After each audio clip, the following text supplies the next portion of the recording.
He thought he would just play his favorite game, but he got stuck in a loop. When reality breaks, he awakens a power that can evolve with each battle.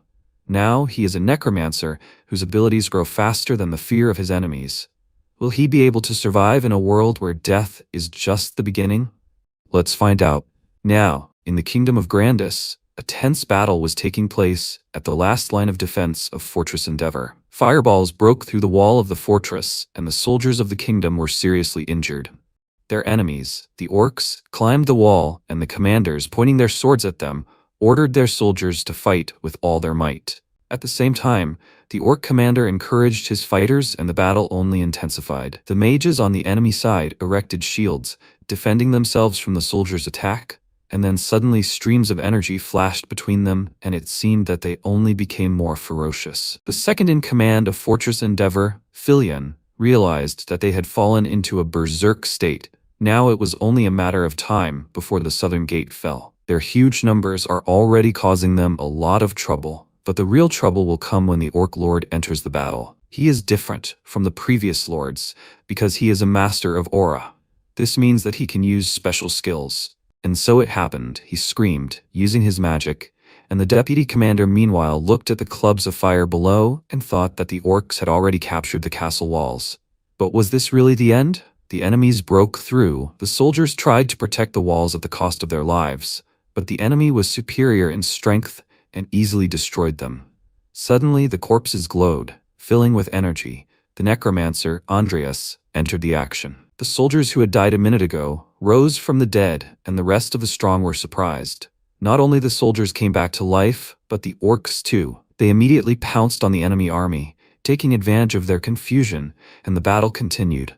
The soldiers immediately realized that this was the power of the necromancer, but where did he come from? At that very moment, a shock wave passed around from the Orc Lord, and while he was crushing everything in front of him, the necromancer slowly approached him. He understood that simple corpses could not defeat the master of aura, and therefore called his loyal warriors. Several monsters came out of the portals. Meanwhile, a huge army of undead rushed towards the Orc Lord, but he immediately prevented the attacks with his weapon. He swung again and struck, from which his enemies were thrown up, and then suddenly he felt something that made him very nervous. He turned around and saw a skeleton behind him, who was about to hit him, but he managed to react in time and grabbed it.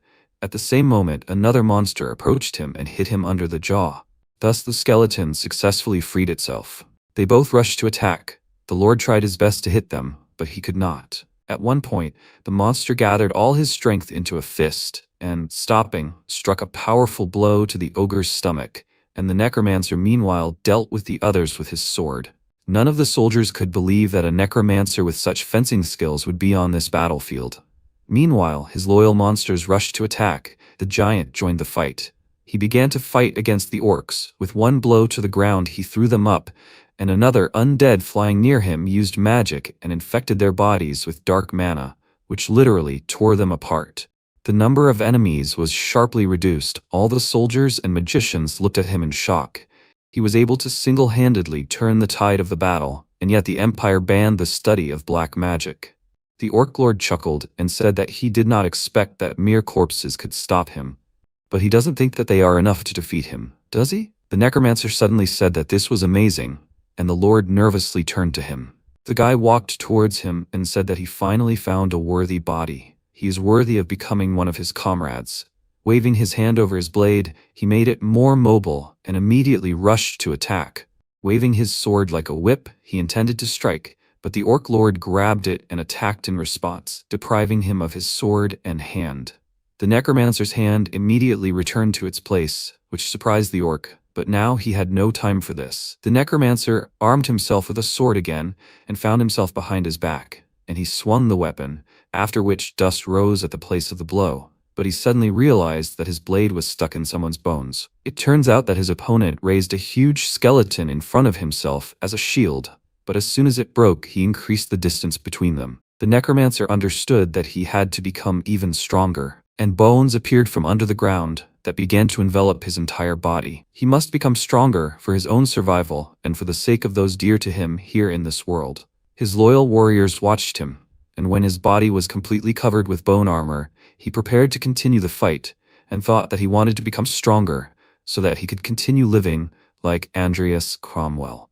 The Orc Lord, with a wide smile on his face, called him a great warrior who wanted to change this world, and told him to fight him in battle for the last time. Andreas immediately rushed to the attack. Each of their clashes was accompanied by a roar. The soldiers of the kingdom and even his loyal warriors were nervous, but did not enter the battle. At one point, the guy approached his opponent, and he raised his weapon above his head, and his aura deprived him of some parts of his armor. Long before this moment, Andreas studied at the Rodlin Academy. This is the most prestigious educational institution of the Empire, where many talented individuals flock. At the same time, it is a gathering place for dubious individuals. Somewhere in a secret place, strewn with blood, two necromancers gathered, one of whom was an academy teacher named Charon, and the other was the main character, Andreas. While he was examining the corpses, the man asked, "Didn't he say that it was here?" He scratched his head in confusion and apologized to him, and he said that he can't believe that he forgot where the body he had been working on for the past week was. The two of them are researchers of forbidden dark magic, necromancers. If they are discovered, they will be killed immediately. That's why they conduct their experiments in secret. He poured blood from a jar onto the altar, and Charon told him to step aside. He begins. Taking someone's head, he closed his eyes and began to exude streams of magic from himself. And MC carefully watched as they moved into the body of the dead man and made him come back to life. The dead man let out a long sigh, and the man, realizing that he had failed, immediately dispelled his magic and began writing something down in his notebook, telling his student to clean up the mess and come back. Andreas was upset that he hadn't learned anything new again, and then began cleaning the blood off the altar, thinking that it was dangerous to do this, but it didn't seem worth it. But of course, it wasn't all that bad. After all, this was the only place where he could read books on black magic. He took one book from the shelf, and once he was done reading, he returned to the professor and apologized to him for taking so long. Charon asked with displeasure that if even simple cleaning took him half a day, when would he be able to start working on his own? He answered him in his mind that he would be able to handle everything faster if he taught him. But now he had to learn everything on his own. The man said that he trusted him with such a simple job, and he had already done so badly. He would not tolerate any more mistakes. He nervously told him that he had done his best, and he stood up from his seat and said that he did not know if he could rely on him, but he would give him another chance. Let him go to the Bainala's National Cemetery and bring him a body. Let him not forget that he was the one who took him in, even though he was an orphan. So he had to prove that he was more valuable alive, and if he couldn't, then he knew what would happen to him. MC realized that he would just become another body for his experiments, and Charon ordered him to leave, but told him to try his best at the end. After that, he walked out of his office unhappy that he hadn't even given him money for the ticket. Suddenly he froze, noticing the many looks from the other students, and then he broke through the crowd, pushing them aside in anger. He gritted his teeth and thought, "This is so annoying, he doesn't know what to do about it." He is Andreas Cromwell, a third-year student in the magic department, also known as a talentless person. He is an orphan from a fallen family, a typical trash, that he curries favor with the strong and bullies the weak. He is the worst in the entire academy, a third-rate villain, a character that no one would want to play as. But even if he doesn't want to, he has to live as Andreas. He is Makoto Kaneshiro, and he is inside the world of the game Great Sin. He was a member of the special forces that was unable to adapt to civilian life as a part of society. The only thing that kept him going was this game. So he forgot about everything around him and completely immersed himself in this world. Suddenly, he received a call from someone who knew a lot about him and his character stats. As soon as he came to his senses, he tried to turn off his computer, but before he realized anything, he turned into a game character half a year before the start of the main events of the game. Andreas, a character who was constantly followed by death. But why is that? Because all the characters go through the same event. They find out the true identity of Charon and kill him, and Andreas as well. So if he doesn't find a way to escape from him before the main plot starts, then he will be hunted by the main characters of the story. Going outside and sitting on a bench to rest, he wondered if he can survive in this world. He needs to get stronger before all this starts. The only thing he can rely on are two special traits given out in the 13th week of the game. But one of them is random, and he got the trait Dual Core. It allows him to wield magic and swordsmanship, but he doubts he can survive if he focuses on one. The second trait is given by choice. Here, he needs to choose what synergizes with necromancy the most. He clenched his fist, finally deciding to do it, and a system window with a bunch of inscriptions appeared in front of him. Seeing it for the first time, he was amazed at the huge choice. For example, the list included Chinese Tao, the way of weapons, but he did not need it. First, he decided to look at those characteristics that he did not yet have. Surely the solution would be among them. He noticed one interesting feature in the middle of the list: evolution. This is the phenomenon of adaptation of living beings, and their achievement of a more complex form of life. He does not remember this feature in the game, but this is what he needs now. It will allow him to go beyond his own limits, the so-called evolution. He decided that there is no point in thinking and chose this feature. Now he could even see what future it will bring him. He will become a powerful necromancer. He will find his loyal warriors. In this world, he will be able to survive and complete the game like Andreas. After classes, he went to the Maple Leaf dormitory. This is free housing. Sitting on his bed, he thought. Andreas was a third-rate villain in the game. Once in his body, he realized how weak he was. He can barely use elemental magic, and the only thing he is good at is necromancy. That's why he decided to choose the evolution trait. He stood up and put on his robe, thinking that before he went to the graveyard, he needed to go to the research lab, so he couldn't waste time. He had to become stronger as fast as possible. But it's not just because of Charon. There are countless characters that can kill him besides him. He went to the lab and looked through the books on black magic. If he was found reading them, he would be executed on the spot. But there was someone in this room who could kill him right now. He noticed a girl named Angela locked in a cage. If he was not mistaken, she was a vampire. The vampires in this game are immune to sunlight and have powerful magic. They are not creatures that Charon can easily get his hands on. They are like the boss in the middle of the game. While he was sorting through the books, a vampire suddenly called out to him, making him turn around and asked if he wanted to help her escape. That same evening, he set off on a train journey. While he was riding and looking at the night scenery outside the window, he thought that this offer was tempting. Maybe it was a gift from fate. Then she said that if he freed her, she would kill Charon. Isn't he afraid that one day he will kill him? She smirked, and he looked at her with apprehension and thought that this was expected of a vampire. She saw his wariness towards Charon. He hasn't acted like Andreas for a long time, maybe because of this. He approached her and said that if he let her out, there was no guarantee that she would not kill him. She swore this, but her smirk made him doubt. Would a higher being like her keep a promise to a simple person? Should he just believe her? He thoughtfully said that if he betrayed the teacher now, there would be no end to problems, and she became very excited and exclaimed that they did not have time for this. Let him let her out right now. The train entered a tunnel, and he thought that he should find out information about vampires. Maybe somewhere there is a book on how to control them. On the train, they announced that the next stop was the National Cemetery. Right now, they were arriving at Hartfield Station. Soon, he got off the train and went to the cemetery, dragging a huge and heavy suitcase behind him, almost dying of fatigue. Here's the body of a magician in all its glory. Money decides a lot, but his strength has not increased. Now he knows where the black magicians collect the corpses, at the National Cemetery. Come to the gate, he sighed heavily and said the secret words. He came from Jenny's house. He is her third grandson. When asked if he brought flowers, he replied that he brought 13 azure irises and was let in. He entered the cemetery grounds and thought that he had vague memories of this place. It's good that the password worked. After walking a little through the cemetery, he found a man named Paimon, who had just dug up a grave and was whining about how much his hips hurt from the effort. Noticing the guy, he said with a smile that he was on time, as he promised. He took out the knight's corpse. Let him take it and leave. MC looked at the coffin with a nervous smile and thanked him, after which he dragged the corpse into his suitcase, but it was very difficult for him. Wiping the sweat from his face, he thought that he should leave before it got too dark, and his gaze suddenly fell on a tombstone nearby. On the stone was written a name that was familiar to him. Remembering who it was, he was very surprised. In this grave rests the master of Aura, Nickel Lifehill. He is the one who dedicated decades to studying the way of the sword. He trained until old age to swing a weapon at a waterfall, and at the moment when the flow of energy almost reached its target, he lost consciousness. Having dedicated his entire life to the sword and becoming a master of Aura, he still died of old age.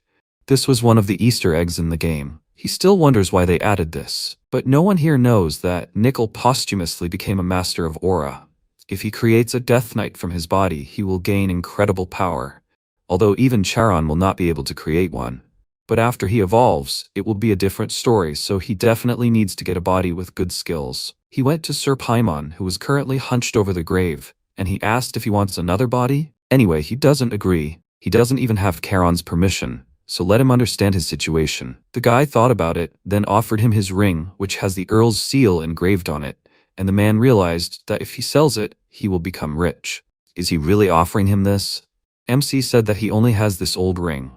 As a mage, he cares about the result, so he will gladly offer it to him. Paimon got excited, and he put the ring in his hands, and said that he won't tell the teacher anything, and of course, he couldn't help but agree, which made the guy smirk. Even though it is the ring of his fallen family, it is still of great value. After that, he asked him to dig the old man's grave and looked into the coffin, thinking that the future him he saw yesterday was starting to take shape. When he returned, he would immediately begin training in necromancy, so let his first subordinate take care of him. As soon as he returned, Charon praised him for getting a good body and ordered him to clean up the place well. After that, he left, and he began to wash the knight's body and thought that he was getting better at cleaning, but it irritated him so much, the body moved instinctively. He needed to finish everything here quickly and start training. While he was wiping off the blood, he wondered if he would be able to use Nickel's body with the current science. Right now, a normal skeleton would be his limit. He can definitely develop things with the evolution trait, but he is not sure how it works, because he has not used it yet. He also has no money, so he will not be able to practice on other bodies. Suddenly, the chains clanged loudly, and the vampire called out to him with displeasure, asking how long she would have to wait. He turned to her and asked, wasn't she asleep? She nervously reminded him of her offer and asked, did he really want to be Charon's errand boy all his life? He walked up to the cage and stopped in front of her with the thought that he was waiting for her to talk to him. She thought that he had finally made up his mind and was already happy, but he remained silent.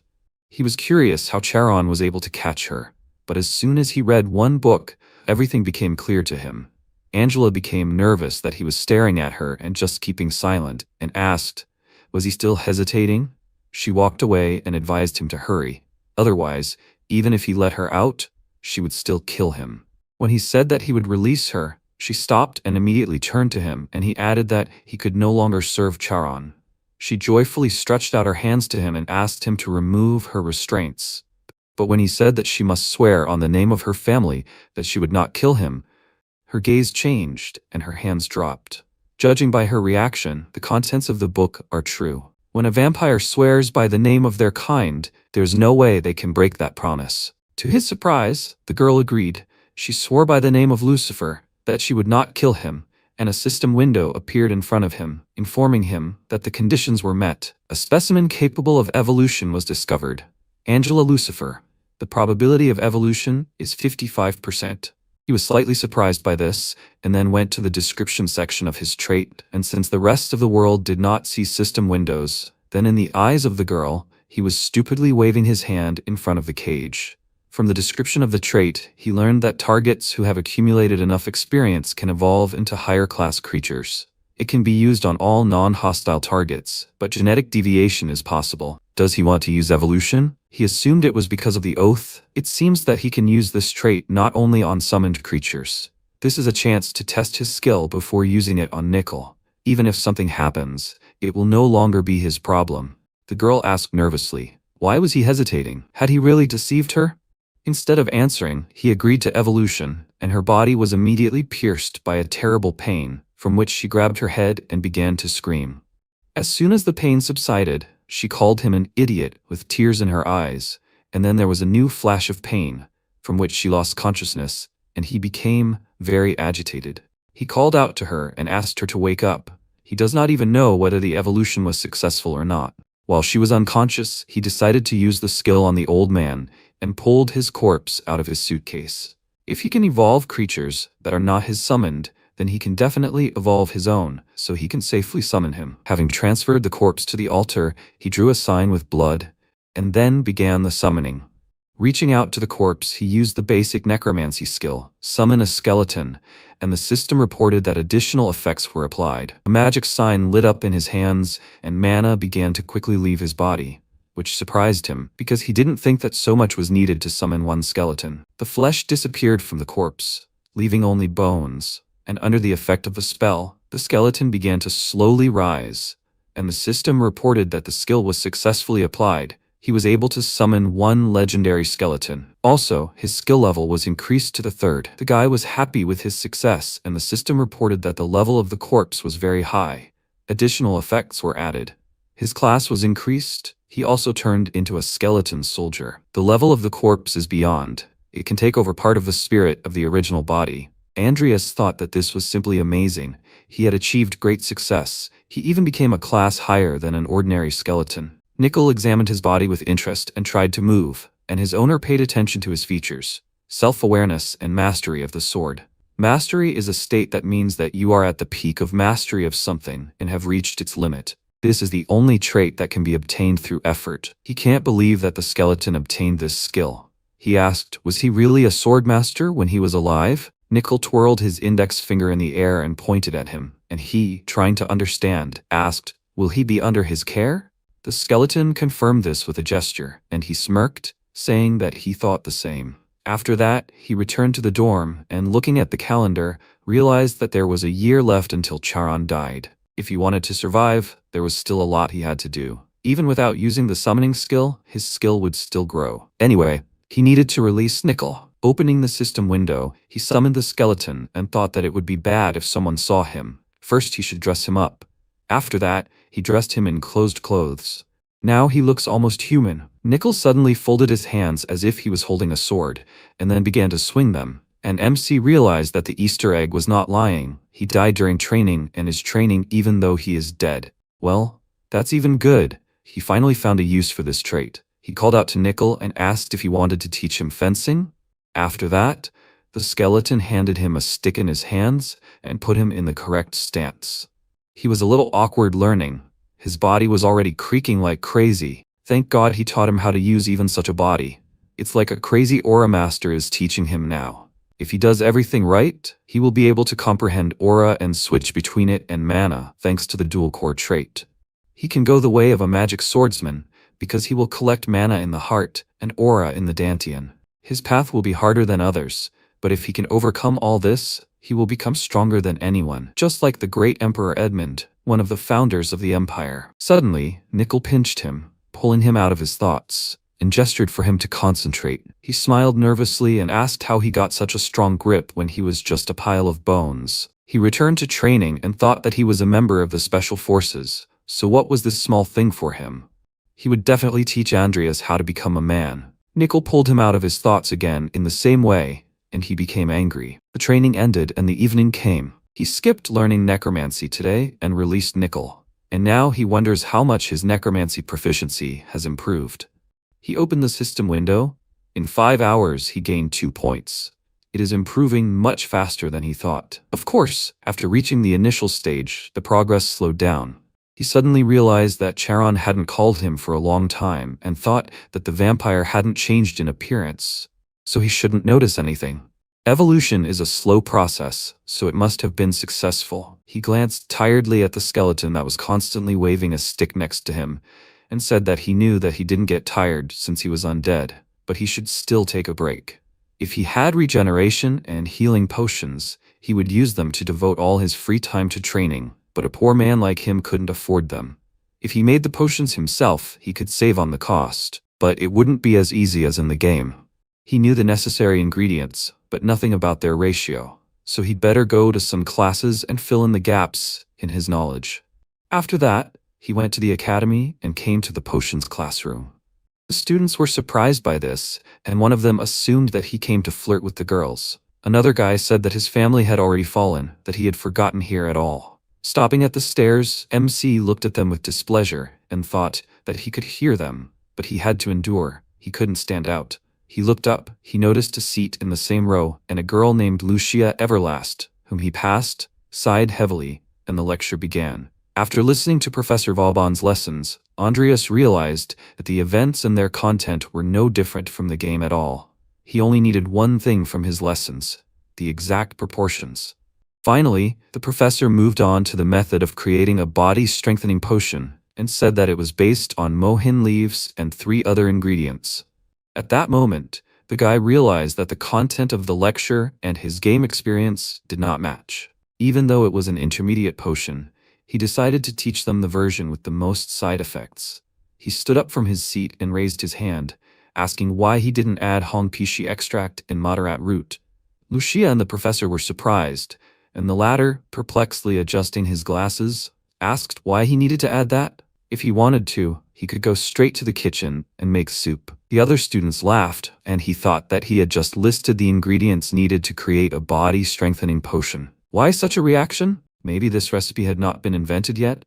Finally, the classes were over. Having endured everything to attend this lesson, he only learned that his knowledge was much better than what was taught in class. Maybe it would be better for him to study on his own? He was stupid to expect anything from these lessons at all. Meanwhile, Lucia was very interested in him. After this lesson, he went to the research department and tried to brew the potion, but each time he only failed, which began to irritate him specifically. He leaned back in his chair tiredly and thought that although he knew the recipe, what he needed was a reliable way to create it. And there were so many more materials than he expected, he would go broke so soon. What if someone helped him? He immediately dismissed the thought. There was no way anyone would want to help a piece of trash like him.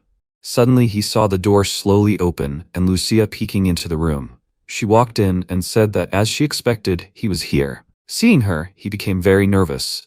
What was a playable character doing here? She's one of the playable characters who is very talented in creating potions. She shouldn't be close to Andreas, so what is she doing here? She said while brushing away the smoke in front of her face that it looked like he had screwed up many times, then came closer and asked with a smile what he was doing here. He answered with displeasure that it was a secret, then stood up, thinking that not only did he go to class and waste his time, but this problem had also appeared. He went back to his business, and she, upset that he was not paying attention to her, asked with displeasure, "He really is such a rude person, right?" But she knew that he was not the type of person who took the initiative. After these words, he looked at her questioningly and she, coming closer, suggested that they study together. Doesn't he think that this is a good idea? He frowned. He had no reason to refuse, but something was bothering him. He thought she wanted something from him, so she asked if it was weird that she was looking for a research partner. He told her that she had no benefit from it, and she said that she just wanted his gratitude, that's all. It seemed like he had some kind of talent for making amazing things, and she was looking forward to a potion that didn't exist in this world yet. He remained silent because he was just trying to make a potion on his own. The reason she was so good at making potions wasn't because of her innate talent, it was because of the fatal disease that was hanging over her. Even famous doctors and pharmacists couldn't cure it, so she had no choice but to study everything on her own. This disease appeared out of nowhere thanks to the system, but unless you're someone who cleared the game, you won't be able to find a cure. He was lucky to have met a smart girl like her. The last thing he wanted was for his black mage persona to be exposed. It seems she heard what he said in class and decided to meet him because of it. If he contacts her and something goes wrong, his life could end. He refused her offer and told her to leave, after which she suddenly said the name of another ingredient, peona mushroom. This surprised him greatly, and she asked with a smirk. He did not name it in class, but this also needs to be added. The guy was surprised that she named the main ingredient that only he should know about, and she, pointing to the flask, asked if he added it now, would he not be able to make a potion? She understood this intuitively. If he wanted, she could even help him. Maybe he would even earn some money. He responded by saying that she said this simply because she was rich. As soon as she did what she wanted, then let her go. But he refused only because he did not want to lose his life because of her offer. She headed for the exit, and finally said that she would give him some time to think, because she thought that he would change his mind soon. As soon as the door closed, he answered her that he didn't think so. Time passed. He continued his fencing training, and thought that even without being distracted by anything, the risks would still be too great. He could find the proportion himself. The problem was money. As he thought, first he needed to find a way to make money. He tried swinging the sword and wondered if there was something he could use. Suddenly, Nickel made a swing with a louder sound, and Andreas got scared, realizing that he really could see when he was distracted. He continued and decided to think about it carefully after training. Are there really no ways for him to make money? Even the next day, he was still thinking about how he could make money. The only thing that came to his mind was to beg his sister to send him money, because she wrote that she missed him. Isn't that what the previous Andreas did? No matter how vile he is, this is no way to get money. He swears that this is the last time. He passed by the place where Diani Alvin was resting, and she was very surprised to see him walking with a book in his hand. Did he decide to change? Even if he changed, his rotten face will not change at all. While MC was passing by, he also noticed her. He completely forgot about her. The genius sorceress and the young lady of the Alvin family. She is another character who can easily kill him at the academy. They got along well when they were children, but due to the huge amount of debt, the Cromwell family has become distant. Andreas has done a lot of bad things since then, so she will definitely kill him if he decides to talk to her. At least it won't be strange if he dies from this. As he thought, asking his sister for money now would be the best solution. Towards the night, he went into town to meet his younger sister Emmy. He entered one establishment, and she was very happy that he came. She sent him so many letters, but he never answered at any of them. Did something happen? He apologized for having to work, although she was a lady of the Earl's family, but she answered with a smile that it was not his fault. He fell silent, trying to think of how to ask her for money, and she asked why he made such a serious face. Did he need money again? She laughed at this and handed him an envelope, saying that she had guessed about it and had prepared a little, but that he should not spend it all at once. He thanked her for her help and said that he would definitely return everything, but when he took the envelope, she noticed that his family ring was missing. He immediately lied that he took it off so as not to lose it, and she asked incredulously, "He takes good care of it, right?"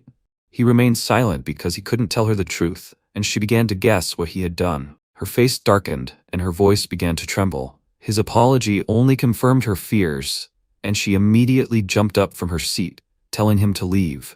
She didn't want to see him anymore. He became worried and asked her to wait, and she ran to the exit with tears in her eyes and ordered him not to come here anymore. He didn't have to return the money. He swore to her that he would definitely return the ring, but she didn't listen to him. After that, he realized that it was very dear to her and realized that he had never seen her so angry before.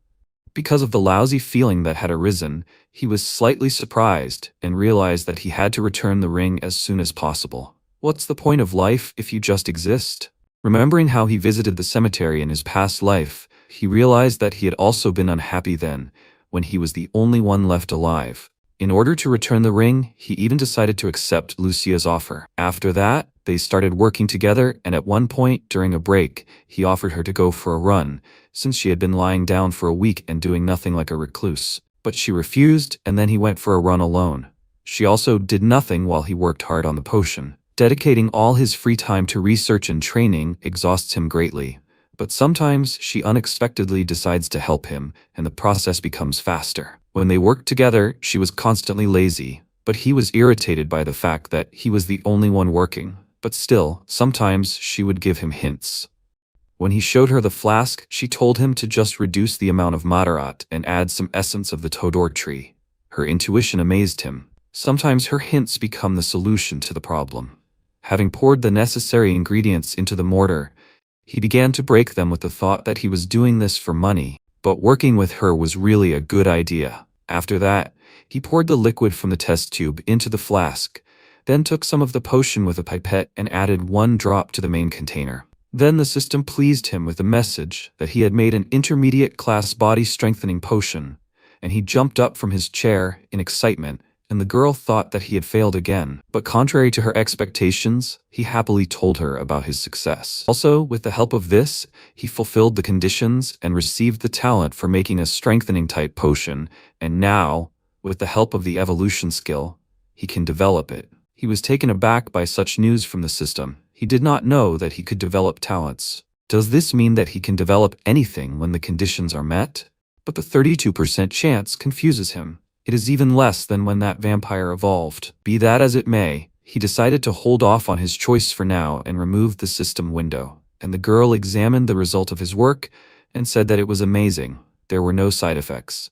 This potion can be used every day. She turned to him happily and suggested that she go and apply for the potions evaluation committee, and he said that she could do it herself, since he had done all the dirty work himself. She jumped up happily and said that she would be busy with midterms starting tomorrow, but since he had helped her a little, she would take care of everything herself. He was very upset by this, since she had been lying down all the time and doing nothing. Meanwhile, Angela woke up. There were 14 days left until the end of her evolution. She didn't understand what was happening to her. Her whole body was in pain, but she felt that there was something more behind this pain. The next day, MC went to the midterm exam venue by train with the other students.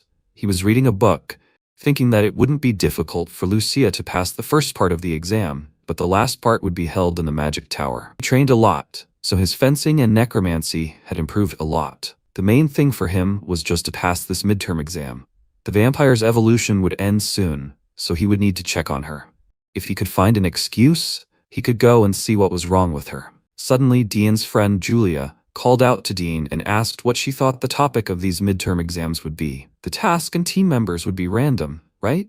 If they were lucky, it would be easy as pie. She answered her with an awkward smile that no matter who was with her, she could handle it. The girl approached her and, glancing at Andreas, whispered that it was not that simple.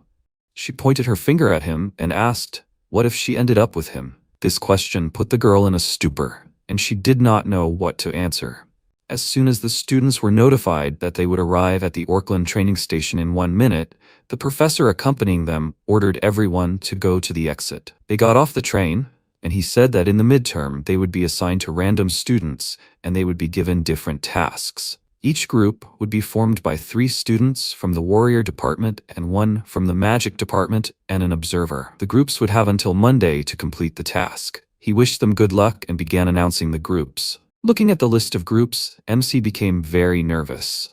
There were countless villains in the academy besides him and Charon, and, as luck would have it, 2 of them were in his group. The first is the player's initial enemy, the cultist Khazar Gapri. The second is a crazy woman who kills indiscriminately, Vivian Belkin. His name was on the same list with them. He did not understand why he was getting all this. His luck is even worse than Andreas's character.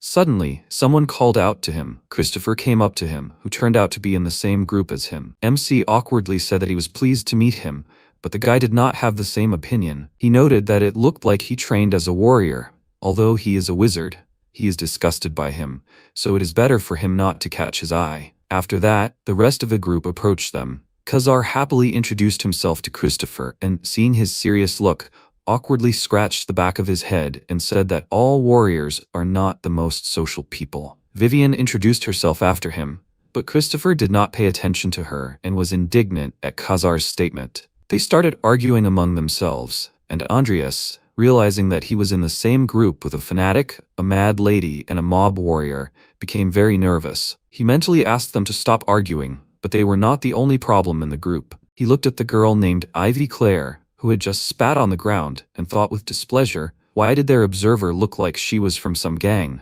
This was the worst possible composition. The professor said that when all the members of the group were assembled, they could go on a mission, but they had to try to return alive. So MC went on a mission, but he was not sure that he would return with such a group. While they were riding on the train, Ivy decided to introduce herself and showed their mission. They needed to investigate a village in the territory of Baron Baloric. There was a rumor that the landlord of the village of Trim was killed. They sent a group of people 2 weeks ago, but they went missing, so they asked the mercenary guild to look into it.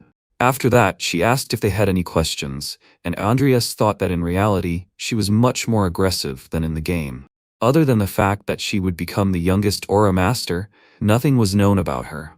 She was very capable, but her personality was questionable. Ivy turned her attention to him and said with a smirk that she heard that the green-haired guy was trying to imitate knights. A wizard like him? Can he even do push-ups? He said that he didn't want to hear that from someone who needed to chew on jerky to look cool. She responded by saying that smoking was not allowed here. He wanted her to gnaw on him? Khazar was worried that a fight would start, and MC was worried about only one question. When would they arrive?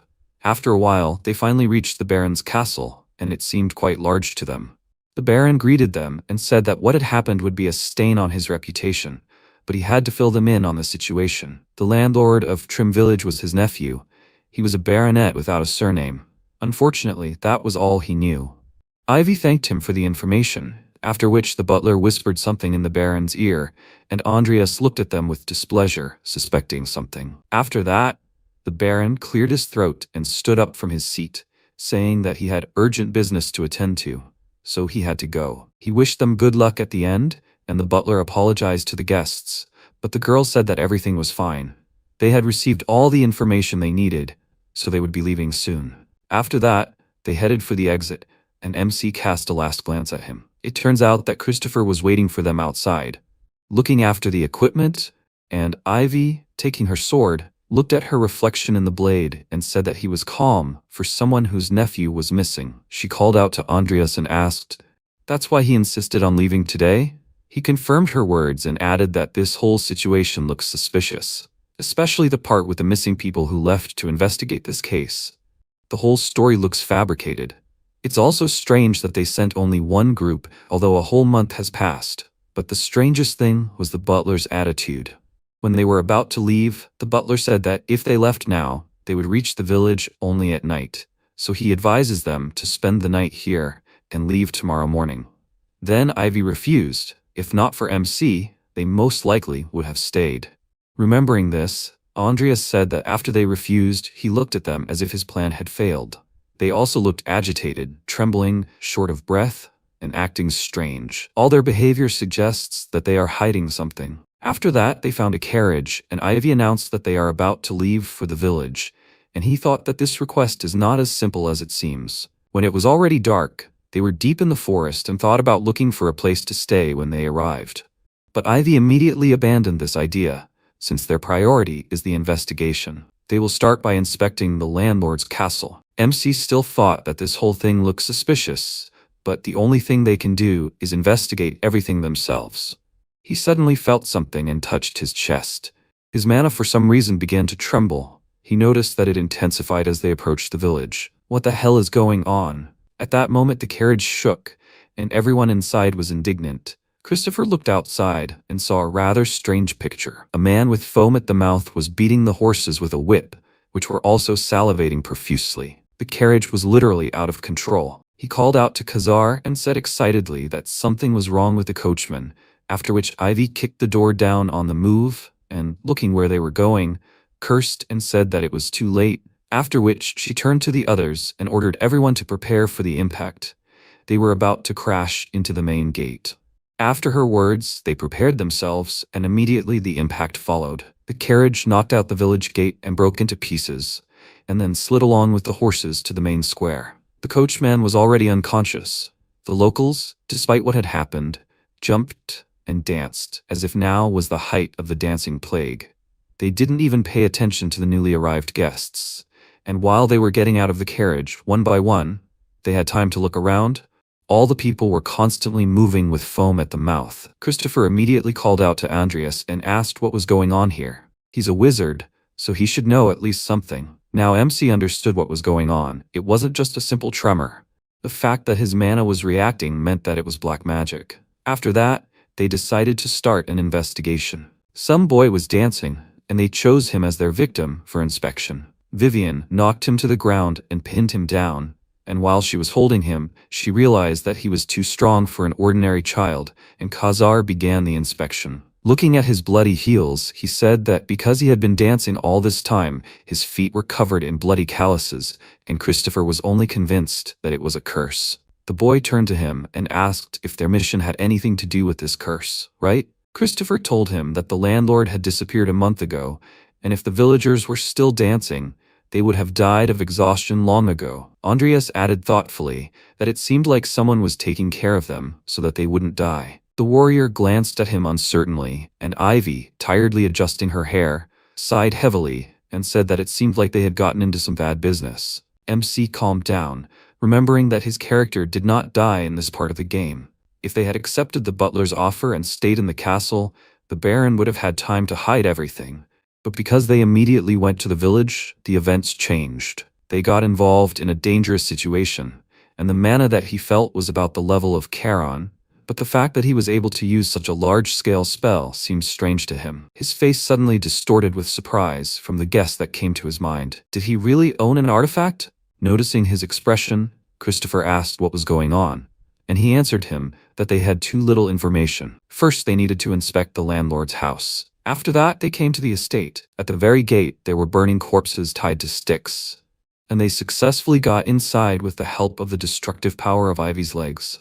As soon as they were inside, they immediately looked around.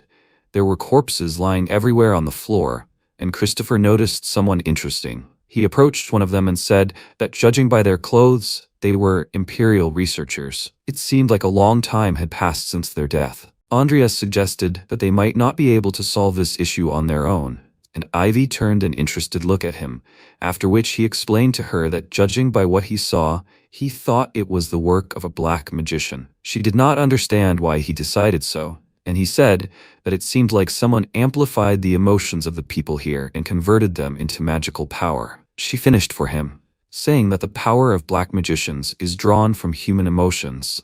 So the landlord was probably killed by now. MC assumed that he was interfering with their plans, and Christopher asked if those burning bodies near the entrance were some kind of black magic ritual. The guy told him that anything was possible, and the girl said that they would know the truth when they caught the criminals, so they needed to thoroughly investigate this estate. After that, they went to the second floor and started walking around the corridors, looking for something suspicious. But when it was time to gather together again, they found out that they did not find anything, not even the landlord's corpse. Vivian suddenly asked Hazar to look outside, and everyone immediately went to the windows, seeing the villagers entering the estate. Andreas became nervous, realizing that the black mage had made his move, and Hazar, seeing how they raised their heads and looked straight at them, became very nervous and asked what should they do. It seemed like they noticed them, as if they were waiting for them to enter the estate. He turned to the observer and asked excitedly, what should they do? After a few seconds of thought, she ordered everyone to stop searching and leave the building, and let him find them an escape route. Khazar immediately rushed to look for an emergency exit, but when he found himself in the main part of the estate, the residents were already inside and running up the stairs to him. He only managed to warn the others that they were already here, after which they began to grab him with their hands, and Christopher was very worried about him. He rushed to his aid and hit the attackers with his back, after which he pulled out his sword and told the others to protect their wizard, and he would be in the vanguard. Suddenly, he heard some suspicious sound from the crowd, and immediately turned around. Before he could understand anything, an explosion occurred, and he, along with parts of the residents' bodies, was thrown right to Andreas's feet, and his blood splashed on his face. What happened immediately brought back painful memories of the war, and he fell to the floor in panic. While Khazar was lifting Christopher, Ivy ran up to him and exclaimed that they were already advancing. What is he doing? Realizing that he was out of his mind, she put him on her back and told the others to leave quickly. On her orders, Vivian knocked out the window and they took out of the estate, landing near the crowd, after which they immediately started to run. By this time, MC had already calmed down and, turning around, saw the crowd running after them and thought that he remembered his last operation. How inopportune it was. He used the slide spell to delay the pursuers and then erected an earthen shield. Ivy asked what was wrong with him. Does he think he is alone? Let him not use mana so recklessly. Can he track the black mage? He answered her that he can, because he released so much mana that he can easily find him. After that, he focused on detecting mana and walked along the energy flows through the crowd, the ground, and came to an empty street. Mana led him straight to the house where the black mage was sitting, and he immediately opened his eyes, saying that he was in the house on the left, 100 meters away from them. The girl praised him for his good work and broke ahead of everyone, causing the rest of the group to fall behind. As they approached that very house, the black mage noticed them and sighed in displeasure. Ivy immediately kicked the door down and rushed inside, saying that it looked like they were on the right track, that this was probably where the black mage was hiding. Andreas wanted to go in after her, but suddenly found a barrier in the passage, and they both realized that it was a trap. While Ivy was trying to get out, a girl appeared behind her, who called her sister, and she immediately turned around, seeing her clutching her shoulders and talking about how much pain she was in. Her gaze immediately changed from this sight. Meanwhile, MC tried to do something with the barrier, but here he was powerless. Suddenly someone's voice was heard, saying that it was such a pity. They flew like moths to a flame. He immediately looked up to the sky and saw how the newly created dome was closing over the village, which surprised him greatly. The voice told him not to rush. Everything is God's will. Let him bow down in the name of sloth. Hearing this, he was surprised and thought, why did it surface right now? The name of the game is the Great Sin. Starting with sloth, The 7 deadly sins moved away from the main body, the Codex of the Apocalypse, and by collecting them all, you can summon the last boss. These are the most important items for the plot. Even though he was lost in his thoughts, he was able to dodge the villagers' sudden attack and jumped high into the air. Wondering why the name appeared in this village that wasn't even mentioned in the main storyline, he couldn't handle it by himself. They needed to team up with the others. With those thoughts, he successfully dodged all of the villagers' attacks and ran towards the others, who had started fighting. Vivian was swinging her sword furiously, cutting her opponents into pieces, and was clearly enjoying it, while Khazar was watching her from next to Christopher's corpse. Running up to them, Andreas called out to him and asked what happened to Vivian, and he told him that it was the first time he saw her like this. He looked at him with distrust and thought that he knew he couldn't trust a fanatic. But leaving a comrade in trouble wasn't a good thing. However, he would still play along with him. He worriedly told him that things were bad. The observer was trapped inside the barrier, which made the guy nervous. And again, he heard that voice that said that it was so pathetic. Does she realize that she is killing defenseless villagers? Khazar got very nervous and started looking around in search of the source of the sound.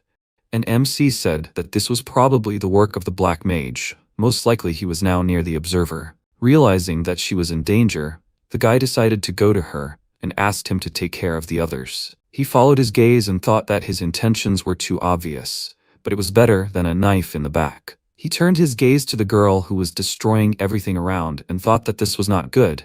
Apparently, the Black Mage drove her crazy.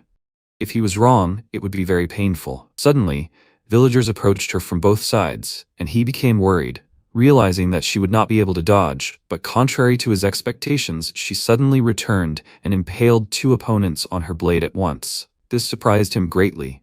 Not only did she dodge, but she was also able to counterattack. Suddenly, the voice of the Black Mage was heard, saying that this was such a shame, a waste of valuable materials. He was sitting on a roof nearby and asked what he was going to do now. The only survivor had escaped. He replied that he did not care about it. In any case, he had not counted on him. The man noticed that he was surprisingly calm, and he smirked and told him that he thought that now was just the perfect time for the main opponent to appear. The Black Mage stood up and, holding out his hand towards him, said that he did not know where his confidence came from, but in recognition of his bravery, he would give him a chance to pass the test. Right after that, MC was immersed in some other space, and he wondered if he was careless. He found himself in the middle of many stars and was very worried when his body started to disappear. After that, he woke up and saw camouflage gloves on his hands and sighed heavily, realizing that he was Makoto again. Was it really a dream? An explosion was heard somewhere nearby. He immediately grabbed his weapon and rushed to look for the others, feeling his head wound along the way. Suddenly he stopped and his eyes widened when he saw the silhouette of a one-armed soldier on a small hill ahead with explosions in the background. He extended his only hand to Makoto and told him to run, and he immediately realized that this soldier was Shuhei. Seeing that he was falling down exhausted, he immediately ran to him and raised his head, trying to wake him up. But the soldier no longer responded, and suddenly his face became half of someone else's, but he did not understand whose exactly. 2 memories from the game from his life overlapped each other. Shuhei, at the same time, Andreas's father, asked him to take the ring and said that as long as he possessed it, he would be recognized as the true lord of the Cromwell family. He would no longer have to take on the burden of caring for his father. Let them be happy together with Emmy. Makoto, at the same time Andreas, burst into tears and then extended his hand to the man in front of him. But he was pulled out of his memories, and the Black Mage meanwhile noticed something was wrong. Seeing a crack in the barrier, he was very surprised. MC got out of the memory trap and destroyed the trap around himself, causing a small explosion. Seeing that the guy was okay, the Black Mage was taken aback and asked how he was able to free himself from the curse of sloth. He remained silent, then looked at the system window, which reported that Makoto had reached 100% synchronization with Andreas. He received the talent from his past life, combat. He thought that he was already fed up with this, and said that this is his curse or just a dummy that reveals a person's injuries. Or, is it due to the weak abilities of the one who used it? His words offended the man, and he, having created a sharp spear from a cloud of darkness, threw it at him, but he expected it and easily dodged, after which he asked with a grin what he would do now. This would not work on someone like him, who had undergone special training in special forces. The black magician did not know what to say, and instead of words began to throw spears at him, but he continued to dodge each time and ran away. He thought that the magician himself was not so strong, but he would not be able to cope with him without necromancy. He stopped abruptly and, looking at the trap in which Vivian found herself, thought that everything should be fine, no one would see him. The black magician jumped off the roof and suspiciously asked who he was, and he, using the spell to summon a skeleton, said that now he would see everything for himself. The man's eyes widened as he saw 9 corpses rise from the dead, and he exclaimed in horror, "He's a necromancer? So the assembly already knows everything?" His words only made MC more convinced that the assembly of black magicians really does exist. He misunderstood him, but he can use it. 7 normal and 2 skeleton soldiers appeared behind him, and he lied that he was entrusted with restoring the sloth page in the name of the council. The man didn't believe him and, calling on the spears of darkness, he exclaimed, was he only going to do this with normal skeletons? The skeletons rushed into battle, and he, sharply waving his hand, aimed the spears at them and asked, does he think he can compare to the power of sloth? The spears of darkness pierced the skeletons through and rushed towards Andreas, but he immediately erected an earthen shield in front of him, and his opponent, creating weapons again, told him to stop pretending. MC meanwhile summoned Nickel, and the black mage, throwing a spear at him, said that they were just pathetic bugs. Nickel came out of the portal and immediately cut the spear of darkness, surprising the man. How could an ordinary skeleton cut his weapon? A small glowing cube appeared in his hand, and Andreas began to guess what it was. A huge hand fell on Nickel and began to restrain him, and the black mage divided the cube into several parts. MC immediately realized that this page was Sloth. After that, the man said that just think, someone like him can force him to use the precious power of Sloth. Several such hands appeared from under the ground, and he, waving his upward, shouted that he would pay with his life for interfering with his plans. After that, the huge hands clenched into fists and struck upward, from which Nickel and Andreas immediately jumped up in order to dodge. The guy realized that he could successfully avoid his blows, and Nickel is durable enough to block the attacks. Seeing that they were still alive, the man got angry and sped up his attacks, making it harder for MC to dodge. He noticed that he was having trouble controlling his powers, meaning he hadn't fully mastered Sloth's power yet. He needed to get into his dead zone and strike. He mentally summoned Nickel, and his loyal warrior immediately appeared in front of him, blocking one attack. Then one hand slammed down on him with a crash, and the man finally stopped. Slowly raising his hands, he was surprised again to see that the necromancer was still standing. MC annoyedly called him an idiot.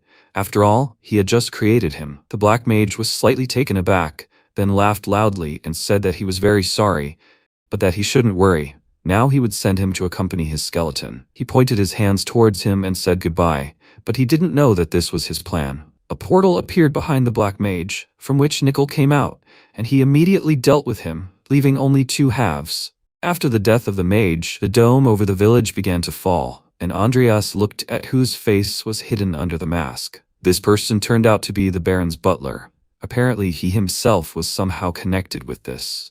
He opened the Sloth page and the system reported that he received the Apocalypse Codex. Chapter 7. Zealous Sloth. Mana recovery rate, 321%. Now he had a question. What should he do with it?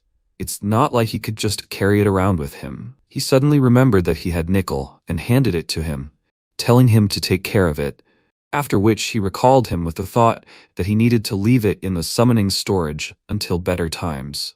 He turned his gaze to the barrier in which Vivian was stuck and wondered why it hadn't disappeared yet.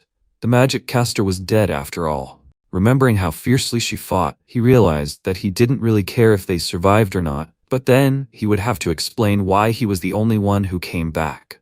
And he couldn't reveal that he used black magic. He tried to touch the barrier and noticed that it was different from the one he was in, and suddenly his expression changed. He started to get sucked in.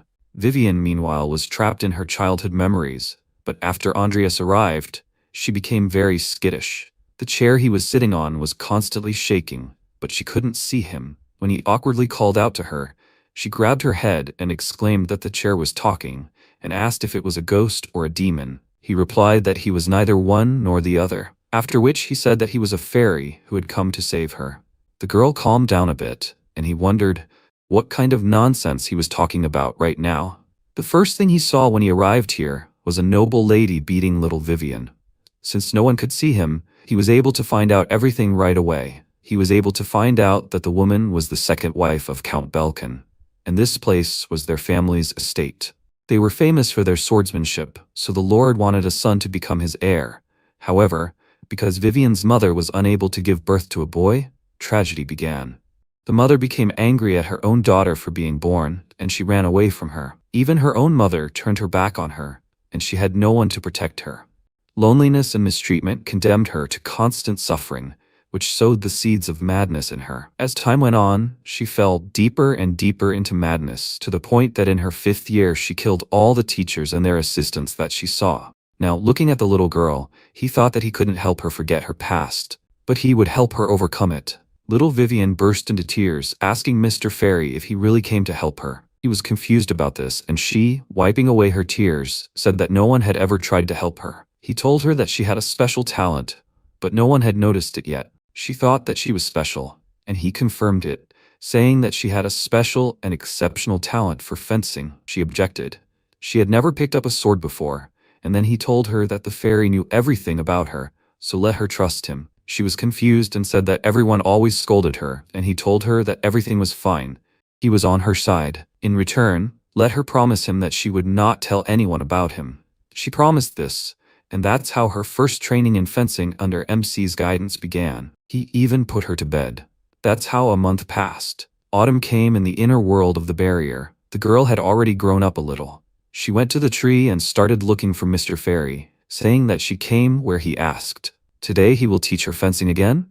He came out from behind the tree and asked her to be quiet. She wants everyone to know about him? He said that no one should know about him. She awkwardly scratched the back of her head and said that she didn't know that he was here, and he decided to start training. So he spent the whole month training her.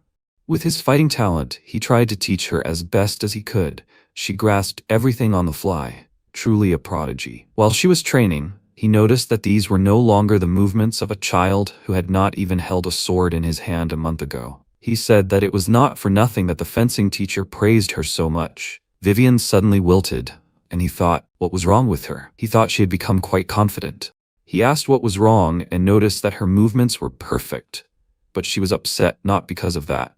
No matter how much praise she received from the teacher, Mr. Fairy would never show herself to her. He was a little confused and reminded her that he was a fairy, but she was tired of his excuses and asked, is it because she is a bad child? Is that why he does not want to show himself to her? She thought that he would show himself to her if she tried her best and got recognition. But even so, although she tried, he still does not want to show himself. He will not show himself no matter what she does, right? Andreas remained silent, and suddenly her father's voice was heard from behind the girl, saying that she surprised him. To think that such talent was hidden inside her. He asked her to show him that fencing again, and Vivian, not believing her ears, was confused, and then began to show him her moves. After demonstrating a few movements, she stopped, and her father said that this was expected from the Belkin blood. It was amazing. He headed back to the estate, and she looked after him in surprise and called out to Mr. Fairy, saying that this was the first time her father praised her. Who would have thought? It was like a dream. He suspected something was wrong, and Vivian, having turned from a little girl into a woman, began to destroy these memories with tears in her eyes, and said that she would like to stay with Mr. Fairy a little longer. But it was time to wake up from the dream. He slightly sank, realizing that she had already woken up, and she said that, thanks to him, she was able to find the strength to move forward. She thinks this will help her not to dwell on the past anymore. He approached her, and taking her little finger, asked her to keep her promise. She swore this, and before the memories were completely destroyed, she thanked him for everything and said that he showed her a good dream. After that, the barrier cracked and collapsed, and they both returned from the trap of memories. Looking at the face of the sleeping girl, he was still holding her little finger and thought that if this was Vivian from the dream, then she could do it. Soon she woke up and Ivy came. Baron Valoric is one of the people behind the events in the village. MC told Ivy about this after she got out of the barrier on her own and joined them. She asked him to cut off the head of this idiot and not to hurt his face, after which she decided to go to the Baron's castle right away. Her furious gaze made him feel uneasy, but this is not surprising. Christopher died and Hazard disappeared. As soon as they returned to the Baron's castle, Ivy did not stand on ceremony and immediately attacked the guards, knocking one of them to the ground. She plunged her sword next to his face, and the other guards surrounded her, asking who she was, and she introduced herself, saying that she was an assistant professor of the Rodlin Academy from the Night Faculty. From now on, anyone who tries to protect the Baron will be accused of treason and killed on the spot. Andreas, who was carrying Christopher's corpse, became nervous. She's not going to kill them all, right? After that, the girl showed them the butler's head and asked if they recognized him. He was the one responsible for what happened in Trim Village, so let them take them to the Baron immediately. The guards became nervous but still led them into the castle. Ivy kicked down the door to the Baron's room and, along with the rest of her comrades, froze in shock. The Baron had already learned of his butler's death and sadly pointed to the huge carcass lying across several beds and said that it was his son, Edel. He should have died of an illness a few months ago. Now MC understood why he got involved in black magic. The Baron continued by saying that, while he was looking for a cure, a man dressed in a robe came to him and said that he knew a way to help his son. He asked him to save his son no matter the cost, even if it meant that he would have to bring him to such a pitiful state. Edel, who did not understand anything, began to whine, let snot, tears and saliva, and from such a sight, Ivy felt uneasy. After that, the Baron turned to his son and fell on his knees in front of him, asking for his forgiveness, and the girl took out a sword and approached him, then grabbed him by the clothes and threw him to the door, ordering him to say these words to the people who were killed by him and his butler. The Baron fell right at the feet of his guards, and Ivy, pointing her sword at them, exclaimed, "Why are they frozen in place? Let them immediately call the investigation team and get rid of this monster." Andreas immediately created a stone spear and threw it into Edel's eye under the surprised looks of everyone present in the room. Boy burst into loud tears of pain, and the Baron's face distorted with horror. The screaming continued, and the father rushed to his son, and when the boy's voice died down, the room fell silent, which Ivy broke with her displeased question. Why did he do this without her permission? But he told her that the creature created by black magic must be dealt with immediately before it can do anything. Besides, all the important information should be in the hands of the Baron. Isn't he right? After the Imperial investigation team immediately arrested and took the Baron, and his son's body was taken out of the castle. When they returned to the academy, Vivian and Andreas were called to testify.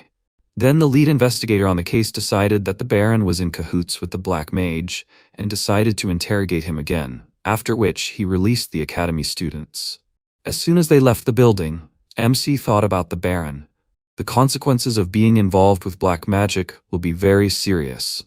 But they have him to thank. If he hadn't killed his son, a group of crazy wizards would have subjected him to the most brutal experiments.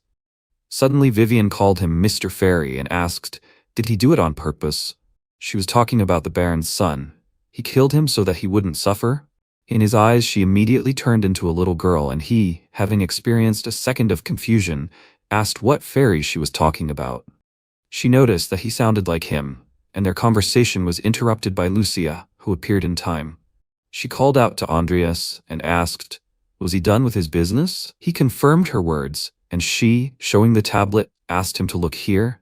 He had now become a celebrity. On the tablet screen there was an article about their resubmission, and Lucia said that some time had passed since the potion was made public, and he told her upset that he wanted peace and quiet so much.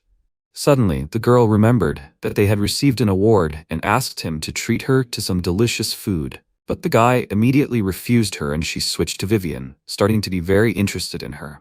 He asked if she had just noticed her. He said who she was, and they introduced themselves to each other. After which Lucia returned to the topic and asked, anyway, they had received the money, hadn't they? So they needed to have a celebratory dinner and celebrate the successful release of the potion at the same time. He told her that the judges hadn't made their decision yet, so they would have the dinner some other time. Sighing in displeasure, she realized that she couldn't persuade him, and waved her hand at him, saying goodbye and saying that they would see each other tomorrow at the Magic Tower. He agreed and threatened her that he would not forgive her if she was late. The next day came. He was carrying Lucia on his back to the Magic Tower. He knew that this was how it would all end. He was a fool to trust her. He walked up the hill, breathing heavily, dragging such a huge load on himself, and finally he reached his destination. A man met them at the entrance and asked them to follow him, and they found themselves in a place where there were many stairs. He said that the space in the Tower of Magic is constantly changing, so let them follow him step by step. MC took the girl off his back and told her to walk by herself, and she immediately woke up. While they were walking, she decided to ask about his relationship with the girl she met yesterday, and he replied that they did not have any relationship. Because of her suspicious look, he became slightly nervous, and she, deciding not to develop this topic further, said that they would definitely go to dinner. He exclaimed that she was a rich girl. Why was she asking him to treat her?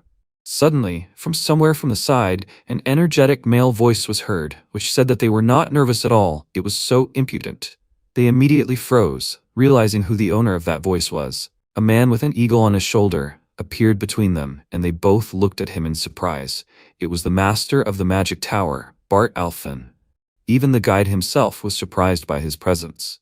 Bart immediately turned his attention to Andreas and asked with a smirk, "So he is his son? He has a stupid face just like him." Bart Alphen is the head of the Alphen family and the current master of the Magic Tower, Rodlin. MC pursed his lips and thought, does he really want to complicate his life with his personal appearance? Even though it was a simple insult, he was filled with anger. Bart turned his attention to Lucia and asked if she was the daughter of Viscount Hollington. She confirmed his words and introduced herself, after which he said with displeasure that if they wanted people to remember their names, they needed to look more than ordinary. He offered to help them with this and, waving his hand, ordered the guide to get out of the way, and a magic circle appeared under their feet. Andreas began to worry, looking around, and the girl whispered to him that the master of the tower was indeed a monster. He was able to use such a complex spell with spatial magic, but she had a feeling that he was just doing it for show. The man said with a smile that he could even hear their whispers, after which they moved in space and found themselves in the hall where the potion was being evaluated. The judges had just finished checking the effectiveness. The only thing left for them was to ask a few questions about the production method. The Tower Master took a sip of the potion and immediately recognized some of the ingredients by the taste, then turned to Lucia and asked if there was anything else in this potion. She replied that it was Hunpishi extract and Madarat root, and he suddenly appeared next to her, saying that it was interesting. He had heard rumors, but he never thought that someone would be able to create such a potion at such a young age. He turned to the judges and said that since the evaluation was over, let them approve of it, and then he moved into the air and asked why the son of the Cromwell family was here. Andreas immediately understood what he was getting at, and the man asked, on the papers they wrote about joint efforts, but in reality he did nothing. Right?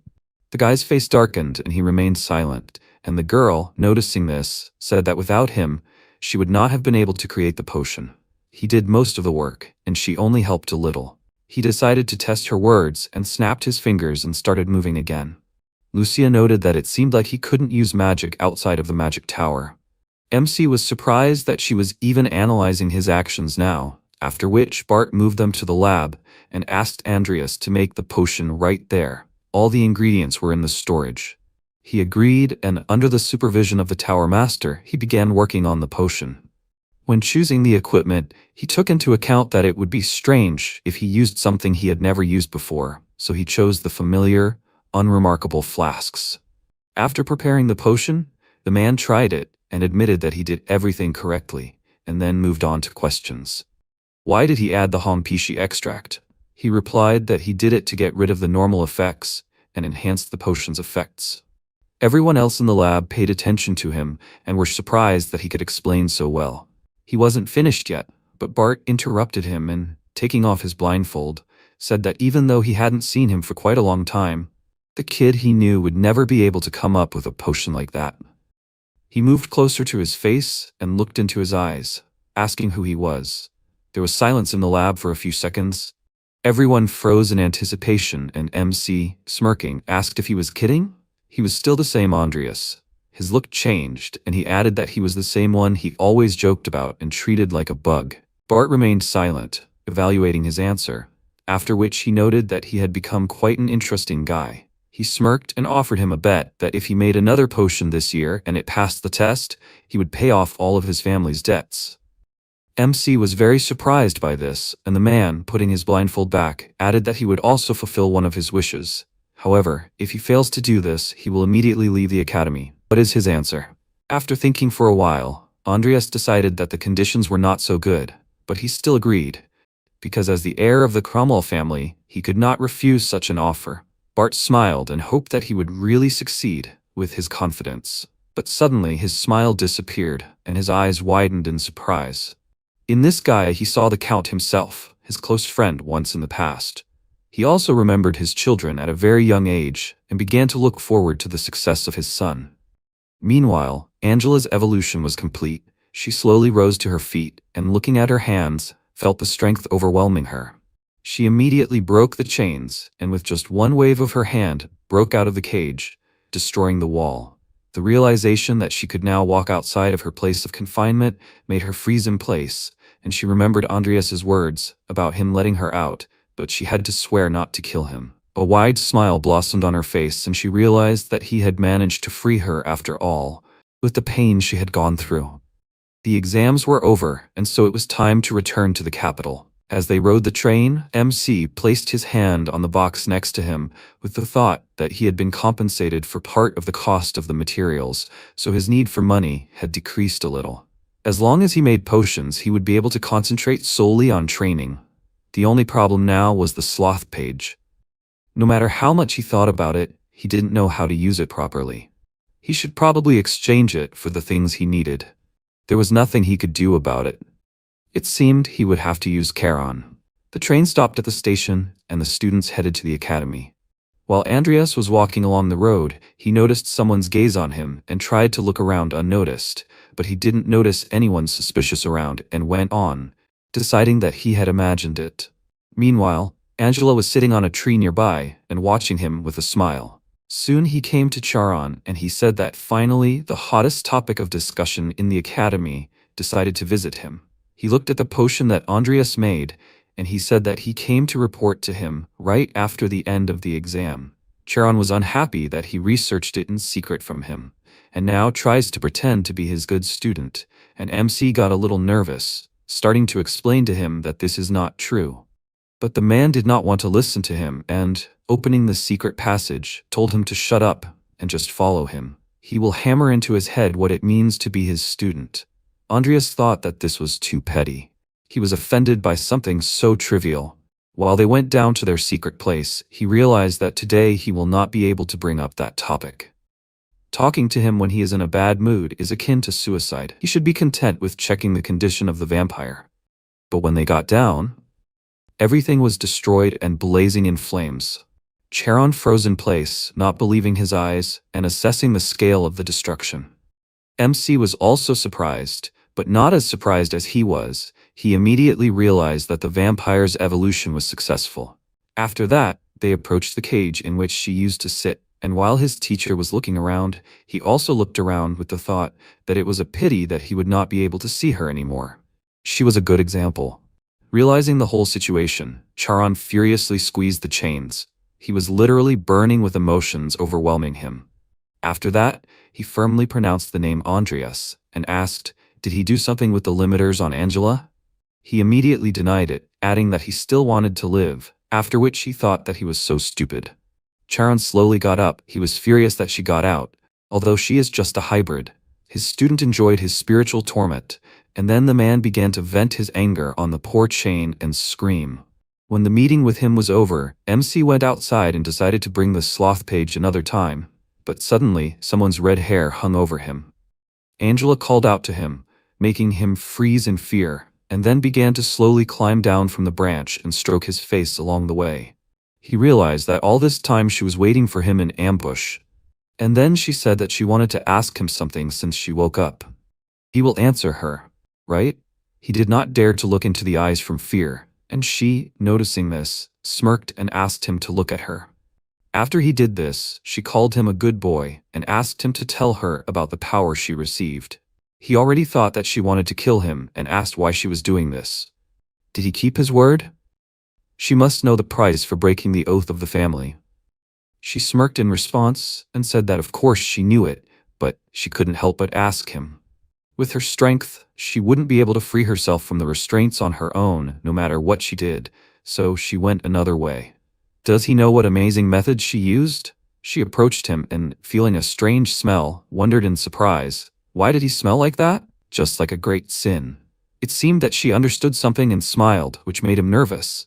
After which she began to stroke his face and say that it was interesting.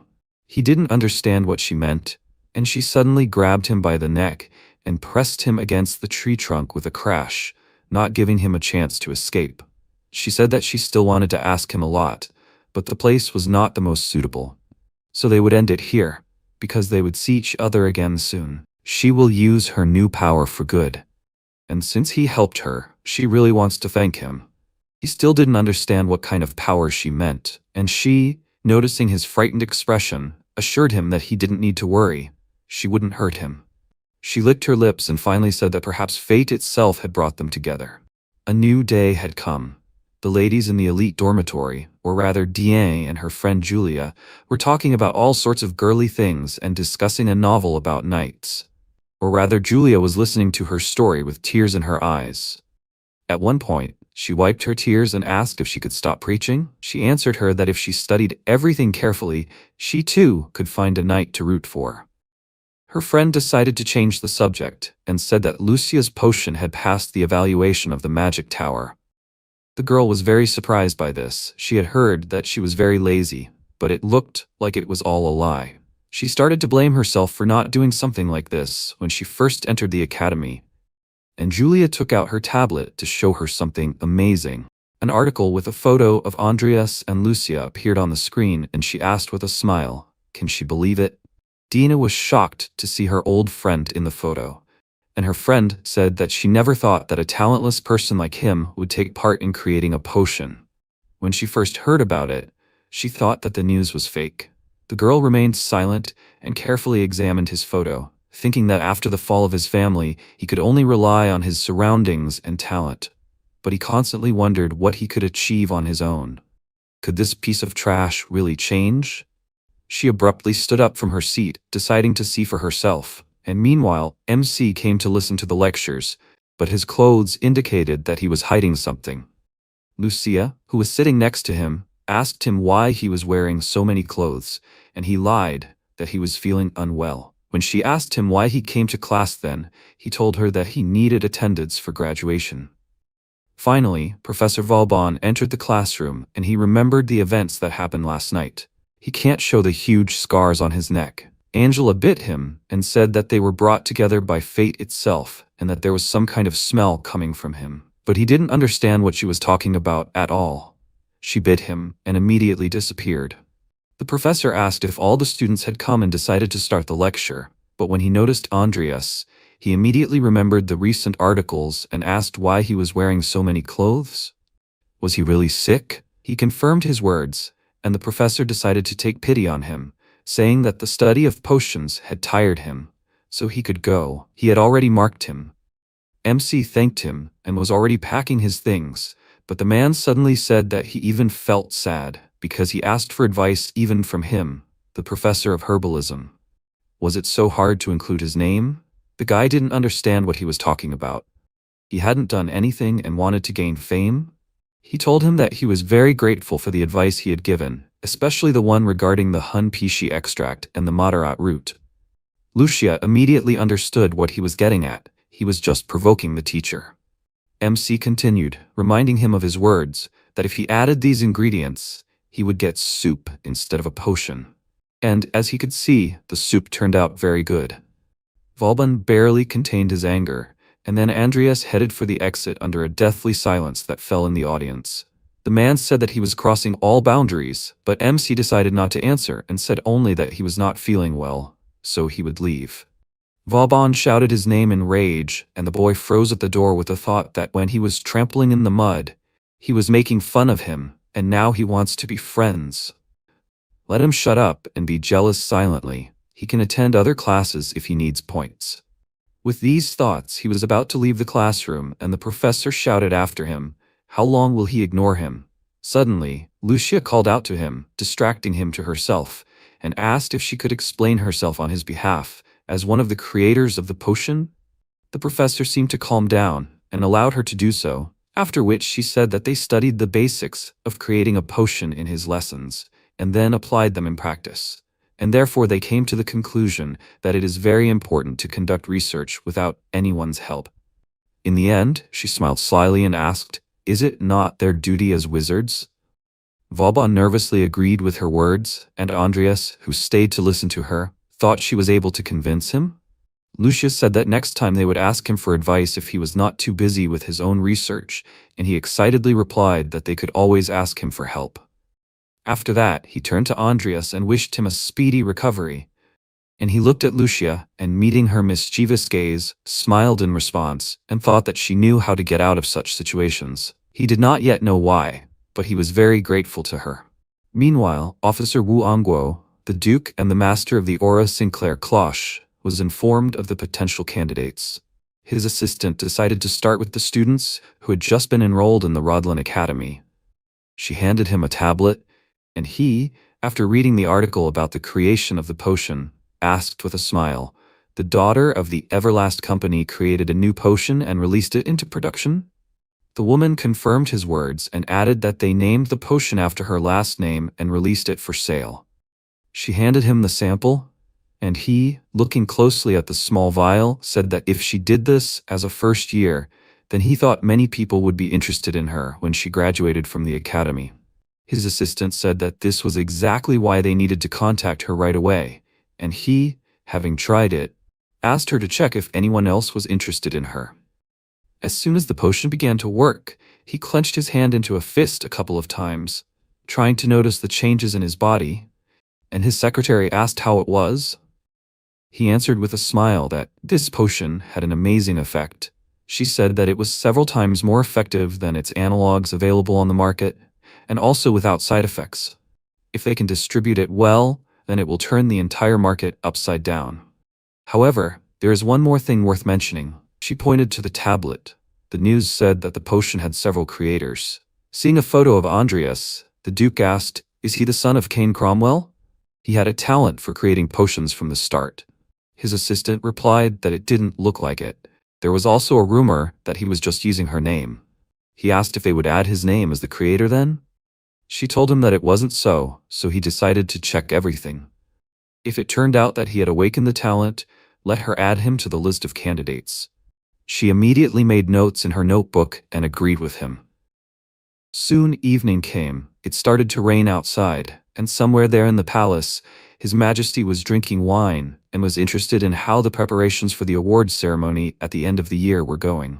His servant told him that as planned, the Cromwell family would disappear. The emperor laughed evilly at this news. He continued to enjoy his wine and thought with a smirk that he would soon find out if Andreas was different from his father.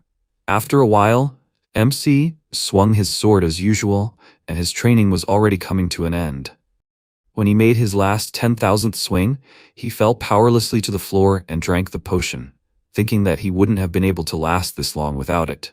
The regeneration potion speeds up muscle recovery, while the healing potion removes fatigue.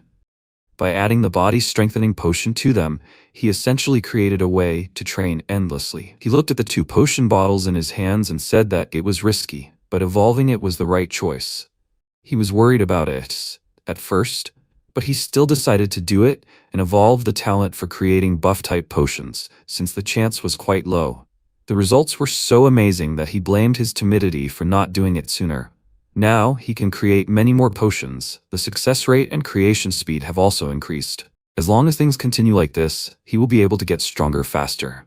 And if he can get a good corpse and some materials, then he won't have to worry about combat strength. And since Charon is constantly gone, he won't be able to sell him the sloth page right away. When he came to his office once again, he saw a notification that he went on an urgent business trip. Is he in such a bad mood that he left without even telling his student? Is he really that petty? After finishing his training, he sighed tiredly, and because he still couldn't get in touch with him, he decided to go to bed quickly, because he still had to go to herbalism class tomorrow. But when he came to the classroom the next morning, he didn't find anyone inside and saw a note from the professor. Today's lesson would be held outside, which he informed them about through their tablets. But the catch is that Andreas doesn't have a tablet, and he decided that Vauban did it on purpose. After that, he ran outside, wondering what he was thinking, doing this to a student? Soon he arrived at the academy's garden and found many tables where students were working on potions. Noticing that everyone was somehow tense and in a hurry, he became worried. Did he really decide to hold an exam? At that moment the professor showed up. He reproached MC for being late. It seems he was so busy with his own research that he didn't notice his message. The guy pursed his lips in disappointment and thought that this was just childishness. But suddenly, Lucia grabbed him and led him to the table to quickly explain everything. She showed him the news and advised him to just buy a tablet. He now had money. There was an article in the news about a professor who discovered the awakening potion and stitched it to the idea of holding an exam on analyzing it. Andreas got down to business and thought that he must want to brag about it, after which Vauban approached him and mockingly asked, "For someone with his level, it should be easy to figure out the composition and proportions of it?" He kept silent and told him in his mind that he really was such a stubborn idiot. And the professor himself told him that he shouldn't be shy. He had a bright future ahead of him. But deep down, he wanted to show everyone how worthless he was. After all, he was the one who took advantage of the kindness of Lucius, a rising star in the potion world. He was just an ordinary scum. MC, although he didn't hear, suspected his thoughts. And so, under the evil gaze of the professor, the 4 hours given for making the awakening potion passed. Lucius took first place, having prepared the potion in an hour, and Andreas took second place. He did it all in 2 hours. Because of this, the professor's face acquired a very surprised look. His assistant said that no violations of the rules were found during the exam, and all the other students finally realized that MC really has a talent for creating potions. Lucia praised her friend, and suddenly a guy ran past them, dissatisfied with how the professor treated him. Vauban looked at him in shock and he exclaimed, "Why did he appropriate the potion? What did he make on his own?" Everyone was shocked by this news. The poor student waved his hand and exclaimed, "How could he do such a thing?" He knew firsthand how much effort he put into creating this potion. All the other students began to whisper worriedly among themselves. They did not think that their professor was capable of such a thing. Andreas decided to ask Lucia's opinion, and she was sure that it was true. Since he also thought so, he went to the professor and she became worried. After all, she saved him yesterday, but today she definitely will not help him. In the meantime, he turned to the professor with a question about the ingredient of the potion, and he exclaimed, "Can't he see that now is not the best time?" He answered him that it is due to the current situation. If he invented the potion himself, then he can prove it with his answer, right? Alban became very nervous when he realized that he had caught him, and the upset student asked, by proof he meant the grade in the magic tower? MC said that if he really created this potion, he could easily explain the use of each material. Or is he not so sure anymore? The professor nervously adjusted his glasses and said that he was too impudent. He is a professor of a prestigious academy. How can he not be sure? Andreas continued to stand his ground and asked him to answer why he replaced the apri resin with cinnamon petals. He trapped the professor with this question. He completely forgot to check this part, since he was concentrating on the day of the potion demonstration. The student asked why he was silent. He decided to answer for him, saying that by using the petals, they can reduce the cost. If he was the creator, he would have known about it. Vauban exclaimed, "What kind of circus are they putting on here? Only the magic tower can evaluate the potion." But despite his furious shouts, the students continued and asked why he used the more expensive Julie beetle instead of papina powder. The man remained silent, not knowing what to answer, and the students began to whisper, asking why he did not answer. Did he really steal the potion? Just think, he appropriated his own students' research. Meanwhile, he frantically thought of an answer, and at one point shouted that it was because papina powder had a hallucinogenic effect. That's why he replaced it with beetles, even though they were more expensive. But this turned out to be the wrong answer. His students said discontentedly that this was not why he replaced the powder. The reason is that during the creation of the potion, the powder gets very hot, which can cause stomach pains. But Vauban persisted and waved his hand, exclaiming that he was wrong. It was all because of the hallucinogenic effect. Suddenly, a student remembered his words and his gaze became gloomy. He said that the powder had a side effect, but he did not say that this effect was hallucinations. Can he explain how he came to such an answer? Finally, the rest of the students turned against the professor and began to scold him for stealing his own student's merit. While they all called him a thief and a cheater, his face broke out in cold sweat, and then he, drooling and sniffling, shouted that they were all lying. He pointed at the MC and the guy he stole the potion from and ordered them to admit that they both lied. He would report them to the disciplinary committee. Andreas was disappointed in him. He really hit rock bottom. When a child throws a tantrum, adults should intervene. He told him that if he was so unhappy, he could ask Sir Alvin to sort things out personally. He took a card out of his inside pocket and said that he had such an opportunity because he was his sponsor. Lucia was surprised that he was threatening him with a card, after which the professor's hands fell weakly, and now he could not answer in any way. MC asked, what was wrong? Didn't he want to achieve justice? Vauban remained silent and, remembering the owner of this card, fell to his knees in shock. Meanwhile, a white eagle was sitting on a tree nearby, through which Bart watched what was happening. He thought that this professor had caused such a mess. Now he would have to answer for it. Seeing how Andreas handled the situation, he smirked. This guy really is not stupid, and impudently used his name. He knows the theory and composition of the awakening potion. Maybe he can really create a new potion before the end of the year. With this thought, he flew away, and lastly said that he will look forward to it. After classes, everyone went to the cafeteria and MC finally decided to fulfill his promise to Lucia. She was a little unhappy. He decided to treat her to food, but of all places, he chose the academy cafeteria. Noticing that she was staring at him with annoyance, he asked, is she not going to eat? It is so delicious. She immediately took another piece of meat and put it on her plate, but suddenly screamed in pain and dropped the piece, realizing that it was still hot. He told her to eat like a rich lady and demonstrated exactly how to do it. Let her take the meat by the bone and then dip it in the sauce. He handed her a piece of meat and she looked at it with delight, took it and thought that she had no idea that she would enjoy a meal in a cafeteria. Vivian, who was sitting next to him, also wanted meat in sauce, which made Andrea slightly surprised, and then handed her the food with a smile. After the meal, they left the cafeteria, and Lucia asked when he was going to buy himself a tablet. When he got one, he would be able to get information about what was happening. For example, where the lesson was held today. He told her that he was currently saving money, and she exclaimed that this tablet was not expensive at all, but he said that it was easy for her to say she could afford everything. Vivian, meanwhile, was absorbed in thoughts about Mr. Fairy giving her meat and wanted to give him something in return. But he immediately refused and nervously asked why she even called him Mr. Fairy. Their conversation was interrupted since they needed to go different directions, and they said goodbye. MC walked forward along the corridor alone and thought about something, closing his eyes, but suddenly he saw Charon ahead, whose return he had been waiting for so long. Before meeting him, he decided to visit the forge to buy a sword there. Charon is one of those people who considers his property his own, and will probably try to take the sloth page by force, so he should be prepared. He chose the sword he liked, and suddenly DNA appeared in the forge, who was clearly surprised by his presence here. And in her hands was a weapon in a gift box. She wondered what he was doing here, and when he answered that he just needed a sword, she was surprised because he was a mage. He said that for self-defense, one weapon would not hurt him, and drew attention to the box in her hands.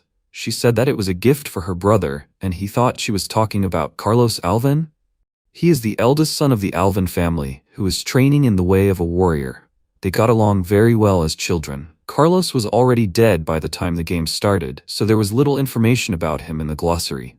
He died at the end of the year event at the academy. After Khazar escaped from the Duke of Baloric's territory, he joined a religious cult, the cult of Zafaro, the same cult that committed the terrorist attack. He asked if her brother was participating in the end-of-the-year event, and when she confirmed his words, he smiled and said that it would be great if the three of them could meet. She started to get nervous and thought that after she asked others about him and saw him, she was sure that he had changed somehow. Because of this, she was confused, and now she didn't know how to ask about how he had changed so much. She mentally told herself to calm down, and he, noticing her doubts, asked if she wanted to ask him about something. In response to, she screamed loudly in fear, and since she did not say anything, he decided to say goodbye to her and headed for the exit. She finally decided to ask him what she wanted, but he had already left, and she was slightly upset. In the meantime, he remembered her brother and thought that there was still time before the cult attack.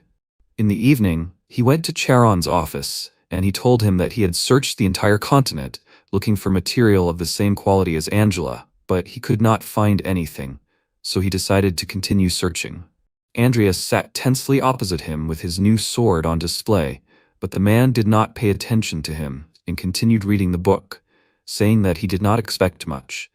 But at the meeting this weekend he would have a chance. His student thought that was where the game would begin. If he was blinded by greed and asked him for it, then he would win. Charon closed the book and said that they had a lot to do, so he should be prepared. But suddenly, MC wanted to tell him something. He intrigued him, and after a short pause said that he was able to obtain the Codex of the Apocalypse, which made the man's face become surprised. The room fell silent and Andreas became nervous, after which the man coughed into his fist and told him not to talk nonsense. This is not something a weakling like him can get.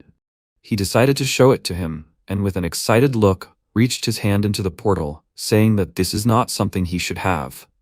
Seeing the page of sloth, Charon was shocked, and MC handed it to him, offering to take it.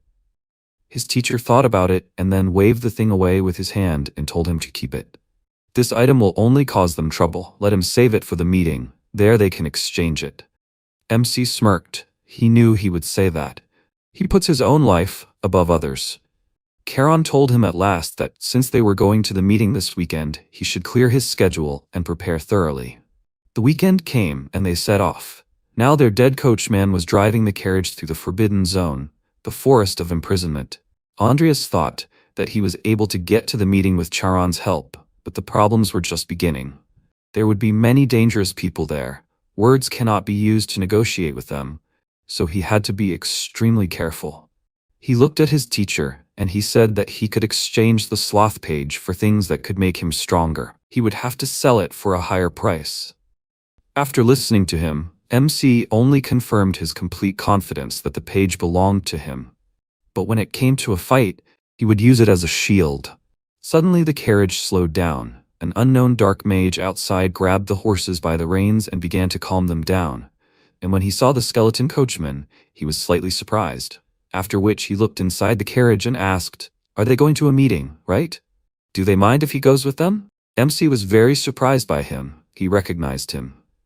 After the black mage sprawled on the seat, Andreas thought that this was Salem Adelia, one of the great 10 of the continent.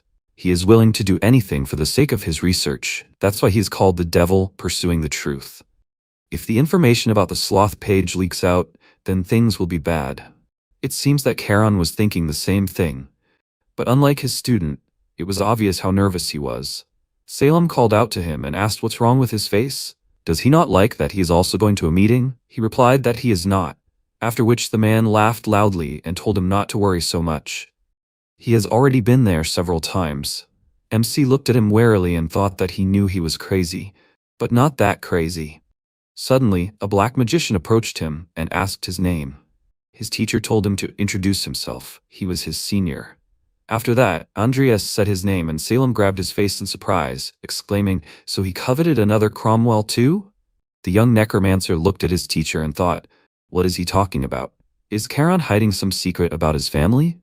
Seeing his reaction, Salem realized that this child does not know anything, after which he put his hand on his shoulder and decided to give him advice. Let him fight with all his might. MC looked at his teacher, his face telling him to be silent. But what is he hiding from him? Suddenly, a huge puddle of ink appeared on the road. Charon, noticing this with the help of the coachman, immediately stopped the horses and asked what he wants. If he has something to say, let him come in person. From the black puddle appeared the silhouette of the head of a black magician named Dragon. He grew completely out of the ground, adjusted his hat and asked him for forgiveness. They had not seen each other for a long time. He smiled, but when he noticed Salem getting out of the carriage, he immediately grimaced. They headed into the forest and he scratched his head in confusion, telling Charon that he did not think that he was with Sir Salem. The black magician smirked and asked him to shut up. His breath stunk. Andreas followed them and thought that the deep-sea dragon had definitely come to steal the sloth page, but he did not expect to see Salem here. Charon stopped, pointing his finger at a huge glowing tree ahead, and said that Morsh noticed them and was showing the way to the meeting. Salem was not happy that they had chosen such a high place, then looked at the forest more closely and said with a smirk that it was expected. He placed his feet shoulder-width apart, and the others became nervous, realizing that he was preparing for battle. Taking out his staff, he walked forward and said that it looks like a bunch of fools have appeared. Charon and Dragan meanwhile thought, are they complete idiots? Are they trying to steal the codex in Salem's presence? All this time a small group of black mages were waiting for them on the branches of the trees. Roots appeared from the ground, grabbing their arms and legs, but Salem was still able to move and decided to attack. He slammed his staff on the ground, easily dispelling the black magic of his enemies, and a wave of energy spread throughout the forest, revealing the core of each mage within the radius of the spell. With this he recognized that there were only 7 enemies, after which he licked his lips and said that they would quickly finish their game of hide-and-seek. With a bright flash, he disappeared from his place, and the squad of magicians, watching how he moved among the trees, became agitated. The most important of them shouted that they had been discovered. Let them retreat immediately. But Salem immediately appeared in front of the magician, and, like a predator, rejoicing at the prey he had found, he used a spell, because of which an explosion thundered in the forest. Meanwhile, at the meeting, everyone gathered at a round table and waited for those who were late. Salem opened the door with a smile and told Morsha that they had not seen each other for a long time, after which Charon greeted everyone with respect. Jester, a guy in a huge hat, was surprised that even Salem had arrived, and he asked why he was so cold. It was thanks to him that the sloth page arrived safe and sound. He waved at Andreas and told him to open the bag, after which he poured out the heads of the mages who attacked them from the bag, and the members of the meeting looked at them. Jester said that this was an urgent meeting, so few people came. But he still decided to commit unnecessary murders? MC meanwhile thought that all these black mages were intermediate level and above. It was problematic to deal with them in the game, and he was able to kill them just by releasing his magic power. Salem Adelia is definitely someone to be reckoned with. The black mage raised one eyebrow in displeasure and said that without him, they would not have even been able to smell the codex. Jester decided not to argue and asked him to show him the page of sloth, after which Charon nodded to his student and he stepped forward, opening the summoning vaults. Watching him, a thought flashed through Salem's mind that this guy was quite interesting. He didn't flinch in the face of so many enemies and didn't even bat an eyelid when he told him to cut off his heads. Plus, he has a double core just like him. That made him smile and then quietly snuck up behind him and breathed on his neck. Andreas immediately covered the area with his hand and turned around, excitedly exclaiming, "What is he doing?" The man said he liked him, and he suddenly thought, what? Does he like guys? The rest of the meeting didn't like his antics, especially Morsh and Jester, but he ignored them and winked at Andreas, saying that he had interacted with his family a little, so he promises to do him a favor, but only one. MC was very surprised, because Salem never breaks his promises. There were several times when he kept his promises no matter the cost. Since he has his help, he can make changes to his plans. After that, Nickel came out of the summoning vault with a page of sloth in his hands. This sight made the black mages freeze in place, and Morshi with a mesmerized look said that there was no doubt this was a real diligent sloth. Charon was surprised that his student managed to summon someone, and Salem looked at his skeleton with interest and asked, did he entrust the codex to the undead? He must be strong. MC glanced at his skeleton and took a deep breath in order to calm down. Looking at the faces of these black mages, he realized that he had no chance against these monsters, but he could not hesitate. After waiting a couple of seconds, he mentally ordered Nickel to return, and then he took out his sword. The black mages looked at him in surprise, and the moment Nickel returned to the vault, the faces of everyone present were transformed by shock. Andreas thrust the sword into his chest and Jester asked what he was doing. He told him that he was the one who found the sloth page and therefore wanted them to appreciate his efforts. Morsh immediately used her power and began to wrap sharp vines around his legs, but he suddenly called out to her and said that the sloth page was in his vault, along with the skeleton. So if he died, they would not be able to see the codex. After that, he turned to Salem and asked, "Didn't he say that he would help him once? The time had come. Let him hurry, he doesn't have much time." The man asked in confusion, was he acting so recklessly just because of his words? What if he had deceived him? What then? He told him that he would do everything he could, even if it meant he died. To survive in this crazy world, he himself would have to become crazy. Salem said that he was a funny guy. He told him to fight, but he didn't expect him to go this far. After that, he released his magic power. His staff turned into a spear, which had snakes instead of a tip. He stood up for the guy and with a wide smile on his face said that since he insisted, he had no choice but to kill them all. He raised his spear and said that anyone who dared to touch the boy would be killed. The girls said with a smile that they would not touch him, but Salem did not let her finish and added that anyone who dared to look for trouble with him after, he would find each and every one and kill them. Jester asked if he really wanted to fight all of them because of this. He answered him with a smile that he knew what he was like. He would never lie.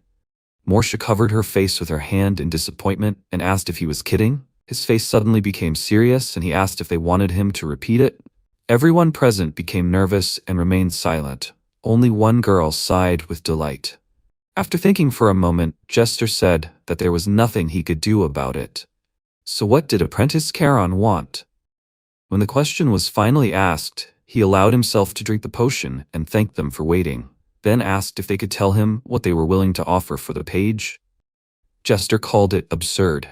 He didn't even know what he wanted. Waving his hand, he showed him a list and said that he could choose 5 items, but he should choose carefully. There were even powerful corpses here. He walked closer and thought that this was a gathering of black magicians. No wonder there were corpses here. Seeing the former fairy queen Milena and the tiger king Timur on the list, he was very surprised. These were first-class materials that he simply had to get his hands on. One of the black magicians worriedly told Jester that these corpses had already been sold to Morna. If he gave them to him, he would be furious.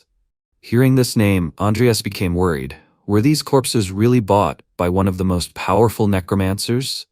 If he insulted him, then there would be no end to the problems. He would have to refuse the corpses for now. But suddenly Morn's voice was heard, saying that he did not mind. He could take them just like that. Everyone immediately turned around in surprise and looked at the fly, which was speaking with his voice. Charon excitedly called him master and said that Andreas did not yet have the skills to use such powerful corpses. Morn repeated that he had already said that he did not mind. The corpses were in his subspace bag, so he could take them. Salem smirked and told Andreas that he deserved it, and he was surprised by his generosity and thought that he had no idea why he was so kind. But he could not pass up this opportunity. He bowed slightly and thanked him, then said that he would now choose the remaining items, including these corpses. Charon at this point regretted not taking the sloth page from him then. After that, Morn showed him the things in his bag, from which he chose the potion of moon blessing, the tears of the fairy, the flowers of blue Canigula, the jewel of Kedunon, the root of Yobin, and the corpses. He threw all this back into the bag, and Salem said that there were better things here. Is he sure that he wants to take exactly this? He told him that for him, these items are more important, and thought that from them he could make 4 potions that are worth more than several hundred million. He also found the necessary ingredients to cure Lucia's disease. Jester reminded him of their agreement, and he summoned Nickel from the vault, after which he handed him the sloth page. As soon as this thing was in the hands of the black mage, Salem whispered to the boy to get ready to run. After that, he grabbed it and breaking through the wall of roots, rushed to run. The black mages wanted to catch up with them, but did not have time, and Salem laughed loudly, while MC watched in surprise as the meeting place disappeared. He asked if they wanted to get rid of him when he would give them the page. The man confirmed his words and said that a promise is a promise. He will take him to a safe place. Where should he take him? He asked him to take him to the academy and leave him at the nearest station. Salem clarified the name of his academy and asked if Bart knew that he was a black mage. He asked in bewilderment if he knew, would he still be alive? Salem thoughtfully said that fate was a curious thing. He would understand everything when the time came. Andreas did not understand what he was talking about, and he advised him to just fight with all his might. As long as he could survive, he would find the answers to everything. After Salem abandoned him at the nearest station, he successfully reached home and immediately pulled out the corpses from the bag, along with Nickel. The tiger corpse was especially heavy, and he wondered how such a huge thing fit in this bag. The subspace bag is a useful thing. He opened a portal with the thought that he could only summon Nickel as a skeleton, but for these two corpses, it would be better to increase his necromancy skill and use higher-level spells. So he decided to leave them in the storage for now and examine the other things he brought with him. To his surprise, he noticed a book that he did not take with him. It turned out to be a book of black magic, written personally by Morn. He was slightly surprised. Did Morn give him a gift?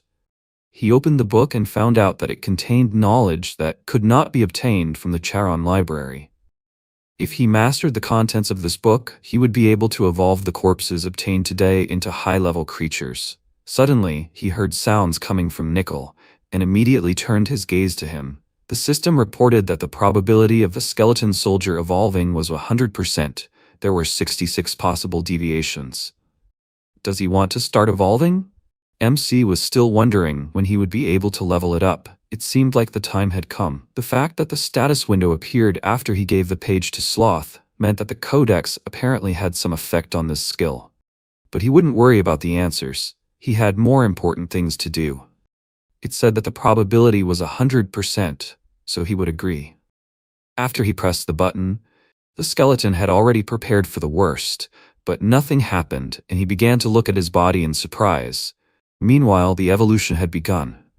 MC thought that he didn't seem to be in pain like Angela. Maybe it was because he was undead. Suddenly, someone knocked on the door, and he quickly called Nickel away and ran to the exit of the room and asked excitedly who was there. Lucia was outside the door and wanted to talk to him about something. Meanwhile, Salem was at Mornay's and wanted to ask him something while he was drinking tea. The reason he told him about the sloth page was because he needed someone to protect Andreas, right? The old man remained silent, and suddenly Salem laughed and asked, was it his, right? He took such good care of Cain, and now his son. He was forced upon him by the Empire, right? And it was hard to teach him because he had no talent. Mornay interrupted him by saying his name and then asked, did he know the origin of necromancy? The man didn't understand what the question was about, and he, remembering his younger self and his beloved, the green-haired girl, said that necromancy pursues immortality, or rather it pursues immortality for those you love. He remembered the girl's death and how he tried to resurrect her, and continued by saying that it was created by the obsession to be with his beloved forever. Salem became serious and asked if he decided to tell him a story. The old man asked in response, who knows? Salem irritably threw the book on the table and asked if he wasn't a sage. He understood what he was asking. Mornay laughed and decided to leave it to his imagination, after which the man raised one eyebrow with interest and said that it seemed like they were connected by something more than just Cain. And even if he used force, he would not answer him, so he gave in. Mornay asked his opinion about the boy, and he indignantly exclaimed that he knew, that he had seen everything. He used that dungfly to spy on them. Anyway, all he can say is that this kid is going to be the craziest man in the world, even crazier than him. The old man said he will look forward to it. A new day dawned. Mems came to meet William Everlast Hollington. He was very happy to see him, and they sat down to discuss everything. The man apologized for making him come all this way just to calculate the initial profit of the potion. He really wanted to meet him in person. After all, they planned to cooperate fruitfully. Besides, he is a close friend of Lucia. He answered him with a smile that he was also looking forward to meeting him. He is grateful for all the help his daughter had given him and in facilitating such a profitable deal. William said that he had made a huge contribution. Of course, he deserved it. Lucia said with a smile that he should be grateful because of her, the conditions were so favorable. After that, her father handed Andreas the documents, and judging by them, he now receives 60% of the profit, and with the cost of the potion at 3 million wills, The final figure will be as much as 1.8 million. He was very surprised by such news. He did not even believe his eyes. But over the past month, more than 1,000 potions were sold. Noticing his surprise, William said that the potions were literally flying off the market, so next month the amount would be even more. He suggested ending the conversation about business and moving on to dinner. This is the first time his daughter brings a friend home, so he would like to hear more about him. And besides, he is a boy. He laughed loudly and MC looked at him nervously. A month had passed since this event. Now he was riding the train and thinking that thanks to rumors, the Everlast potion had become incredibly popular.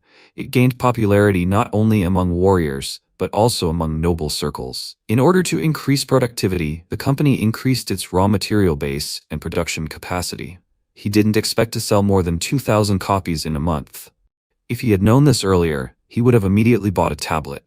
To be honest, he didn't think that he could earn so much from just one potion. Thanks to the popularity of the potion, he received the support of many nobles. Now he has more than 6 billion wills. His family's estate is worth 3.5 billion, including taxes. Even if he bought it now, he would still have a lot of money left. The next stop was announced on the train, the National Cemetery. Right now they were arriving at Hartfield's station. Andreas took his things and decided that before buying the house, he needed to return the family ring. He climbed the hill where the cemetery was located and noticed a man in a mask near the gravedigger's house and suspected something was wrong. Paimon greeted his guest and invited him inside and have some tea, but he still couldn't stop wondering who that was next to him. The man told him that he hired him as a guarantor. He thought he would be needed to avoid possible problems. He led the two of them inside and they sat at the table, and the mercenary stood next to him. MC kept looking at him and thought, the guarantor carries a sword and hides his face? This is a blatant lie. He knows that Paimon practices necromancy. In the game he was no better than Charon. He looked through his skills and realized that he is no match for him. Evolved Nickel can use aura, so non-aura users will not be able to defeat him. The only problem lies with this guy in the mask. Maybe he should release the energy in his dantian? He thought that it would be better for him to hold on, but now is not the case. Paimon poured him tea and said that he ordered it from a friend from the meeting. It is very tasty. But he refused, saying that he would like to talk about the family ring and not drink tea.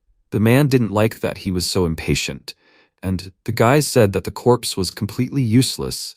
But, looking at his kindness, he was ready to give 5 million wills for it. Hearing such an amount, Paimon even sweated, after which he smirked and said that not much time had passed since their last meeting, and he had already become a great man, and generous at that.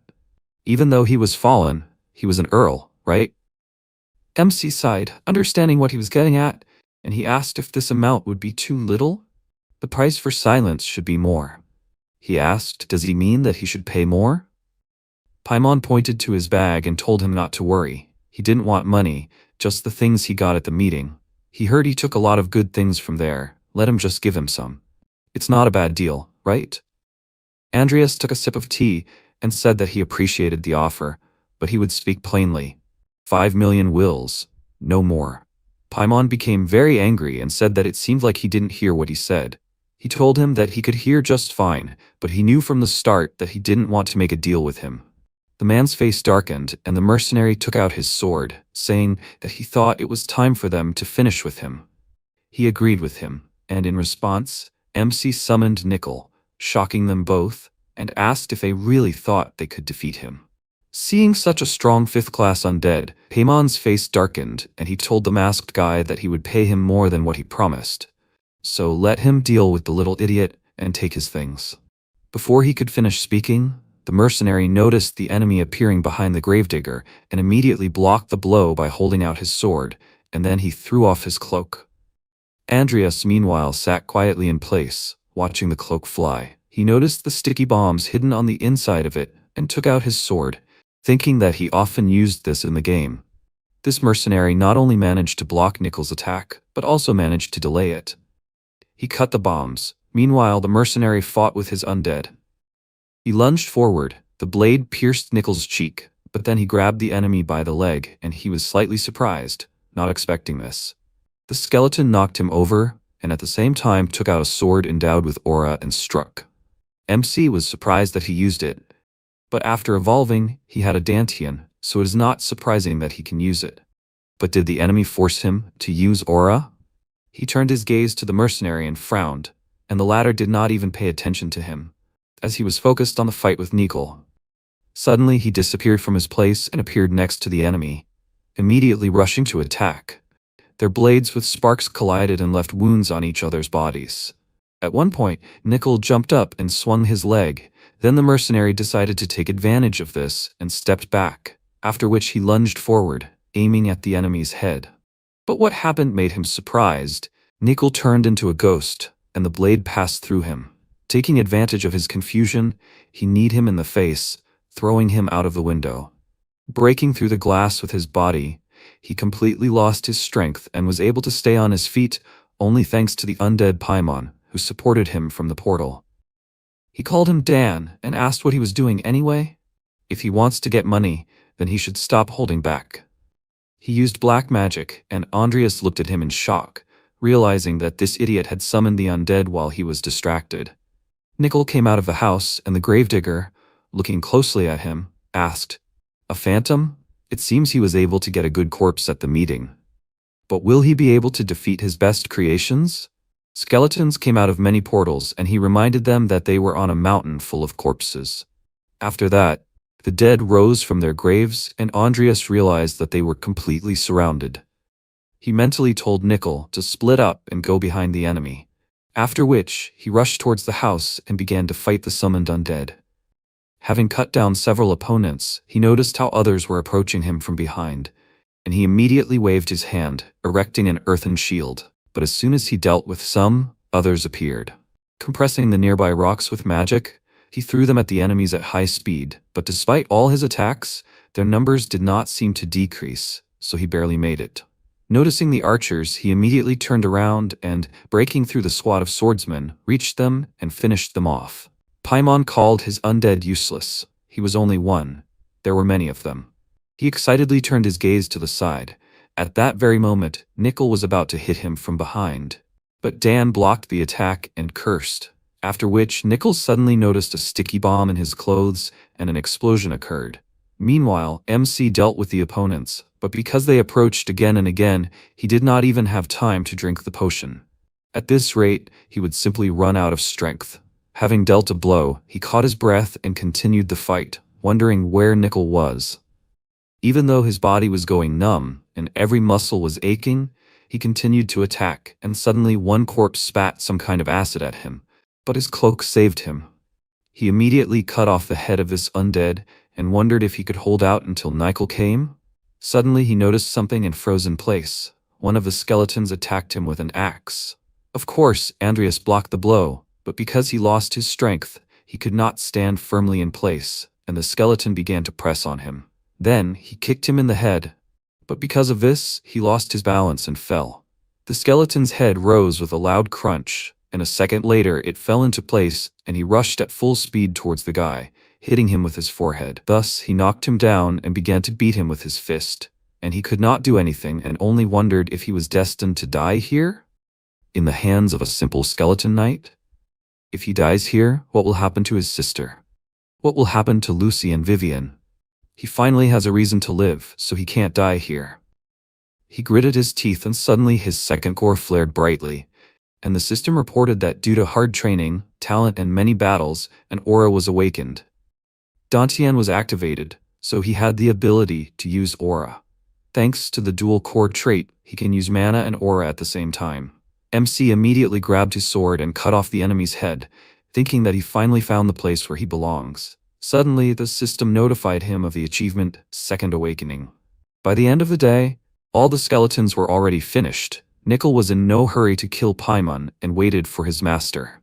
Andreas approached them and asked the man where the ring was, and he, with a nervous smile, suggested that he first lower the weapon and then talk. He pointed at the dead mercenary and said that he was already dead, so they could definitely come to an agreement. Now MC also paid attention to him. He looked at him carefully and thought about what he should do next. First, he took his sword, then went to Paimon and asked again where the ring was. The man became very nervous and asked him to calm down, But Andreas did not listen to him and swung his sword, cutting off his arm. Paimon screamed loudly in pain, and MC said that he had no intention of discussing anything with him. Only after losing one arm did Paimon tell him that it was in the closet on the bottom shelf, but suddenly he began to cough and choke on blood. All the veins on his face bulged, his skin color turned blue, and then he suddenly fell to the ground and did not move anymore. Andreas carefully examined the blade he had stabbed with and thought that he wanted to get rid of it himself, but the poison had finished him off. A skilled swordsman with poison. Who is he? He suddenly remembered how Paimon called his name and thought in surprise, is he Bloody Dan? To make sure that it was really him, he took off his mask and, as he thought, his appearance immediately changed. After that, he put the mask on himself and took the form of a mercenary, making sure that it was really an artifact for changing appearance. Now he understood everything. Bloody Dan in the game was the instigator of the war. A little later in the story, he was hired to kidnap the child of the head of the northern barbarians, which caused a terrible war between the North and the Empire. According to the story, the war would have spread to the entire continent, and he would have been involved in it. But now he involuntarily changed history. In any case, he is not one of those who would live to old age. He thanked the dead man for the mask and ordered Nickel to find the ring, while he would get rid of the corpses. After receiving injuries, MC sought help at the clinic, and the next day saw the news about a fight in the cemetery. The necromancer Paimon and the swordsman he hired fought over money. He hoped that he would not be connected with this in any way, after which he decided to move on to more important things and opened a page on the tablet about buying his house and successfully purchased it.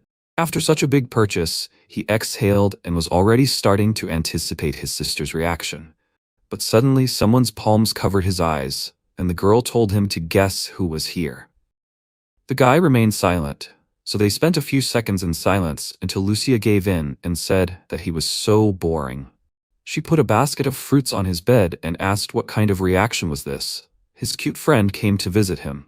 He thanked her with a smile and she mimicked him, after which she asked if he was okay. Remembering those two idiots, he replied that he was fine, he just overdid it during training. She said that if he continued like this, he would die one day. But before she could finish speaking, Vivian burst into the room and MC called out to her in surprise. Noticing him, she went into a stupor and in horror called him Mr. Fairy, after which she sped up and rushing past Lucius, threw herself into his arms and said that she was so worried about him. He just smiled and said he was fine. But Lucia's eyes grew dull, she seemed unhappy. A week later, he hired a horse-drawn carriage and took his sister away to show her something. While they were riding, he was reading a book, but she was very worried, wondering what he wanted to show her.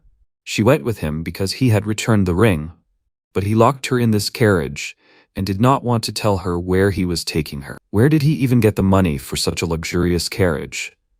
When the coachman said they had arrived, he slammed the book shut and his sister asked worriedly where they were and what he wanted to show her. He replied that she would understand everything now, after which she suddenly heard the old woman's voice, which she knew well. She confirmed his words and said that she would understand everything when she saw it. She opened the carriage door with a smile and greeted Lady Emmy, and she exclaimed in surprise, "What was going on? What would Lupina do here?" Her brother answered her that he had asked her to work as the head maid again, and she looked at him with concern, saying that he knew they couldn't afford it. She took the woman's hand and began to apologize to her, but when she noticed the house behind her, she immediately fell silent and got out of the carriage with a mesmerized look. In front of her eyes was the Apple Estate. In this place she spent her childhood, and there were many happy moments. She turned to her brother with a gloomy expression and asked why he brought her here. He handed her an envelope and asked her to read it, and while she was doing this, Lupina watched her with a smile. After looking through the documents, she asked in shock, "Is it true? Did he buy their house? Let him just not say that he started doing some bad things." To convince her immediately of his honest earnings, he showed her the news that he had invented the potion and said that this was what allowed him to buy the estate. She would no longer have to work. From now on, he would send her money every month. She was upset, realizing that without knowing the whole situation, without knowing how hard he worked, she had yelled at him because of this ring and treated him so cruelly. She cried loudly, remembering that she had told him not to come back, and he patted her on the head, saying that he understood everything. Now he would take full responsibility. He was her brother. Still remembering that situation with the ring, she said that she had always believed in him, but then she was very angry, and Lupino watched them silently, wiping away tears. After that, Andreas returned home, and as soon as it got dark, he drew a magic circle on the floor and put Timur's corpse in the center, and then began to read the Book of Morn. Remembering the fight in the cemetery, he thought that thanks to the talent he received as a reward for the achievement, he can now study necromancy much faster. He received the talent of enlightenment of the epic level. The deeper he studies and reflects on the material, the greater the chance to understand the basics of it. This is a talent that accelerates the speed of learning a skill and assimilating knowledge. Now he will be able to summon even a ghost. Perhaps it is time to use the corpse of Timur. Putting aside the book, he walked up to the corpse and extended his hand to it with the thought that everything will be fine. He studied all the possible consequences of failing many times. Gathering his thoughts, he got down to business and used the spell Summon Revenant. Now he can fully use the dual core. Nickel has evolved, and if he adds Timur, then he alone will be equal to an entire squad. Having cast a spell, he called the tiger to rise, and the system reported that the necromancy target's abilities exceed the summoner's abilities. Stability has been reduced. Additional effects were applied. The tiger's eyes slowly opened and he began to rise, and the system reported that the basic necromancy was successfully applied. He was able to summon the legendary Revenant. The corpse level is very high. Additional effects were added, and his class was also upgraded. Now he is a Revenant fighter. The corpse level is beyond the limit. He can accept part of the spirit of the original body.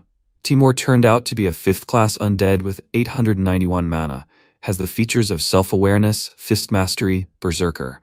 Having completely risen from the dead, Timur screamed loudly, and MC thought that his roar alone was terrifying. It's good that he used soundproof magic. He told the undead that from today on he was his master, and he immediately knelt before him.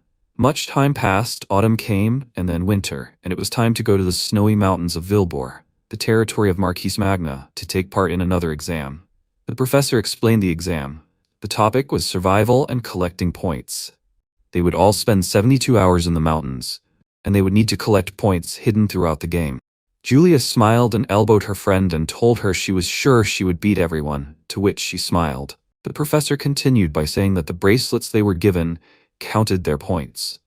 They could also collect points by taking them from other students. If they were rescued, or were unable to continue the test, or their bracelet was damaged, they would be expelled immediately. They all looked at him excitedly, and he, after explaining the exam, asked them to put on blindfolds, and then the observer escorted them to the starting points. The exam began, and a lot of time had passed. There were 47 hours left until the end of the test. Andreas had already managed to get used to it and easily climbed the rocks. He climbed to the very top, and looking around, saw a flat area. This is an ideal place to attack and defend, and to set up camp.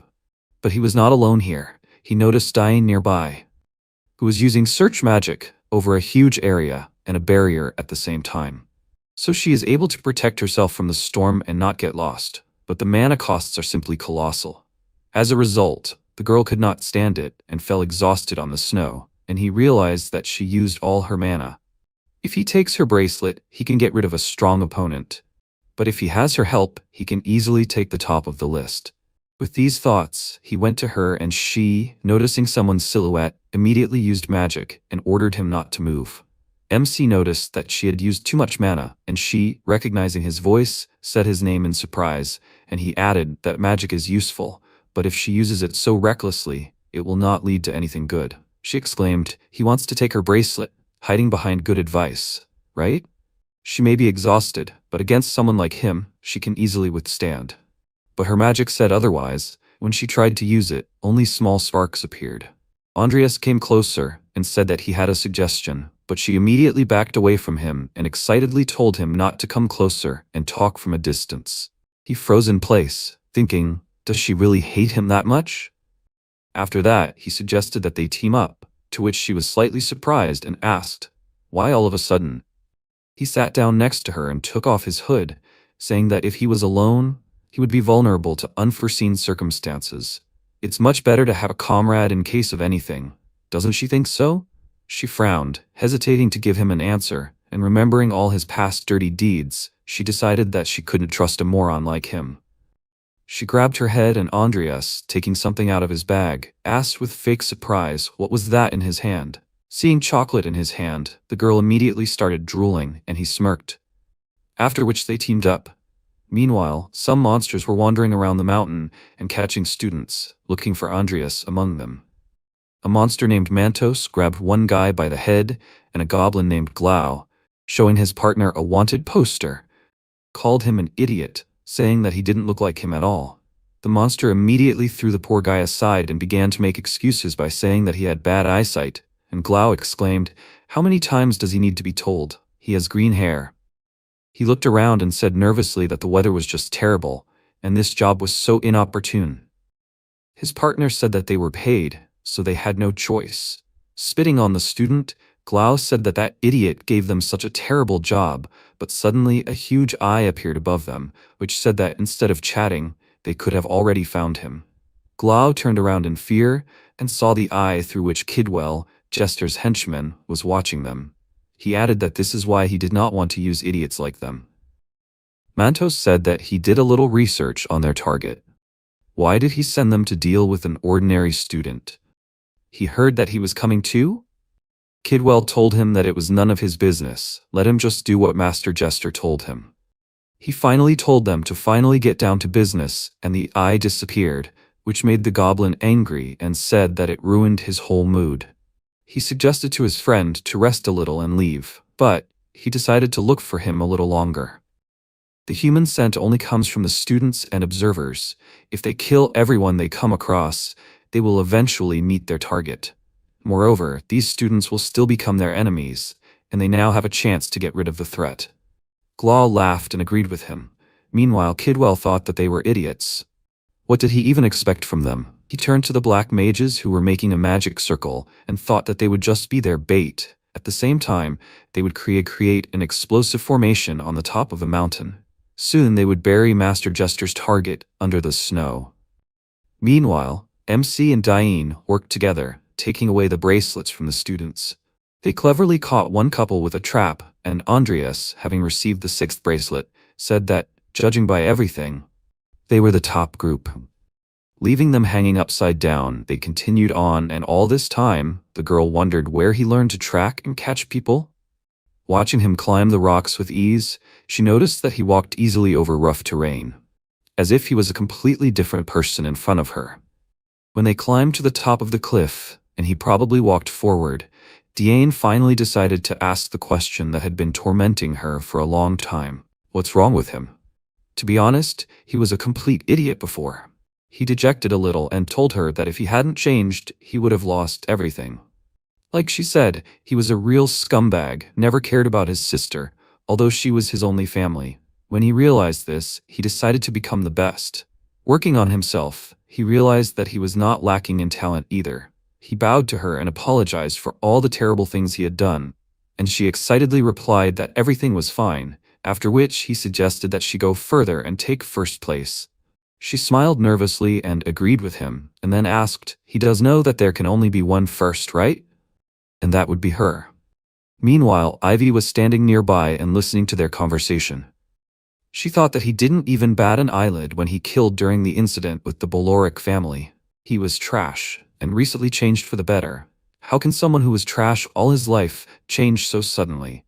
Andreas is a very interesting guy. Time passed. They sped up and Diane asked how long it would take them to get to the object.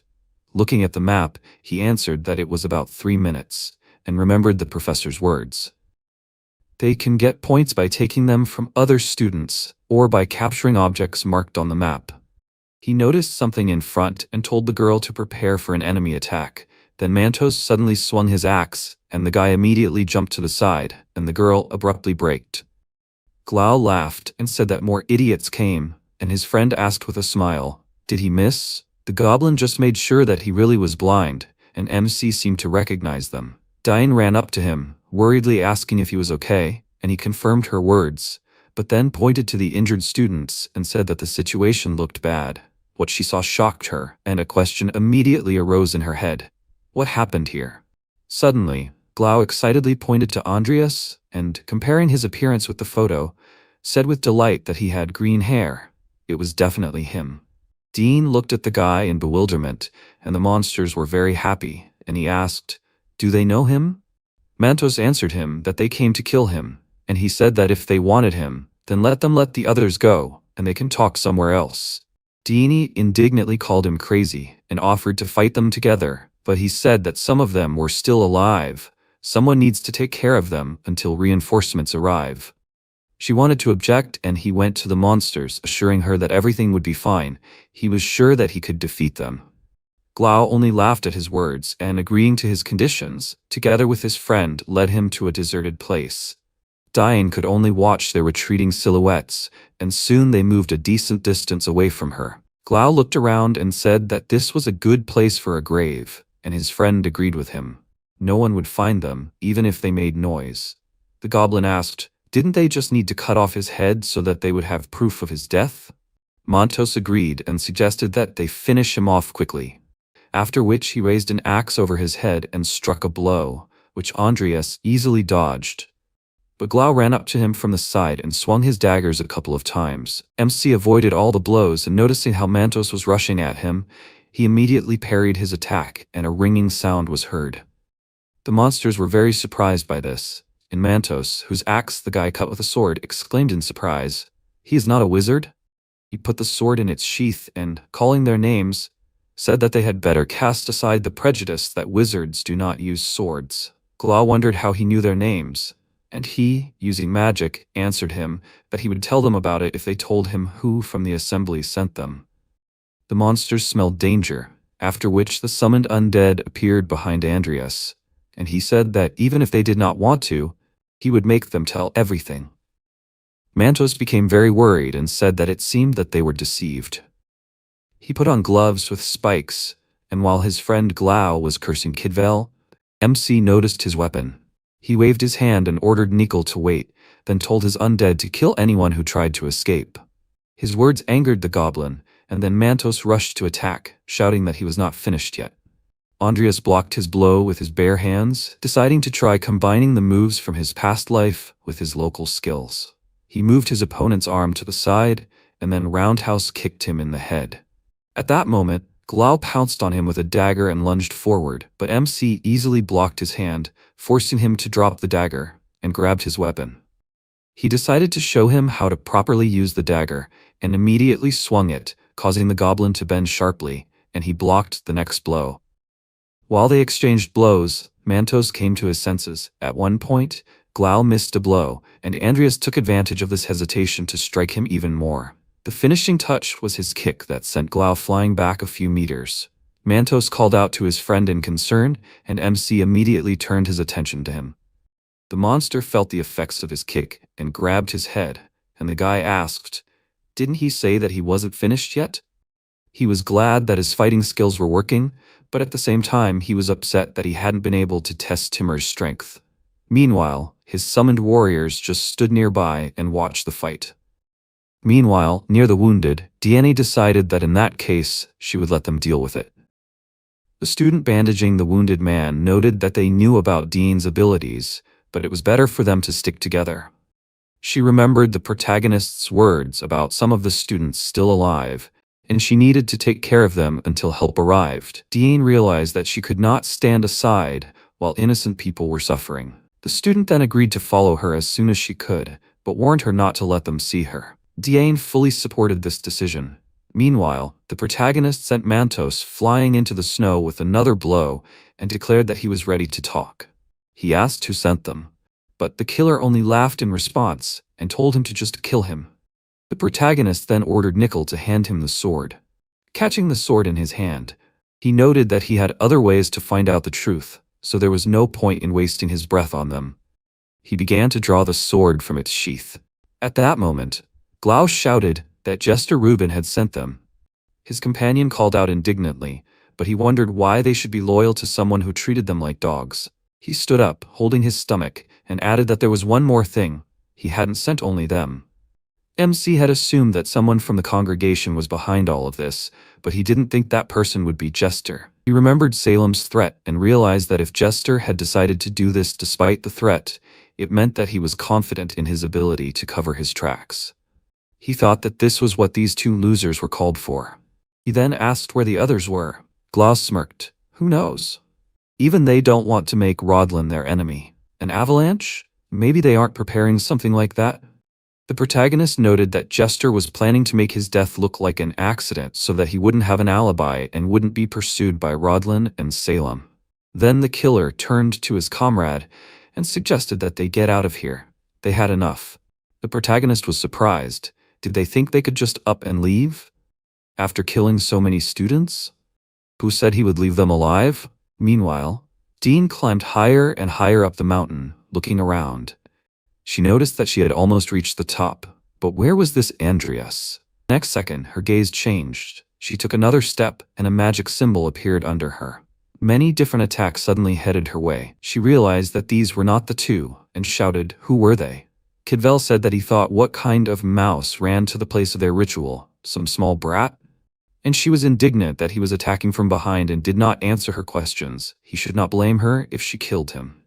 The next second, she used a spell, and Kidvel was surprised. A double cast? She combined a snowstorm with ice magic. Then she ordered them to disappear, and again she cast a powerful spell. The leader shouted at his subordinates to dodge. Looking at the tired student, he noticed what a terrifying control at such a young age. But she was just a little fool.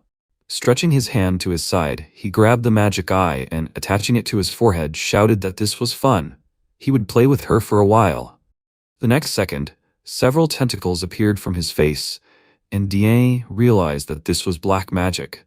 Her opponent was becoming more and more covered in tentacles and looked less and less like a human. At this moment, Ivy, who was busy with the corpses of the students, turned around and wondered what kind of aura was this. At this second, the student continued to fight the monster, with the last of her strength maintaining the barrier and realizing that at this rate, she would run out of mana. Kidwell's subordinates also launched their magic attacks. The next moment, the protagonist jumped right into the girl's barrier, throwing them aside. The monster spread his arms to the sides and shouted that they should see. This is what he calls a difference in experience. Diane was indignant. A difference in experience. He just attached some crap to his head. He indignantly shouted, "What? He will tear her to pieces." She smirked. Such cheap threats, this makes him look even more stupid, old man. Then she began to concentrate energy in her hand, but Kidvel put his hand forward and declared that the games were over. He directed many tentacles at her, but the next second it was cut. The student looked at her savior in surprise, wondering who it was. The protagonist turned to her and replied that he was a mercenary hired by Rodlin. He would deal with this. She should run away. She was surprised. A mercenary? He suddenly appeared here and thinks that he can handle them alone? Is he out of his mind? He explained that his goal was not to kill them. He thought that he should not call Nickel or Timur. He got into a fighting stance and said that he wanted to cause an avalanche, so she should run as fast as she could. She screamed in surprise. What? Kidwell wondered who he was. How did he know that? MC asked why he had to say that to a dead man. Kidwell pointed his long tentacles straight at the student, but he, armed with a sword, spun in the air, slicing the tentacles again. Several mages stood up to defend themselves and released magical attacks, but MC calmly blocked it, and then moved forward, cutting the opponents in his path. Dean watched him in surprise and noticed that he was fast. Then energy began to concentrate on their opponent's forehead, and she shouted at the protagonist to be careful. The next second, a powerful explosion occurred. She covered herself with her hands, protecting herself from it. The smoke began to clear, and the mages called out to their master in alarm. Dean looked ahead in surprise and saw the protagonist plunging his sword into the neck of his opponent.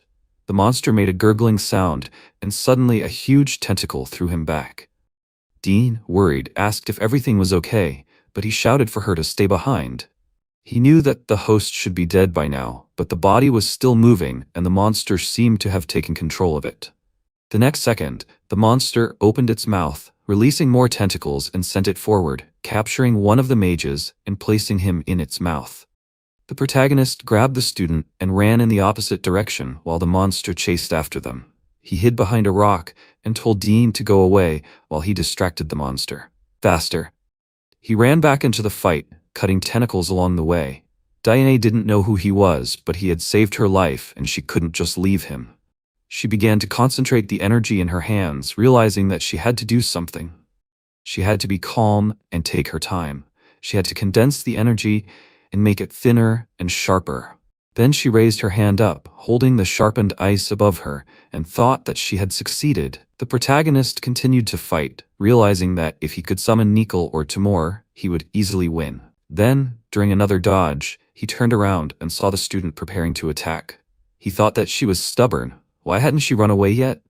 Naughty person. Diane, however, realized that now was the right moment and aimed the ice spear straight at the monster, destroying part of it. The protagonist looked closely at the inside and was surprised to find a mana core there. He knew that if he broke this, he would win.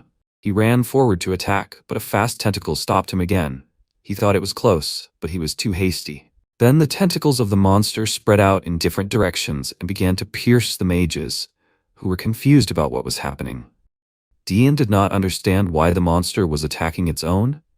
The protagonist assumed that the monster was absorbing the mana of the mages. The next second, it was as if all the life energy was sucked out of the mages' bodies, and the monster's body was covered in spikes. The protagonist noticed that this was bad. The next second, his hands seemed to be enveloped in energy, and looking at his hand, he was surprised. A coating of ice magic? And even increased sharpness, even acceleration. He turned to the student and thought it was her. Deanne fell to her knees, breathing heavily. He realized that she had used all her remaining mana on this. In response, he told her not to force herself. She just had to run. Then he rushed into battle, noticing that his body had become light.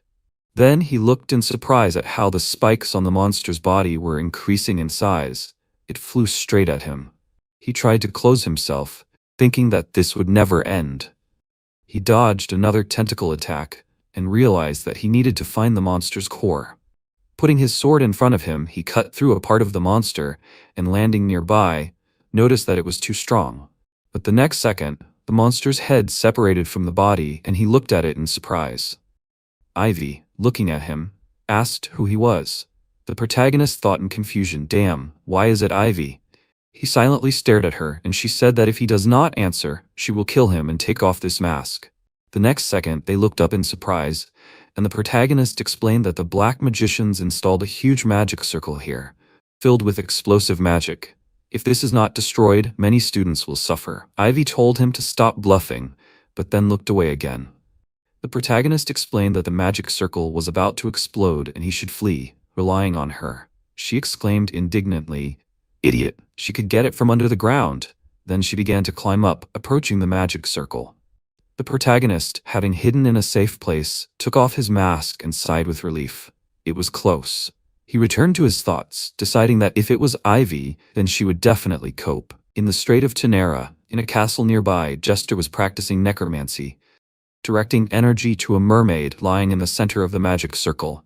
Then he sighed in irritation and said, "This is his private property, Salem." He could have warned about the visit in advance.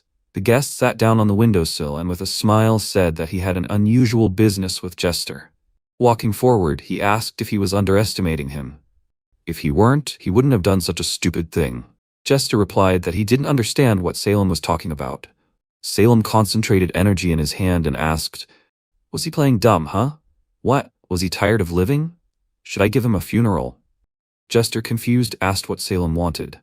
He opened a bottle that was standing next to him and replied that he knew what he wanted.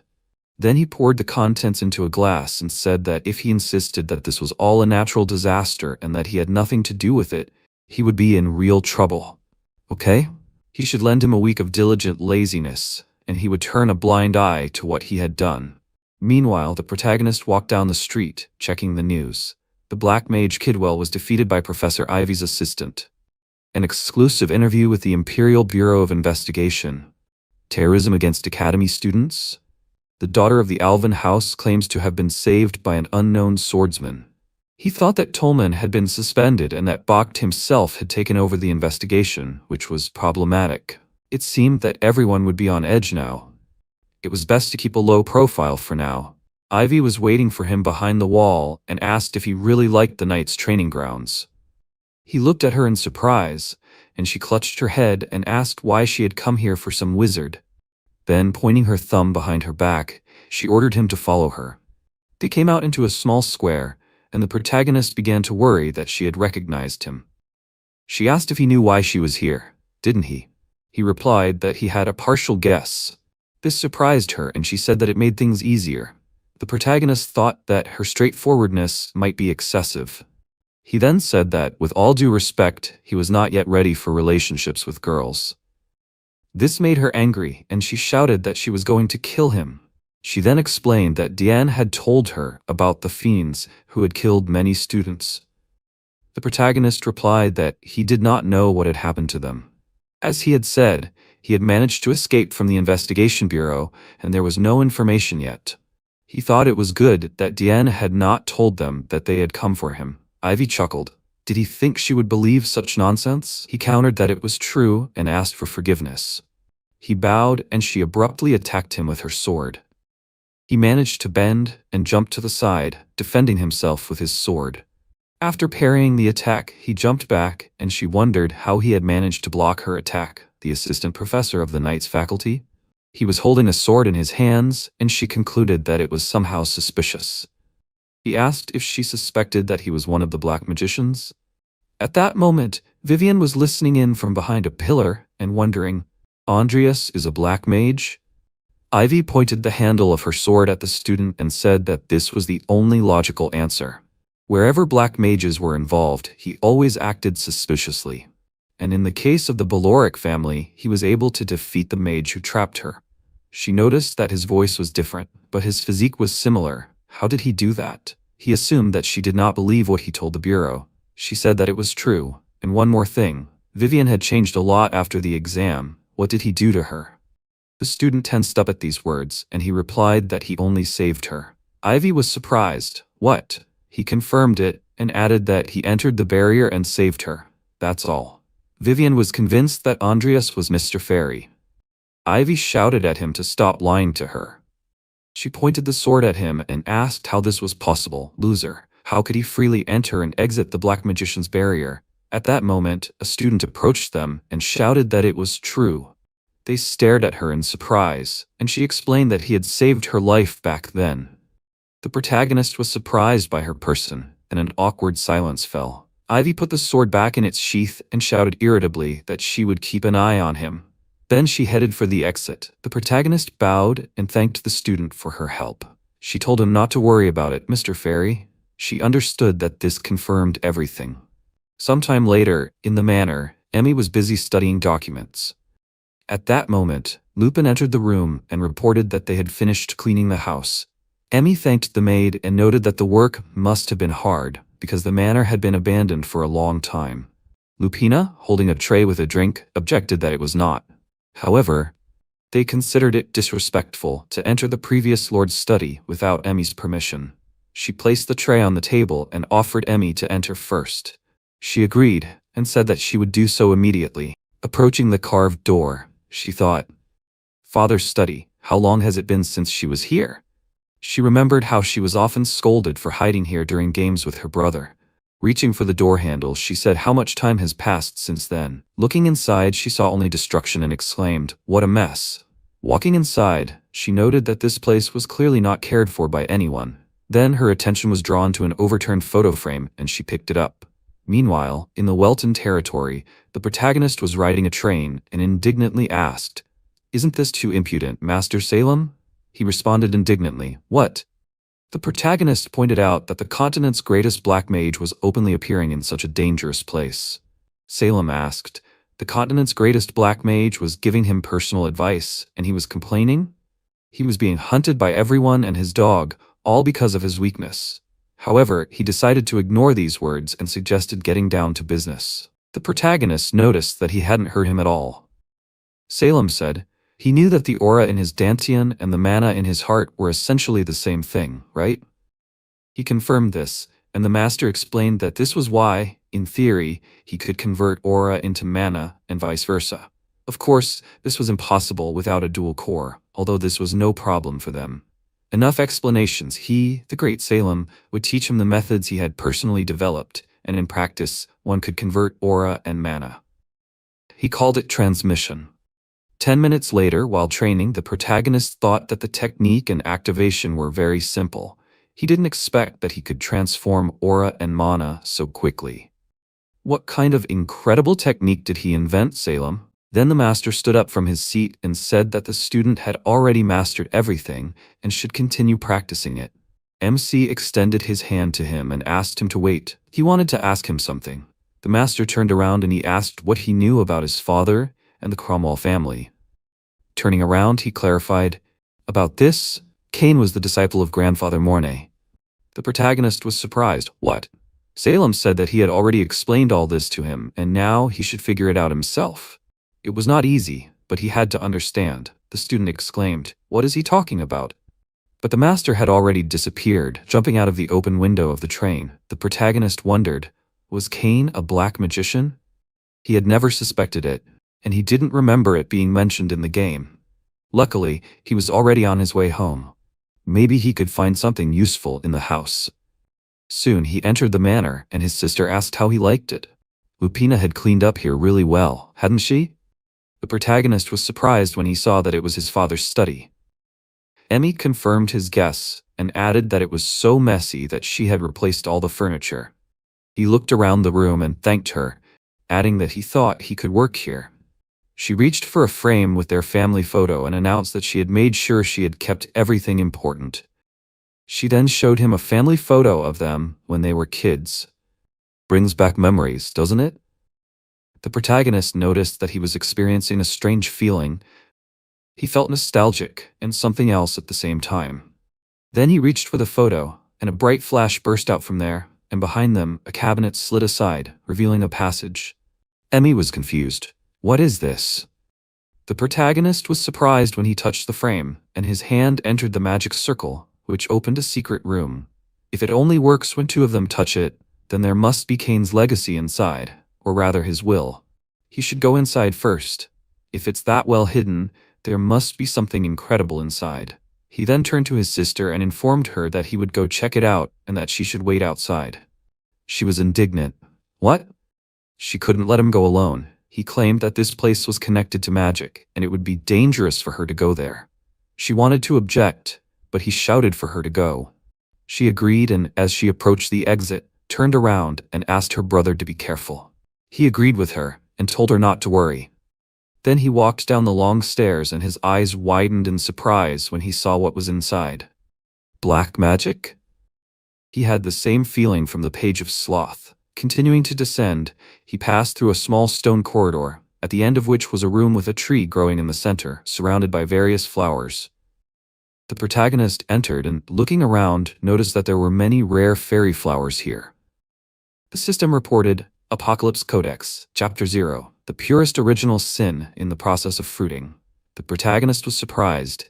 Is this the main part of the codex? Why is there something here that he has not seen even in the game?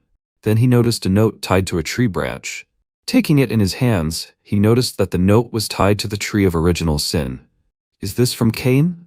The next second, everything lit up, and the note in his hands began to evaporate. At that moment, the creator of the game appeared behind him and grabbed his head.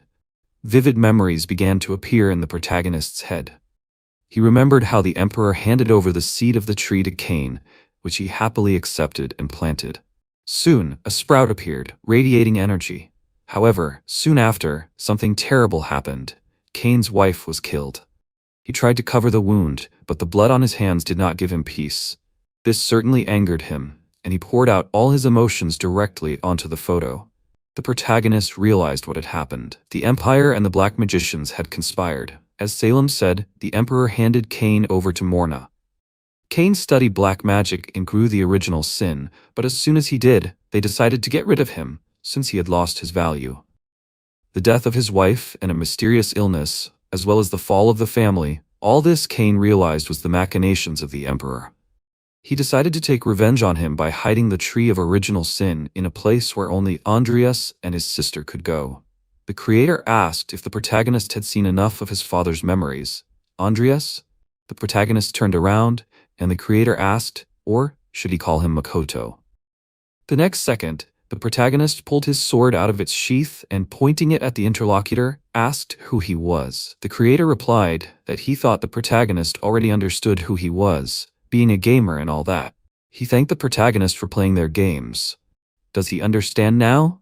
The protagonist remembered the phone call and was perplexed. It can't be. He asked if the creator was the developer who threw him into this game. The creator confirmed this and asked how he liked the world of deadly sins. It's an amazing world, isn't it? The protagonist asked why he moved him here. The creator grabbed the sword with 2 fingers and replied that there was nothing special about it, really. He wanted the protagonist to beat the game. The protagonist asked, "Beat the game?"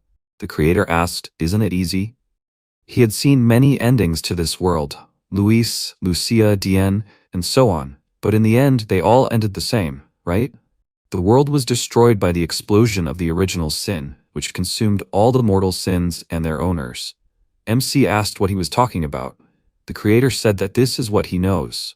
But as long as the consciousness of the original sin exists, the world will sooner or later be destroyed. And in order to prevent this, he needs to completely control it. The protagonist clarified, "Control the original sin?" The creator confirmed this and added that only the blood and flesh of Cain is capable of this. The next second, a system window appeared in front of the protagonist, which said that the immature original sin is asking for the blood of a contractor. He must offer his blood and form a contract. The creator noted that the original sin sensed him. He may be a talentless scum, but only a few can enter here before the original sin grows. He pointed to the protagonist and said that he is one of the chosen few. In 6 months, when the tree grows, it will leave this room and go in search of its owner. The protagonist was curious as to why he had been reincarnated as such an insignificant character. It was now clear to him that Cain had hidden the original sin and only he and Emmy could obtain it. He asked what was required of him. The creator replied that it was simple. He wanted the protagonist to make a contract with the original sin and become its master, then feed it the deadly sins and tame it. The protagonist countered that it sounded easy, but if he failed, the original sin would consume him. The creator replied that this was an inevitable outcome, and if he succeeded, both he and the world would survive. He admitted that he had dragged the protagonist into this story, but he was relying on him, his son. The creator then began to dissolve, adding that he believed in him. Cain appeared in his place, assuring the protagonist that he could handle the task and asking him to look after his sister. The protagonist turned to the tree, took off the glove from his hand, and made a small cut on his palm. He said that this was not one of those stories about reincarnation in another world, and although he did not like to dance to someone's tune, but as he said before, he had no choice. And if there was no choice, then there was only one thing left. Then he put his bloody hand on the tree trunk and thought that everything was as usual. The next second, a system window appeared in front of him, which said, Apocalypse Codex, Chapter 0. The purest original sin has merged with the user's body. The purest original sin has recognized the user as its master. Mana recovery has increased by 144%.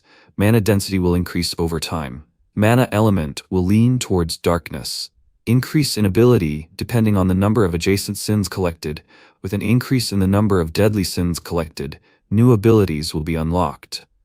The tree glowed, and the protagonist, mentally addressing Cain, the father of the other half of his soul, declared that he could leave Emmy and the Cromwell family to him. May his soul rest in peace, and he will avenge all the injustices he suffered. He swears to do so. Meanwhile, the Emperor, wiping his sword, asked Viscount Lamar Welton, the head of the Intelligence Bureau, if they had found the original sin. He replied in confusion that they had searched all of Cain's belongings before his death. The Emperor turned around and screamed, "Damn trash!" And he calls himself the head of intelligence? He must have entrusted this to one of his relatives. Sooner or later, they would want to take revenge on him. The head of intelligence declared that in that case, he would study the Cromwell family more thoroughly. The Emperor said that right now, one of that family was here. But he should not rush. He would give him some more time. The subordinate thanked him with a bow of his head, and then the Emperor ordered them to continue their search. It would be a good idea to start with a deadly sin. What about the Zephyr cult? He was sure that they had one of the related sins for summoning a god. Lamar said that they had discovered suspicious activity and thought that they would soon gather a large number of people for the Zephyr summoning ceremony. The Emperor said that this was excellent and they should keep an eye on them.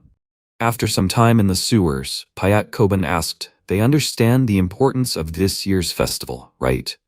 Khazar answered in the affirmative. They had carefully prepared everything, from the number of guards to the entry and exit points. They had also carefully studied the underground chambers beneath the arena, because they would need many victims to summon Lord Zephar. Payat, putting his hands to his face, noted with a smile that this was excellent work. If everything went well, he would definitely introduce Khazar to interesting girls. Or even to him? Khazar, frightened, exclaimed, "No need." He simply asked for help from their brothers and sisters at the academy. His superior remarked on how great the kids were, doing their job well. Speaking of children, didn't he mention a worthy candidate? Was he able to recruit her? The student understood that he was talking about Vivivon. He replied that he had spoken to her personally, but she had shown no interest. She had said that she had already found her spiritual support. Payat said, "Is that so? What a pity, but so be it." In any case, he hoped that he could take care of everything himself. After all, he had very important things to do, so he would be busy. Meanwhile, the protagonist was in his room, studying the information on the system window that had appeared in front of him. It stated, "Traits, dual core, unique, evolution, unique, enlightenment, epic, original sin. Talents, black magic, necromancy, uncommon, elemental magic, water magic, weak, enhancement potion creation, uncommon, combat, exceptional, movement, exceptional." He noticed that it had been a week since he visited the Cromwell Manor. He was worried that the original sin might cause some trouble, but fortunately, nothing had happened yet. Walking to the window, he realized that, now that he knew Kane's secret, he was even more worried about Emmy. If it weren't for the events brewing at the academy, he would have preferred to stay with her. Looking out the window, he saw the arena in the distance, and thought that on the last day of the festival, the Zephar cult would carry out their terrorist attack in this arena. Who knows how many people they will kill in their reckless attempt to summon an evil god. He needs to get rid of them before anyone gets hurt. He needs to protect the playable characters if he wants to clear the game. He doesn't expect much, but it's possible that the Zephar cult has the Codex chapter. He'll have to check that out. He then summons Nickel and notes that he's grown considerably since he received the original sin. He then suggests that they continue training. At that moment, a bright aura flashed before his eyes and he was surprised to see a system window appear. It said, "Apocalypse Codex Chapter 0, Pure Original Sin has detected diligent laziness." The protagonist was shocked. What? The message went on to say that pure original sin was linked to diligent laziness, creating additional effects, abilities, and enhancing basic skills. The protagonist couldn't understand what this strange feeling was. But he soon realized that original sin had recognized Nickel as lazy. Perhaps it was because he had been carrying it around for a long time? The system notified that the purest original sin had finished growing, and the connection with industrious laziness no longer existed. New stats appeared above Nickel. Phantom of Sloth, Legendary, shares the effects of industrious laziness. Nickel Life Heal, Undead, 5th grade, Mana 2113, Trait Self-Awareness, Proficiency Sword. Apocalypse Codex, Chapter 0, Purest Original Sin. Mana Recovery increased by 188%, Laziness. Mana Sensitivity increased by 66%, Laziness. Special skills can be used once every 6 days. Current, stored skills, Laziness. He noticed that his undead's appearance had not changed, but the stats had increased significantly.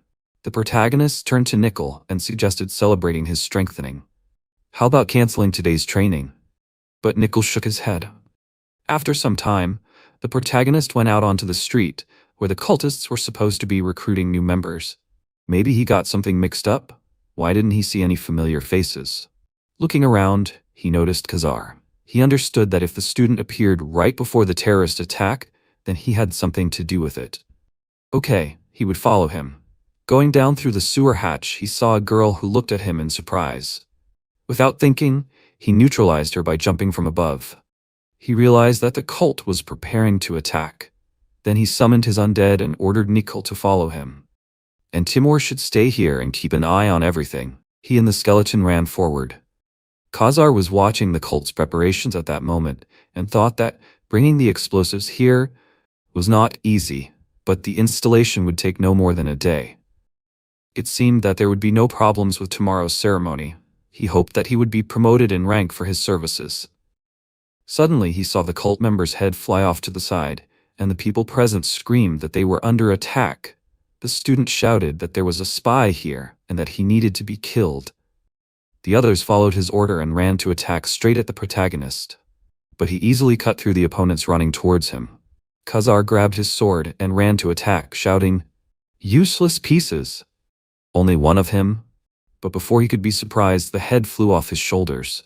Nickel easily decapitated the student, and the protagonist, seeing this, noted that his fencing was impressive, as always. Then he said that everything was fine and they dealt with the situation. He offered to collect all the explosives. Timur should be called, and then he was surprised to see him land in the water near him. Payat appeared with him. Picking up the student's severed head in horror, he said he had finished his business quickly and had decided to come early. His boy. Payat turned to the protagonist and asked, "Was it him? Was it he who had killed this child?" The protagonist was stunned. This simply couldn't be. His opponent said hopefully he hoped he understood what he was going to do to him. He took off his hat and, with a mad smile, added he had gotten carried away, little boy. The protagonist realized that in front of him was one of the higher-ups of the cult, who only appeared in the middle of the game and had power comparable to aura mastery. Payat threw back his cape and warned that it would sting a little, so he should tense his muscles. The protagonist realized that this did not bode well. His opponent was much stronger than Ivy, and given the low classes of Timur and Nickel, would they be able to win? Moreover, this enemy poses the greatest threat to them, possessing skills that enhance muscle and physical strength, making ordinary cuts and blunt blows ineffective. Payat has already used his ability, transforming his body. He does not know who is in front of him and will not hold back. The protagonist realized that his opponent is ready to attack. And indeed, he rushed into battle. Timur, running to defend, grabbed the attacker's hands, and Nickel delivered several slashing blows with his sword. Payat turned around and noticed that it tickled. The next second, the protagonist attacked him, trying to hit him in the neck with his sword. Payat in response only suggested that he lie down for a while, and then kicked Timur with all his might, throwing him back. Then he quickly ran forward, and the protagonist reached for the sword. Payat was already swinging for a blow, but Nickel stopped his hand with his sword, but in the process, the sword was broken. The protagonist realized that he needed to act immediately. He accelerated and attacked the opponent in the back of the neck, and when he slowed down, he was surprised to find that the opponent was already flying at him. The student used an earthen shield, but Payat, with a smirk on his face, destroyed it, throwing the protagonist to the ground. He then grabbed him by the hair in midair and began to deliver fast and powerful blows to his body. The protagonist was breathing heavily, drops of blood were running down his face. Payat, looking at him with admiration, laughed sheepishly and said that he was his ideal type. The next second, the undead were already attacking the enemy, but instead of fighting, Payat only pressed the student tighter to his chest and began to squeeze. He laughed and screamed. What beautiful sounds he made. The protagonist was perplexed. Was he really going to die here? There must be a way. And then, finally, a system window appeared, which said that the purest original sin was answering the call of the master. The protagonist thought that he did not know what the price of this skill was, but he had no choice. He decided to use it. An aura began to fill the room, and the blood from the corpses lying on the ground rushed straight to the protagonist. Payat, looking around in fear, could not understand what kind of sound it was. Then he noticed the blood approaching them, and wondered what kind of ominous feeling it was. Frightened, he flew back, and the blood gathered near the protagonist. His body was shining. The system indicated amplification of magical power 666%, sensitivity to mana 666%, spellcasting speed 666%, mana recovery speed 666%. Temporarily received the talent of genius magic, temporary immunity to mental magic, entering a transcendental state of the emotion of laziness, duration 66 seconds. The protagonist noticed that he was too lazy to think, it hurt to move, and too lazy to open his eyes. He put his hand forward, spread 2 fingers, and used an earthen shield. His opponent looked at him in surprise, but the next second, his hand had separated from his body, and he shouted in confusion, "What is he?" The protagonist understood that even maintaining his heartbeat was tiring him. He then sent several rocks towards his opponent, and the latter, covering himself with his hands, only smirked. He then laughed and asked, "Is that all?" The protagonist said how annoying. His opponent asked what he just said, and he replied that he needed to quickly kill him and rest. Meanwhile, in the arena itself, Bart, sensing something was wrong, turned around. The spectators were watching the battle in the arena with delight, and Bart, lost in thought, wondered what that was. He was sure that he felt the aura of black magic, and it seemed that his barrier against it did not work properly. Diane, noticing his uneasiness, asked if something had happened, to which he replied that she should stay put, as something important had happened. Meanwhile, in the sewers, the protagonist surrounded himself with stones and activated a stone spear. Payat, his opponent, was surprised. A stone spear? Basic magic? The next second, sharpened stones rushed towards his body and he smirked. What kind of show?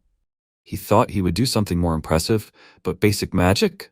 These stones won't even scratch him. At that moment, Nickel attacked him with a sword and the opponent, coming to his senses, shouted, "Ugly skeleton." He swung and hit the undead with his fist, causing him to fall to the ground. Payat asked, "So what now?" Sharp stones continued to surround the protagonist and Payat, turning around, exclaimed, "Does he think he can kill him with a few blows?" Timur jumped on him from behind, immobilizing him. The protagonist put his hand forward and mentally ordered him to die.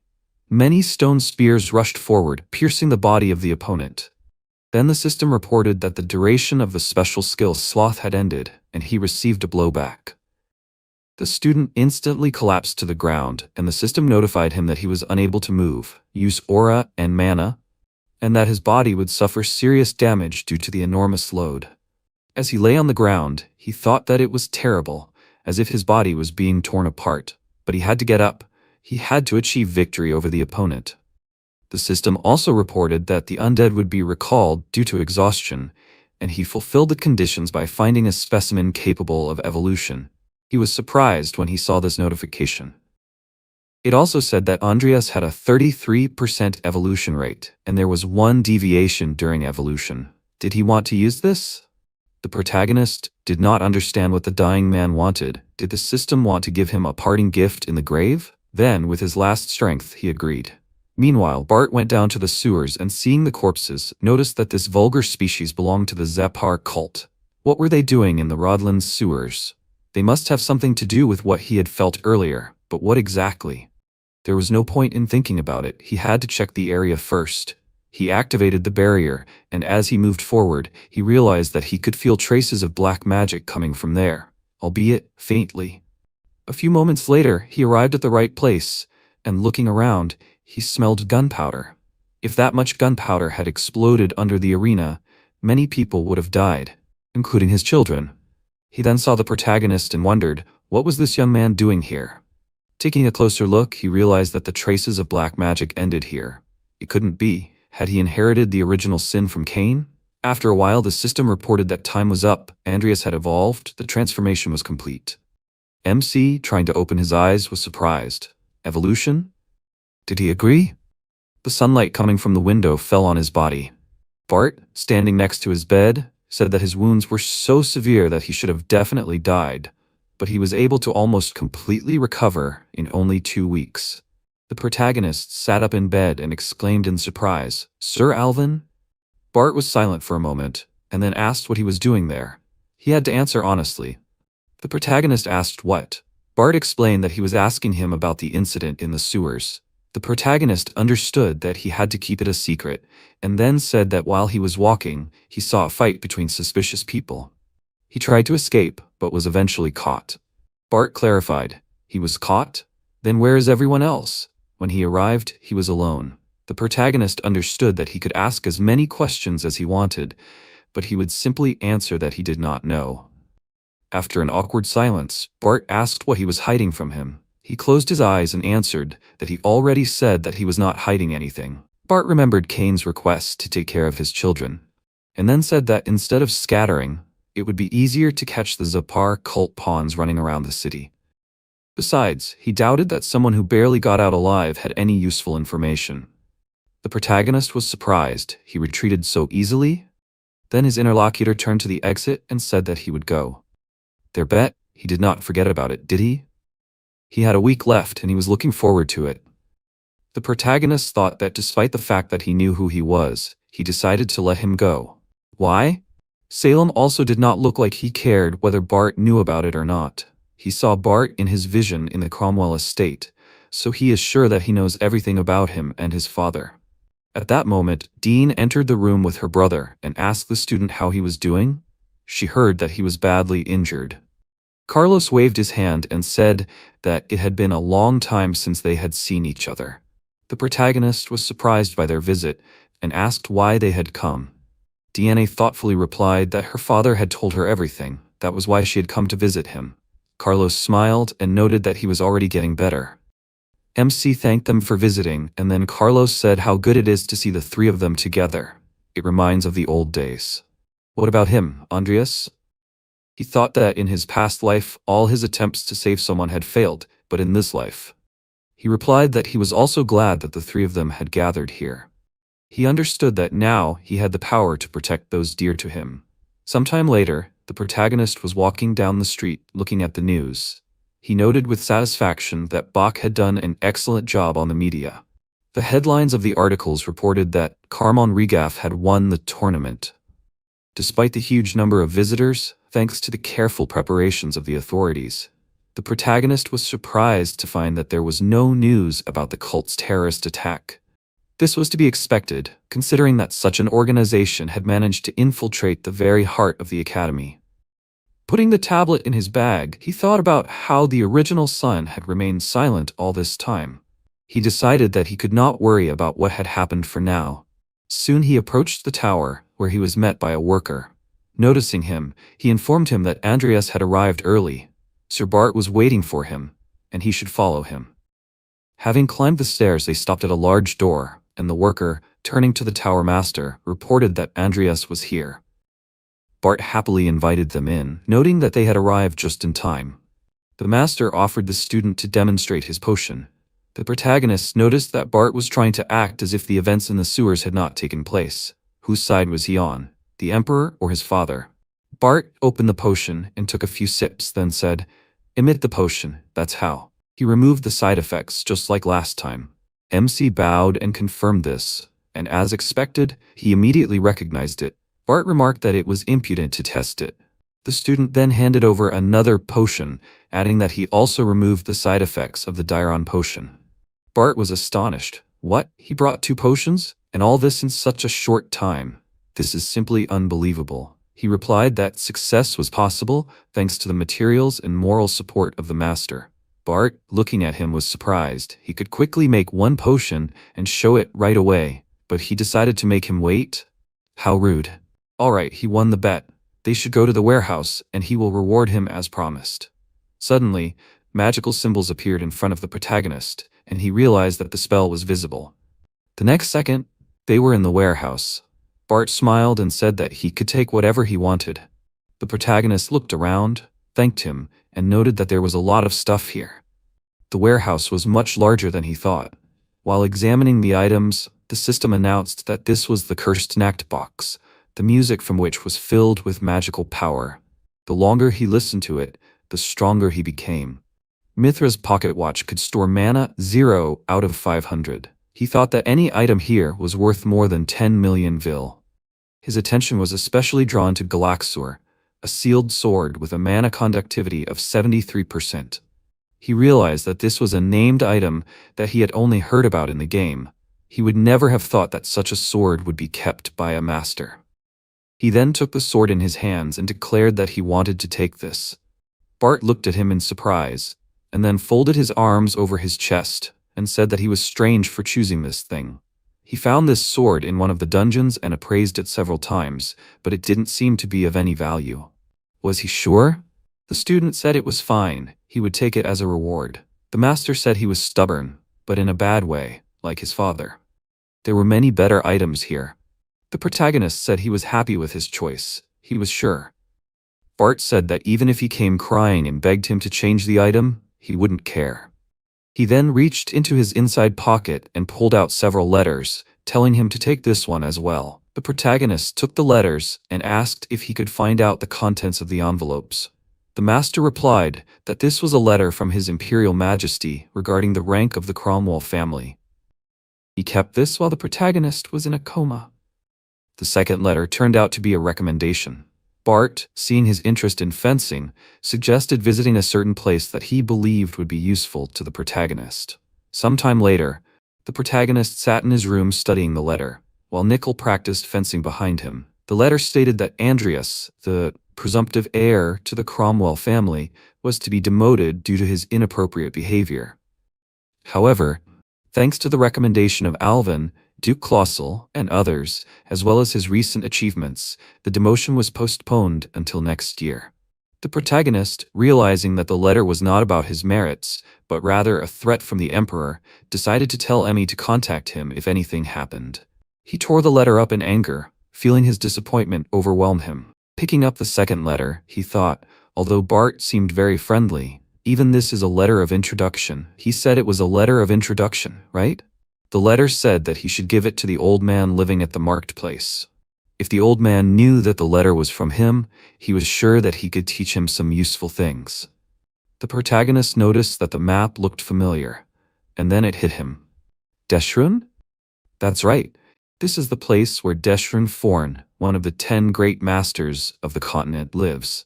Without the letter of introduction, he would not have had the chance to learn from the Swordmaster, but thanks to Bart, he might have the opportunity. If he remembered correctly, there was something interesting nearby. Getting up from his seat, he decided to check this information while walking now that he was on vacation. Soon, he found himself in a canyon area, where he saw a huge beetle.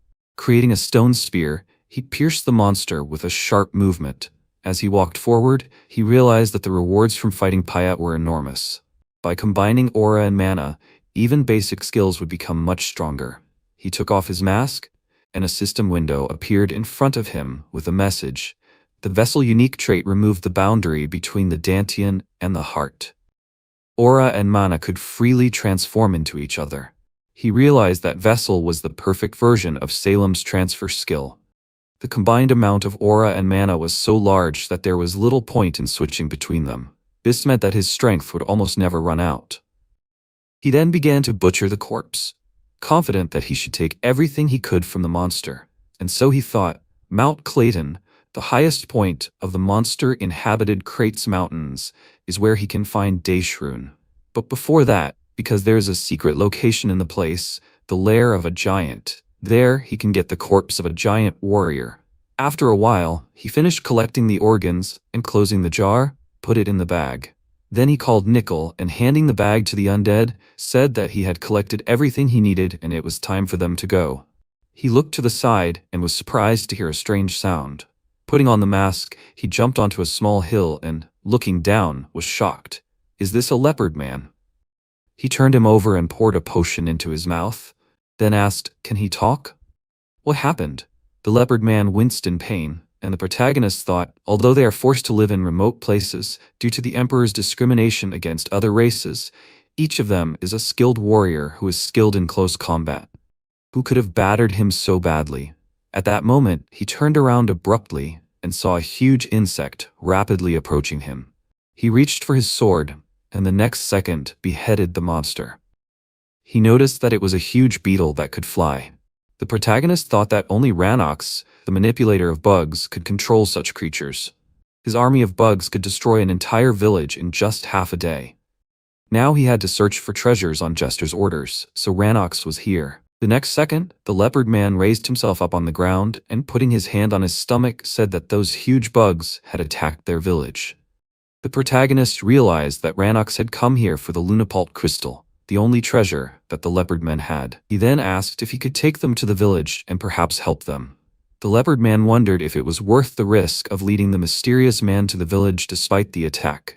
The protagonist said that he could see his doubts, but he had to think about it himself. If he were an enemy, he would not offer his help. The leopard man then agreed with him and asked for the salvation of his village. After a while, they set off. Timur ran forward, holding the leopard man on his back. The protagonist was surprised. Isn't this direction the same as his goal? Okay, it will become clear soon. Soon they arrived at the place. The The protagonist saw from above how a huge number of different bugs were attacking a small village. He knew that this was the place. In that cave there was a giant's corpse. And the leopard village, which is right in front of it, it was not in the game because of Rannox's attack. Then he said that first, as promised, he would get rid of these bugs. He concentrated energy in his hands and sent a spell forward. The system reported that he used basic necromancy, summon ghoul.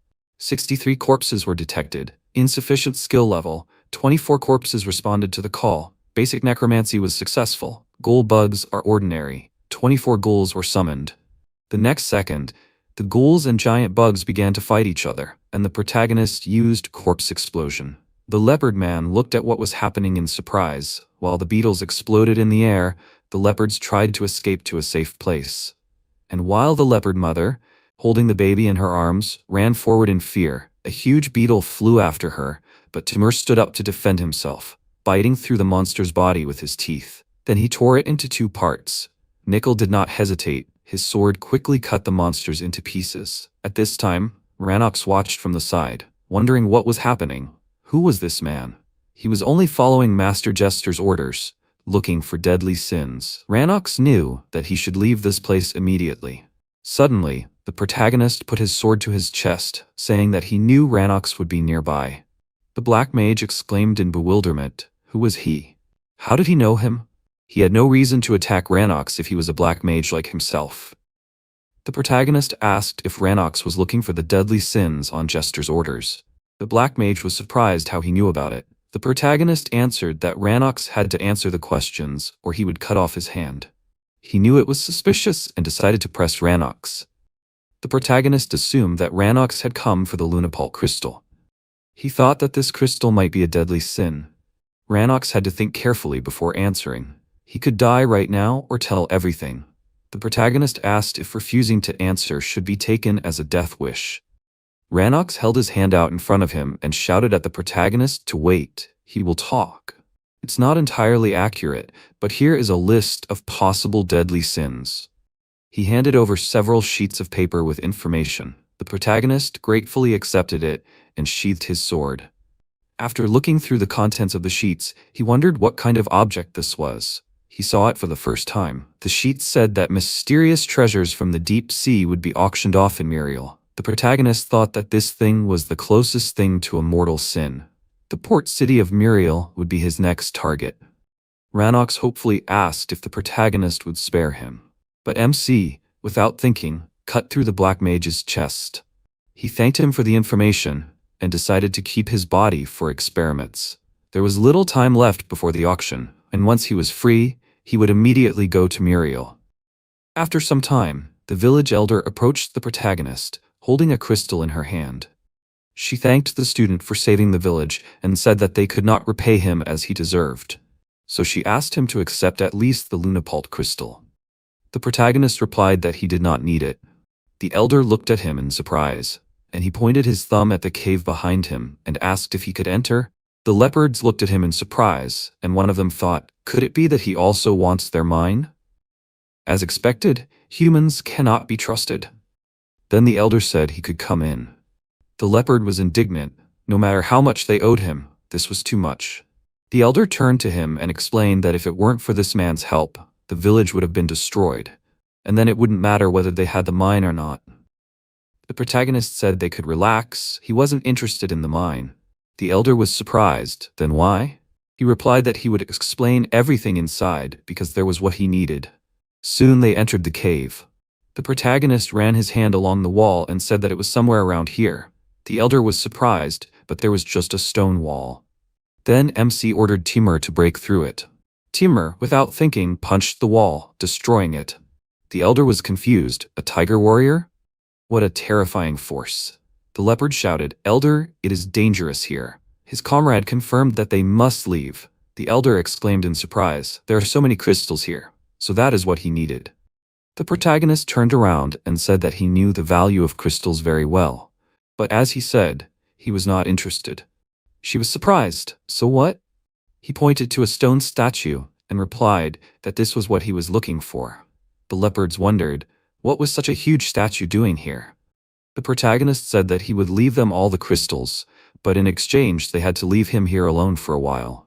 The elder asked if she could find out the reason. As the head of the tribe, she should know. He replied that she didn't need to worry. If he had any intention of harming them, he would have done so long ago. The leopard, angry, shouted, "What did he say? Even if he is their savior, this is unacceptable."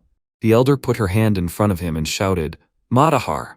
She then put her hand on her chest and said, for not demanding by force she trusts him, but she asks, he is the first person they made a promise to. Please, he should appreciate it. Soon the protagonist happily realized that he was finally alone. He thought, since the giant had died long ago, it would be better to turn it into a ghoul. He then began basic necromancy. Summoning. The system notified him that one corpse was found, but the skill level was insufficient, and the basic necromancy failed. The protagonist took off his excess clothes and realized that it would not be that easy. He stretched his body and said, no matter how long it takes, he will make it his own. Then he tried to use the skill again, but the system kept repeating the error. The protagonist kneeled on the ground in despair and realized that he had been trying for over a week, but all his attempts had failed. Should he give up? He knew that this place was no longer a secret to others, and there was no guarantee that the giant would still be here the next time he came here. Well, he would try to increase the amount of mana invested, all or nothing. He used his ability again and thought that he still had time. He would keep trying, and suddenly, the system reported that the basic necromancy, ghoul summoning, was successful. A mythical grade ghoul titan was summoned, 1 ghoul. The corpse level was very high, and additional effects were added. The corpse level reached the extreme value, the class was upgraded. It could accept part of the spirit of the original body. It is a mythical grade undead, some traits are inherited during life. Titan Champion Ghoul, Mythical Rudradal Hanadondo, Undead, Class 6, Mana 3733. Traits: Self-awareness, Monstrous Strength, Fighting Spirit, Indomitability. Then the giant plunged his huge weapon into the ground and knelt down. The protagonist noticed that it was terrifying. He thought that now he was the only one who could command a member of the giant tribe. Now he was not afraid of hordes of enemies. Thank goodness, all his efforts were not in vain. Meanwhile, in the office, Jester was sitting at his desk, when suddenly a fly in a glass jar next to him seemed to explode. He looked at it in surprise and realized that Ranox was dead. But it did not matter, he still had many pawns. At that moment, Raven flew into his room and announced that the Imperial Highness wanted to see him. Jester replied that he understood, and Raven should tell him that he would be there soon. He had something to tell him. After some time, the protagonist climbed to the top of the mountain and stopped near the master's house. Deshrun, eating potatoes, asked, was he sent by the Empire? The protagonist took a letter from his inside pocket and said that he was here on the recommendation of Duke Alvin. The master was surprised. Bart, was it sent by that guy? After some time, the training began. The protagonist noticed that the master's aura was even more overwhelming than Salem's. He could not believe that this was just a test. Deshrun, seeing his doubts, asked, what is it?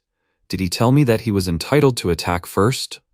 The protagonist realized that the master had decided to fight with sticks and did not take him seriously. He had to defeat him. The next second, he rushed into battle and tried to strike. However, the master easily dodged his attacks and said that he had received a rough idea of his abilities. He took his hand and explained that it was not fencing that he needed. A poor fighting style based only on tricks was not suitable for him. He then spun the student in the air and added that the movements were too obvious and depended only on speed and the inability to see the intentions of his opponent. All this was due to a lack of experience. After that, he threw the student to the ground. Training on Mount Clayton, Day 1, they continued practicing fencing. Training, Day 7, they dined on potatoes. Day 15, the protagonist trained with logs suspended by ropes. Day 22, the master tried to strangle him. Day 27, the protagonist cut a rock. Day 33, their training continued in combat mode. Deshrun, dodging a blow, noticed that the student's movements had improved significantly. However, he turned and hit the student in the stomach with his elbow, causing him to fly back. He shouted that being distracted during a fight was very reckless. Still, he acknowledged the student's desire to improve, since he had never complained before. The next second, a stream of mana flew very close to his cheek. Andrea smirked. Even a sword master could let his guard down. It wouldn't be so easy for him next time. The master thought that it was very clumsy, but he just gathered aura and released it. He didn't think he would be so skilled in sword art. Did he use it instinctively? His talent exceeded his expectations. Speaking of talents, Louis told him that he would soon be entering Rodlin. It would be interesting to watch their battle. After a while, the protagonist rose from the ground in surprise, and the master asked, "Has he finally woken up? The sword art he released before passing out, can he do it again?" The protagonist was surprised. The thing he did before he was beaten half to death? He was just desperate. Deshrun said that it was great and he would take this opportunity to teach him some sword arts, along with teaching him basic aura control. Andreas thanked him happily. After a while, they came to a large tree, and the master explained that when he uses sword arts, he imagines the aura wrapping the blade like a sheath and then sends it flying. He made a sharp swing and cut through a huge tree with a few blows. The protagonist watched this spectacle in amazement. The master added that, although this is a basic form of a normal strike, it can be used in many ways, such as an explosion or a wave. It all depends on him. The protagonist was amazed at how easy it was to cut through such a huge tree. The master then said that if he infused aura into his body instead of a sword, he would be able to move as fast as him. The next moment, he was already behind the student, and the student turned around and exclaimed in surprise, "When?" The master explained that the mystical technique aura is the pinnacle of aura usage, based on the same theory as the technique he showed. He covers his body or sword with aura, which strengthens it accordingly. But this is something he is still very far from. Now, he should try using sword art. The protagonist followed suit, directing attacks at a large tree. Deshrun said that this was great and he should not stop once he gets the hang of it, he should put in more effort. Next second, a system window appeared in front of the protagonist, saying that he had met the conditions. The ability to evolve target was detected. Andreas' talent is combat. The probability of evolution is 30%. Evolve? MC thought that he had trained so hard, but he did not expect that his genius-level talent could reach the conditions for evolution.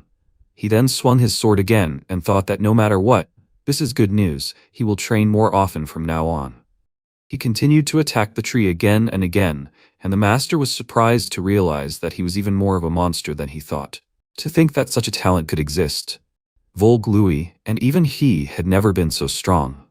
If he was taught correctly, he would shine brighter than anyone else. Then he said that was enough for today, they should go eat. And he, in turn, should go home, dig up some potatoes and cook this, his disciple. The protagonist was upset. One potato, he felt like the potato had already sprouted inside. Then he suddenly looked surprised. Did he just call him disciple? The master asked, "What, you don't like it?" He replied that it's not like that at all. After some time, they started eating, and the protagonist wondered why Deshrun decided to make him his apprentice, even though he had been with him for more than a month.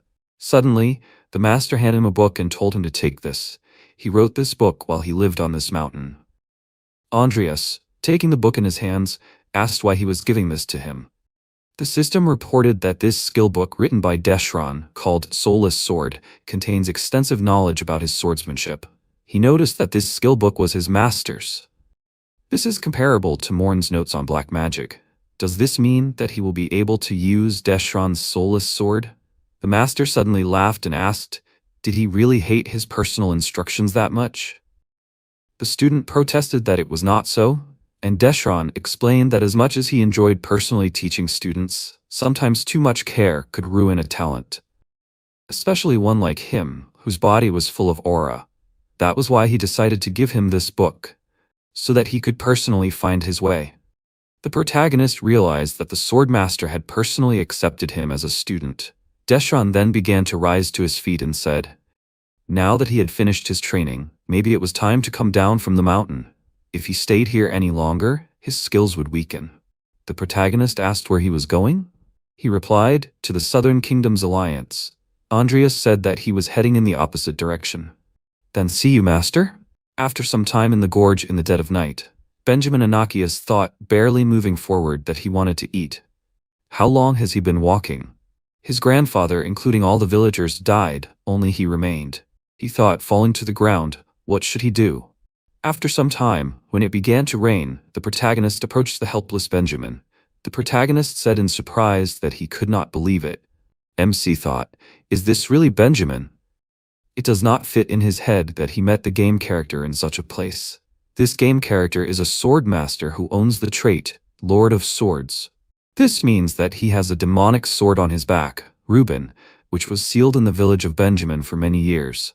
And since it appeared here, it means that his village was destroyed. In the game, he was somehow able to save himself with the help of the demonic sword. He cannot ignore their meeting. In the end, he wants the game characters to be in his debt. After a while, by the fire in the forest, Benjamin opened his eyes and looked around in surprise. MC asked if he was awake yet. Benjamin shouted who he was. Andreas held out some food and said he should eat. Benjamin shouted what he wanted. The protagonist said he should calm down. If he had any thoughts of harming him, he would not be breathing by now. First, he should eat and regain his strength. This sword is probably important to him, so he needs to be strong to carry this weapon, right? Benjamin remembered the past, where he and his grandfather examined this sword together. Then he burst into tears, and the protagonist thought, looking at him, that he reminded him of Shuhei. Benjamin is as sensitive as in the game. The protagonist asked how much longer he should hold out food for him. Benjamin caught himself and said that he would take it now. Afterwards, MC noted that he was eating well. He should drink another potion to restore his strength faster. Benjamin thanked him with tears in his eyes. Andreas smiled, and then his face changed when he sensed someone else's presence. The protagonist stated, getting up from the ground, that they did not look like beggars. It was very rude of them to stand aside and watch people eat. Benjamin's mouth dropped open in shock. The acolytes noticed that he had a sharp tongue. Benjamin got furious when he saw the people on the cliff, and he thought that they were the ones who killed his girlfriend. The protagonist thought, watching Benjamin grab his sword, that his reaction immediately made it clear that they were the ones who attacked his village. If he remembers correctly, they are the acolytes, a group of orphans raised by Jester as his personal squad of assassins. For some reason, they reminded him of himself in his past life. Universal soldiers, trained to the level of special seeds and capable of using basic magic. Once acolytes begin to manipulate the aura, they receive a special mask from Jester in recognition of their abilities. They can only be pitied, but there is no way to reason with them, so he will have to deal with them. Benjamin gritted his teeth in anger and declared, tightly clutching his demonic sword, that he will deal with them himself. After all, he is the one they need. The acolytes shouted as they rushed to attack, that he was showing off in vain, he should surrender and give them the sword. Benjamin swung his sword and threw back several assassins, who protected themselves with magic.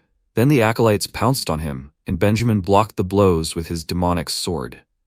Then he counterattacked and crushed one opponent with a powerful blow from his weapon. MC watched the fight, and thought that he wanted to say that this was to be expected from the youngest game character. However, he does not understand how they were able to seriously injure him in the original story of the game. This means that something bad is about to happen.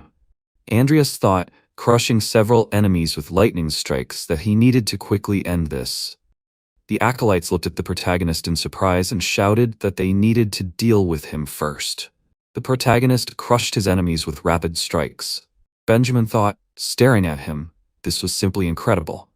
How is he able to deal with these scum that destroyed his village so easily? He thought, calming down. Who is he even? The protagonist said, putting away his blade, that this was the last enemy. Benjamin thought, would he be able to protect the village if he was as strong? The protagonist asked, is he okay? Benjamin shouted in fear that he was fine. Then he looked at him with admiration. MC thought, smiling, why is he looking at him? Did he change his attitude after seeing his swordsmanship? Andreas said, introducing himself as the Earl of the Cromwell family. Benjamin also introduced himself. The protagonist noted that he was being followed. Does he have a place to go? Benjamin scratched his head and could not answer. The protagonist thought that Luis and the other characters would soon be entering the academy. Now was the time to visit them, and he could also keep an eye on him. The MC said that if he had no place to go, why not teach him fencing? Benjamin looked at him in surprise. Andreas said that it would be a crime to ignore a talent like his. He should enter the academy, and he would write a letter of recommendation for him. Benjamin noted, lowering his head, that he had no money. The protagonist stated that in addition to the letter of recommendation, he would also receive his sponsorship. He only had to decide whether to go to the academy with him. The protagonist said, crossing his arms, that he had money. Benjamin bowed down and shouted that one day he would repay him for all his kindness to him. After a while, MC looked at the tablet, sitting in a chair, and thought that Benjamin entered the Mona's academy. On the tablet screen, there was a message from Benjamin in which he wrote that he was very grateful for the letter of recommendation and for his support. He believes that he has outstanding skills as a swordsman, and he dreams of becoming as strong as his patron. Andreas thought that with his skills, he will have no problem learning. Let Benjamin train hard, and he will provide him with an unlimited supply of funds. The protagonist carefully studied the tablet and said, running his finger across the tablet screen, that now it is important for him to prepare for Muriel's auction.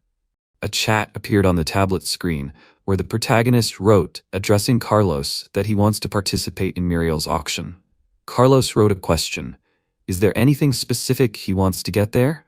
He can leave the entrance ticket for him. His father will be able to get this ticket. Andreas wrote that he was grateful for the help. Then they will meet tomorrow at the auction. MC thought how good it is to have influential acquaintances. Then the protagonist said that it was time to go for a deadly sin in the most lawless entertainment district. Sometime later at the temple, Jester asked where the demonic sword, Reuben? The acolyte said that the guy ran away with the sword and they sent people after him, but they have not returned yet. Jester asked, did they really miss it? He thought that this demonic sword enhances the magical and physical abilities of the owner. He wanted to study this blade and make a mass-produced weapon based on this sword. The demonic sword, Reuben, was vital to his plan to strengthen the army. He thought that this blade was already in his hands, but to think that this sword slipped away from him so easily. Jester ordered, destroying the head of the monster in his hand, that they must send Hosen to Muriel's auction. Let him join Aleb at the auction. Behind the acolyte mask, there was clearly anxiety. Jester thought that he must get the crown at any cost. If he was there, he would be able to get it back anyway. Sometime later, in the port city of Muriel, largest auction of the entertainment district, Night of Flowing Gold. The protagonist thought, hiding his face behind the mask, that his main goal was the deadly sin, but if possible he could take other lots. Then he studied the contents of the auction through the tablet and thought that this was a sword, White Nightmare, a famous blade with high mana conductivity. If he won the bid, he would send this sword to Benjamin. Carlos noticed Andreas's actions on the tablet and asked, who was also hiding his face under a mask, so were the rumors true? Is he really interested in fencing? The protagonist awkwardly said that he just wanted to give this sword to someone. Carlos thought about it and said that this blade looks good, but 20 million is not enough. He should raise the bid to 50 million. MC thought nervously, why take more when you can buy cheaper? Andreas noted that the bidding had just begun, so the price would gradually increase for this lot. At that moment, the auctioneer in the top hat announced that the current bid for the lot was 23 million. Will anyone offer more? They thanked him for the purchase. The sword, White Nightmare, was sold for 23 million. Carlos said that was not bad at all. The protagonist thought that his bid was not that far from the final price. The auctioneer in the top hat announced that they should now turn their attention to the next lot. It is a map that many scientists have tried to decipher, but no one has been able to do it. The protagonist thought in surprise, is this really here too? It is a secret map that leads to the tomb of the Red Dragon, Krav Maga. He thought that this was just an Easter egg in the game. He did not expect this item to exist at all. Corpses are very important to him. He must get this lot. The auctioneer in the top hat announced that the starting price is 2 million. MC made a bid using his tablet. The auctioneer in the top hat announced that the final bid is 5 million. Will anyone offer more? Andreas thought with a smile that if he can get the dragon, he will be stronger than an entire country. The auctioneer in the top hat announced that the encrypted map was sold for 5 million. The protagonist clenched his fist in triumph and thought that he was glad that he managed to buy this lot. In the neighboring box, Aleb, Jester's accomplice, looked at them in surprise and thought, who are they? It seems that they have a lot of money. Although it does not matter, they can rejoice for now. After all, the main thing here is the crown. The more money they spend, the less chance they will have against him. Then, the auctioneer in the top hat announced that the next is a rechargeable teleportation scroll that will allow the owner to go anywhere and any time. This item is limited to 2 uses per day. The protagonist placed a bid on the lot using his tablet. After some time, the next lot at the auction was announced to be an ancient alchemical device, which the protagonist immediately decided to buy, placing a bid through his tablet. Carlos thought, looking at him in surprise, does he even think when he buys? The auctioneer in the top hat announced that it was finally time for the final lot of today's auction. He is even taken aback by this relic that was found in the very depths of the sea. He introduces them. The Lord of the Seas. A system window appeared with information that the purest original sin has discovered the power, greed. MC thought, looking tensely at the relic, that this really was what he needed. The auctioneer in the top hat announced that the starting price starts at 1 billion, and the minimum bid is 10 million. Andreas was shocked by this news. The protagonist thought, why is this item such an absurd price? If he had income from potions for the next month, he could buy this lot with more confidence. Carlos noticed his reaction and asked if he also wanted this item. The protagonist hesitantly said that he would make a few bids, but if he can't, he will just give up. Carlos said that he will buy this lot for him. The protagonist asked in surprise why he wants to do this. Carlos noted that his father told him about what happened when he was injured in the sewers while he was trying to save them. MC said that it all happened so fast then. Andreas thought, how much did Bart tell his son? Carlos smiled and said that now he will show the wealth of his family. Alvin. Aleb thought in surprise, do they still have money? However, he can easily beat them thanks to the wealth of his master, Jester. In a short time, the price of the lot rose from 2 billion to 7 billion. The protagonist thought that this was already a very crazy price. Then, the auctioneer in the top hat announced that they had reached the amount of 10 billion. Carlos jumped up from his seat in impatience and said that it was getting more interesting. The protagonist thought, looking at him with a smile, that he, as always, loves to compete. Since it came to this, then he better win, and then he will not remain in debt. After a while, the auctioneer in the top hat announced that this is simply incredible. The bid reached 50 billion. Is there anyone who will give more? Carlos raised the bid to 70 billion with a smile on his face. Aleb raised the bid to 90 billion. Then the auctioneer in the top hat announced that they had reached 100 billion. Aleb laughed nervously and wondered if he should continue. He remembered Jester's words that he had to win the lot no matter what the bid was. Aleb thought nervously that no matter how rich the master was, such a sum was too much to take in. He had to ask how much he could spend. He didn't have time for that now.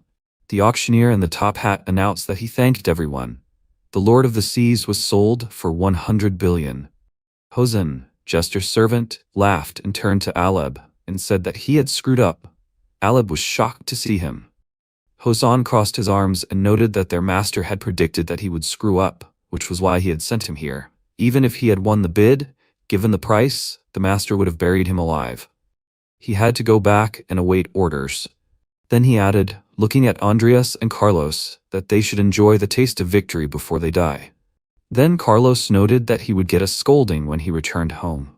He was hungry, they should go somewhere and eat. The protagonist thought that Carlos personally showed the wealth of the Alvin family.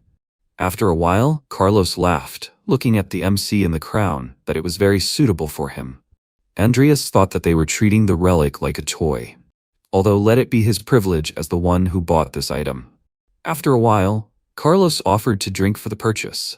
The protagonist thanked him for his help. The protagonist thought, taking a sip from his glass, that thanks to Carlos he was able to get greed. And it seems that the meeting is not going to do anything yet, since nothing has happened to them so far. Suddenly, a crash was heard outside the door and the entrance doors collapsed. Carlos shouted, "Who are they?" MC thought it was his own fault for remembering them. Hosan said with a smile that they should hand over the crown and he would kill them painlessly. Andreas thought that the situation was not the best. Of all people, it was Hosan, the Devil's Sword, who was loyal to Jester. Although he cannot use mystical techniques, he is still strong as an aura master. Carried away by his talent, he constantly quarreled with his mentor. In the end, he left him and went underground. Then he was hired by Jester. who saw through his abilities, and he thought that he could leave here without any problems. Andreas said to Carlos that it had become dangerous here. They needed to escape. Hosan shouted that he would let them escape. He ordered his men to capture them. The masked mercenaries rushed at them, but the protagonist and his friend escaped through the window. Hosan noted that they should try hard so that he would not get bored. He announces the hunting time. After some time in the forest by the river, Carlos said that they will not be able to catch them if they cross the river. Then near the boat, he noted that the port city of Muriel is a lawless zone where the Emperor's authority does not extend, but as soon as they leave this place, they will be saved. The protagonist said that he should go first and call for help. Carlos asked what he was talking about. The protagonist noted that they will not be able to simply run away from them. It is too dangerous to move together, and it will be easier for him to escape if he is alone. Carlos stated that he has a reckless plan, as always. He will bring help as quickly as he can. MC thanked him and wished them a quick meeting. After some time, Andreas thought, standing on the pier, that since Carlos is now safe, he can no longer hold back. At this moment, Jester's mercenaries discovered him and shouted, "Where is the other one? He clearly has the relic." The protagonist stated that he really had this item with him, and they could come and take it if they had the courage. The mercenaries shouted as they rushed towards him. How dare he mock them? They would destroy him. The protagonist crushed the nearest enemy with one blow and then used his abilities. Hosan wondered if he had used the undead summoning spell. Suddenly, Rudral's hand dealt a crushing blow to the area. The mercenaries shouted in shock. Where did such a huge hand come from? MC destroyed several more enemies while they were distracted by the giant's hand. Hosan chuckled and thought that he was not only skilled in black magic, but also knew a lot about the way of the sword. This was a very interesting guy, and he was familiar with this swordplay. He then brought down a blow on him, which Andreas blocked with his blade. Hosan asked with interest, "Who is he?" The protagonist stated that he should guess it himself. Hosan shouted, throwing him away by force, that he was rude. Then he stated that he had seen this sword in a book before. He would not allow this sword to remain in his possession. MC thought that Hosan was stronger than Payat. He thought that he could win if he used his skill, Sloth, but the consequences would not be long in coming. Hosan said with a smile that he had made his decision. He would add his sword to his collection. Andreas asked, "Does he seriously consider this collecting? He is just a show-off thief." Hosan gritted his teeth in anger. The protagonist declared while summoning the undead that he should try to take it away if he could. He thought that if his opponent relied on the power of items, he would overwhelm him with numbers. Hosan chuckled and noted while his dead subordinates also became undead. He was really very interesting. He never thought that he would see a necromancer who was successful in his craft. Then he would use the demon-slaying sword, Ganos. The protagonist became nervous and thought, is this really a sword against the undead? Hosan noted that if he also summoned these corpses, Master Jester would definitely be pleased with him. MC thought, how many swords were hidden in his subspace? Then they would start a war of attrition. Andreas ordered the undead to attack him. Hosan smiled and asked while swinging his weapon, does he really think he can defeat him with ordinary undead? Andreas looked on in surprise as his undead were torn apart in one blow. Then the protagonist barely held back his blow, while Timur rushed to attack the enemy from the flank. Hosan shouted that the undead are an easy opponent because they are idiots. At this moment, Nikol and Timur attacked him with joint efforts. Hosan jumped at the last moment, dodging the blow. He said that although these ones move well, the protagonist thought, using his abilities, but how will he dodge this? Suddenly, Rudradal appeared above Hosan, who was preparing to deliver his blow, holding a huge sword with both hands. Hosan grinned and summoned a sword. Farang? The protagonist worriedly thought, is this a magic sword? Farang? It is a sword that increases the owner's strength by absorbing them from the enemy. Hosan blocked the blow of the undead giant and laughed, using the power of the magic sword. MC thought, gritting his teeth, that this is a curse. He wants to absorb Rudradal's considerable power. What an inconvenient opponent for him. Hosan asked, it was a corpse from the giant tribe, right? He thanks him for his strength. The undead pounced on him, but he destroyed them with one swing of his sword. He then stated that he also thanks him for killing those scum. He took them with him because they are subordinates of his clients, but all they can do is whine, which is why he wanted to kill them so badly. Andreas got angry and thought that if Timur or Nickel were to get hit by a sword, Gynos, it would be bad. Hosun said with a smile that, since they got rid of all the obstacles, they should move on to the fun part. Nickel attacked him, but Hosun instantly appeared behind him and noted before the blow that he would start with the most interesting skeleton. He had not used the sword destroyer for a long time. This skeleton should amuse him. The protagonist thought in a panic that he was changing his swords too quickly. He ordered Nickel that he should not let the enemy's sword touch him. Hosun exchanged a series of attacks with Nickel, and then the protagonist joined their battle. Suddenly, Timur appeared and dealt a crushing blow that shook the ground. Hosun said with a grin, dodging the blow, that it was a shame. MC thought that was close. If Timur wasn't here, he or Nickel would have been cut in half by now. Damn it, Nickel had already lost his left arm. Even his sword was broken. Hosun said that it was time for them to finish already. He was fun, an undead who could use aura. Andreas thought with displeasure, did he really have no choice but to use the ability, Sloth?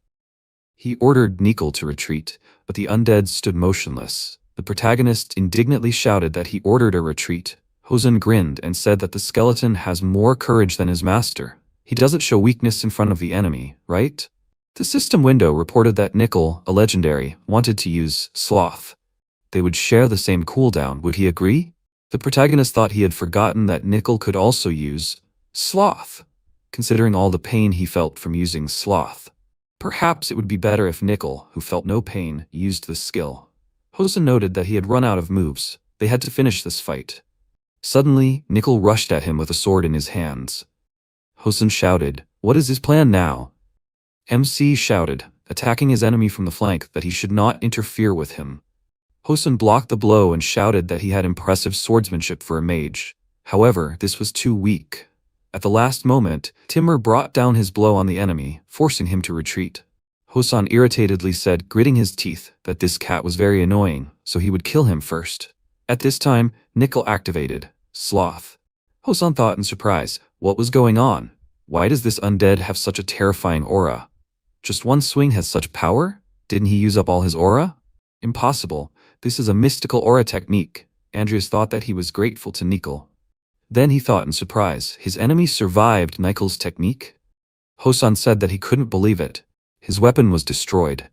Timur pounced on him and hit him, but the enemy dodged. Hosun called on his sword, Gynos. At the last moment, the protagonist, together with Timur, brought down a powerful blow on Hosun. The protagonist thought, getting into a fighting stance, that it was time to finish him off. Hosun grinned and asked, did he decide to join the fight only now? MC rushed at him and thought that he would destroy him before his enemy recovered. After a while, Hosun remembered his early years when he was with his mentor. Deshrun said that he was partly right. The sword was just a tool, and that tool was the last thing he should think about when fencing. Hosun said he didn't understand. Why wasn't the sword important in fencing? Wasn't it obvious that among warriors of equal skill, the one with the better equipment would win? Deshrun pointed out that this was only true when ordinary people fought, and so he said he was only partly right. The winner between those who had reached the state of an aura master was determined by their enlightenment in the way of the sword. If a person had advanced less in the way of the sword than his opponent, then using a simple wooden stick would be enough to threaten his life. Both of them had the talent to become aura masters. If they relied too much on items, they would ruin their own talent. Hosun opened his eyes and thought, looking at Nickel with a grin, that this was an undead who could use mystical aura techniques with a broken sword. It seemed he should have listened to his mentor. Then he asked, wasn't he trained by Deshrun? The protagonist said that he was. Hosun chuckled and said that it was no surprise. He smelled the potato smell from his sword. After a while, Carlos gathered people and was getting ready to go back. Suddenly, the protagonist appeared from the water, grabbing the boat. Carlos was shocked by his appearance. MC shouted that he thought he was going to die. They need to get him out faster. He's asking them to.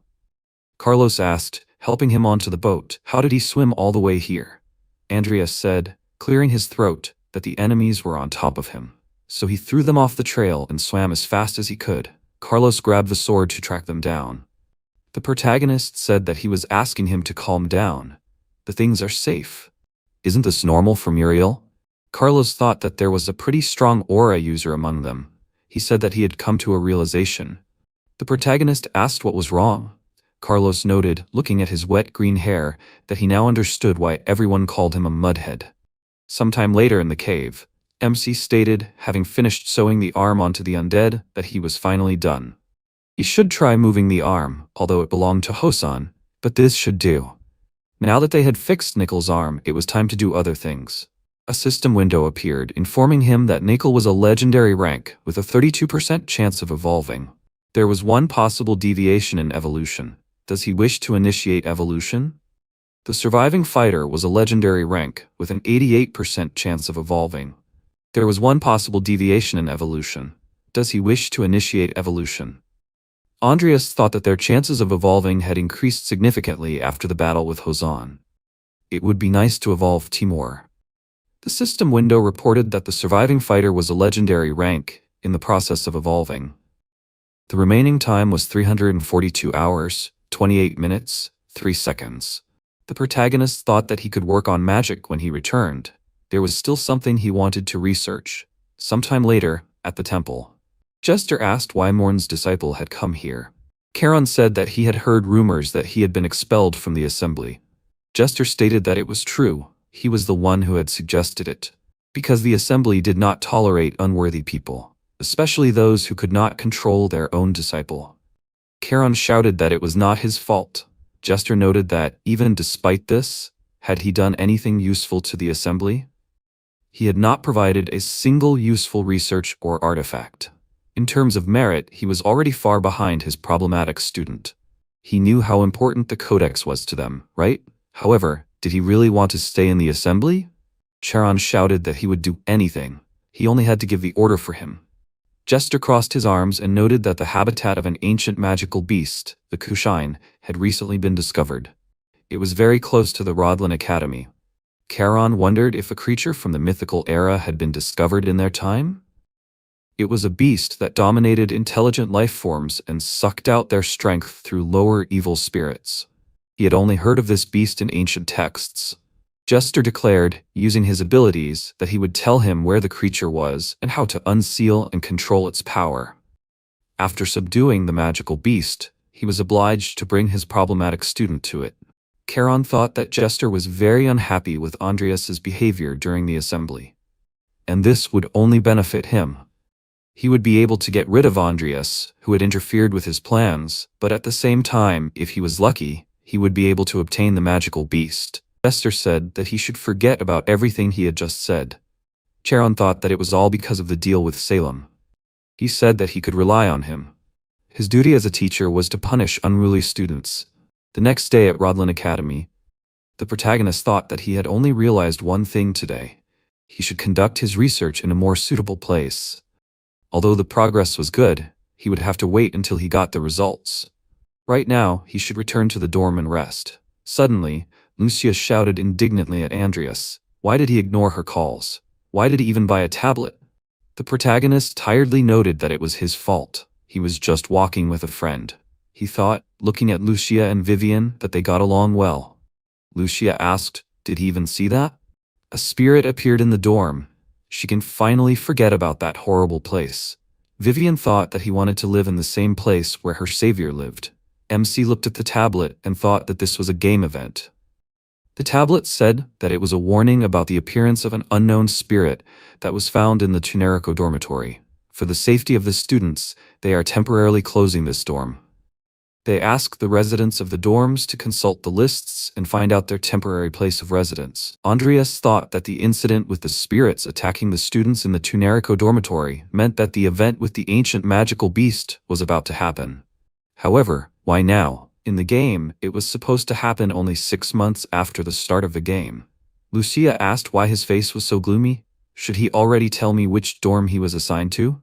The protagonist said that he was assigned to the Delgian dormitory. Lucia happily noted that luck was on his side. He would live in the same place with such a beautiful girl like her. The protagonist asked, displeased. What was she talking about? He was going to the dorms now anyway. He had to pack his things and check the situation there. Lucia's expression changed and said that he had to go there. Vivian said that she would go with him. The MC noted that this was just great. Vivian smiled and Lucia looked at him displeased.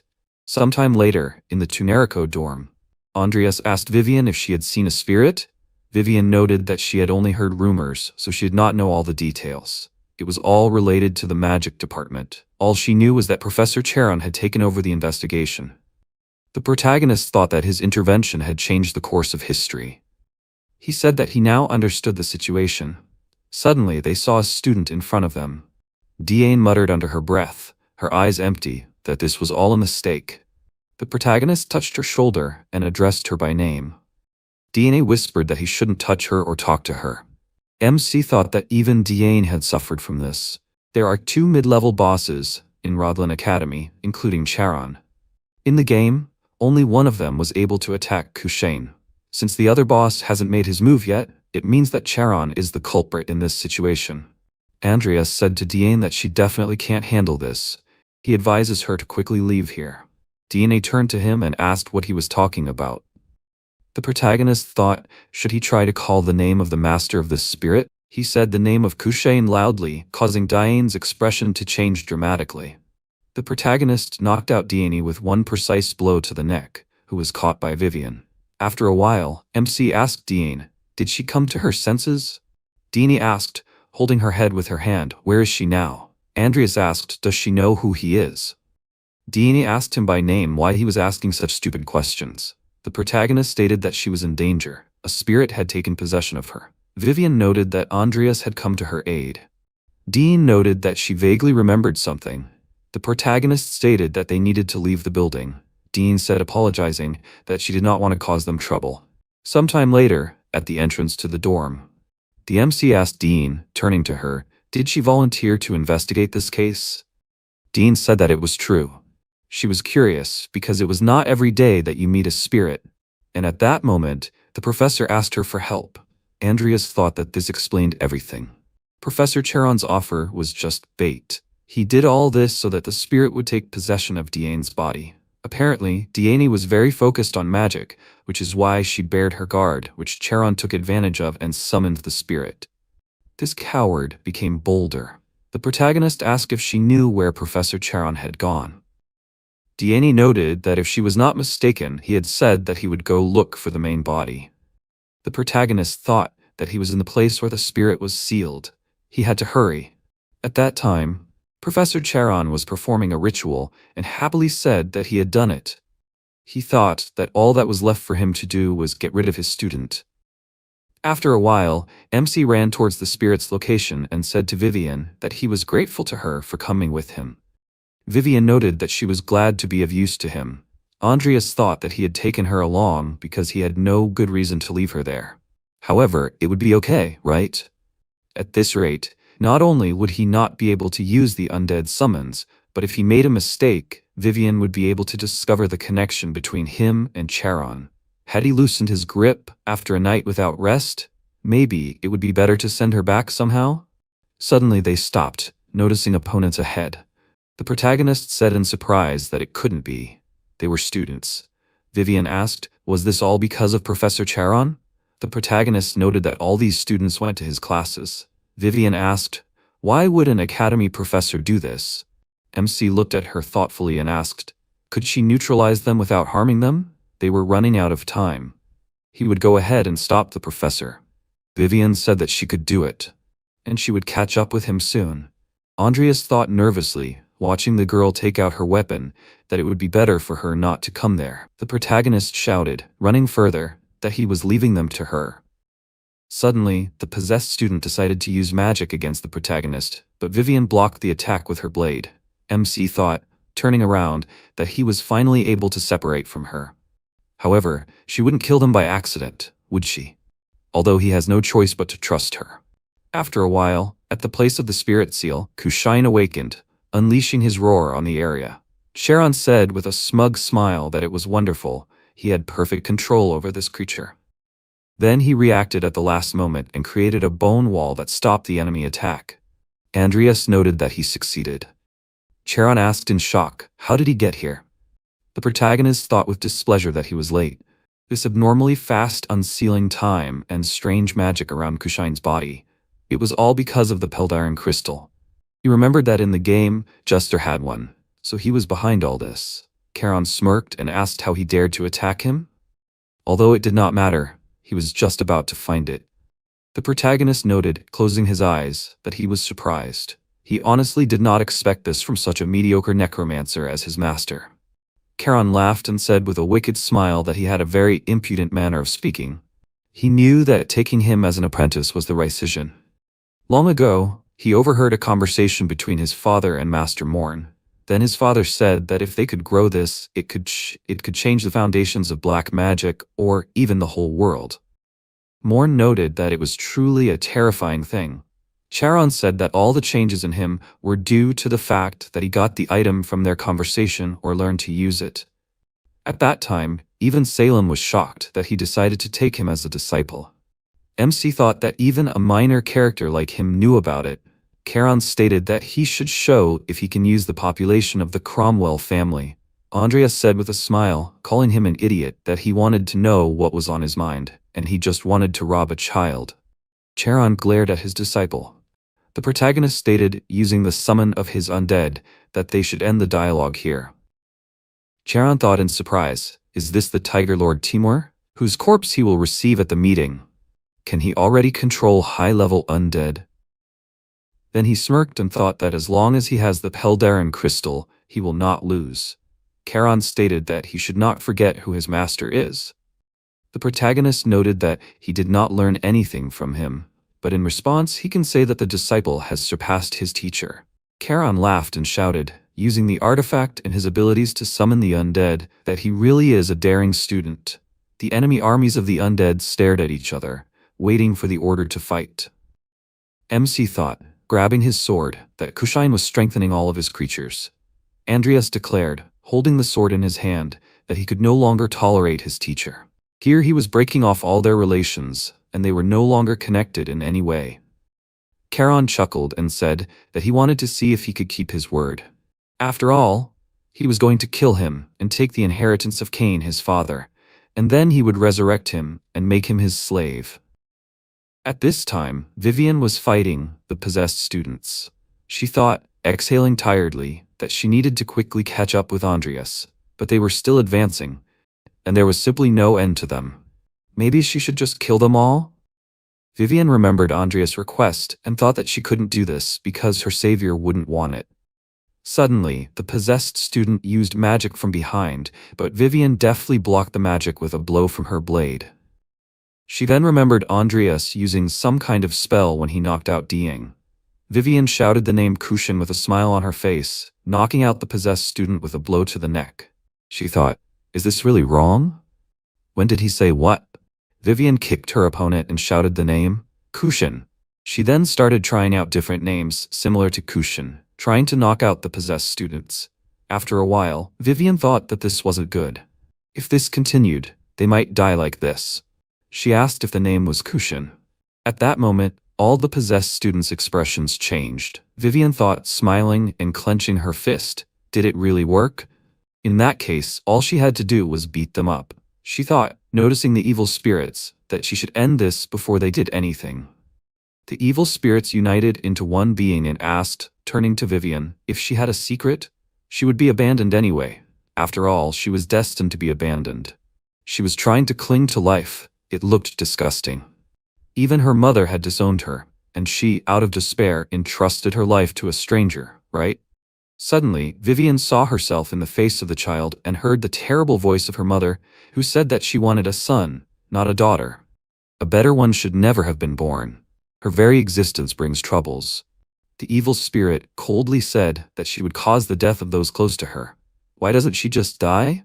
Vivian asked. If she disappears, will her savior be okay? The evil spirit whispered that he promised it. Vivian remembered how she made a promise to the protagonist, and she woke up from the spirit's influence. At this time, Timur destroyed the enemy undead in front of him with a powerful blow, while Nikol finished off the rest from the flank. Charon exclaimed with a sly smile on his face that he wanted to test how much his strength would last.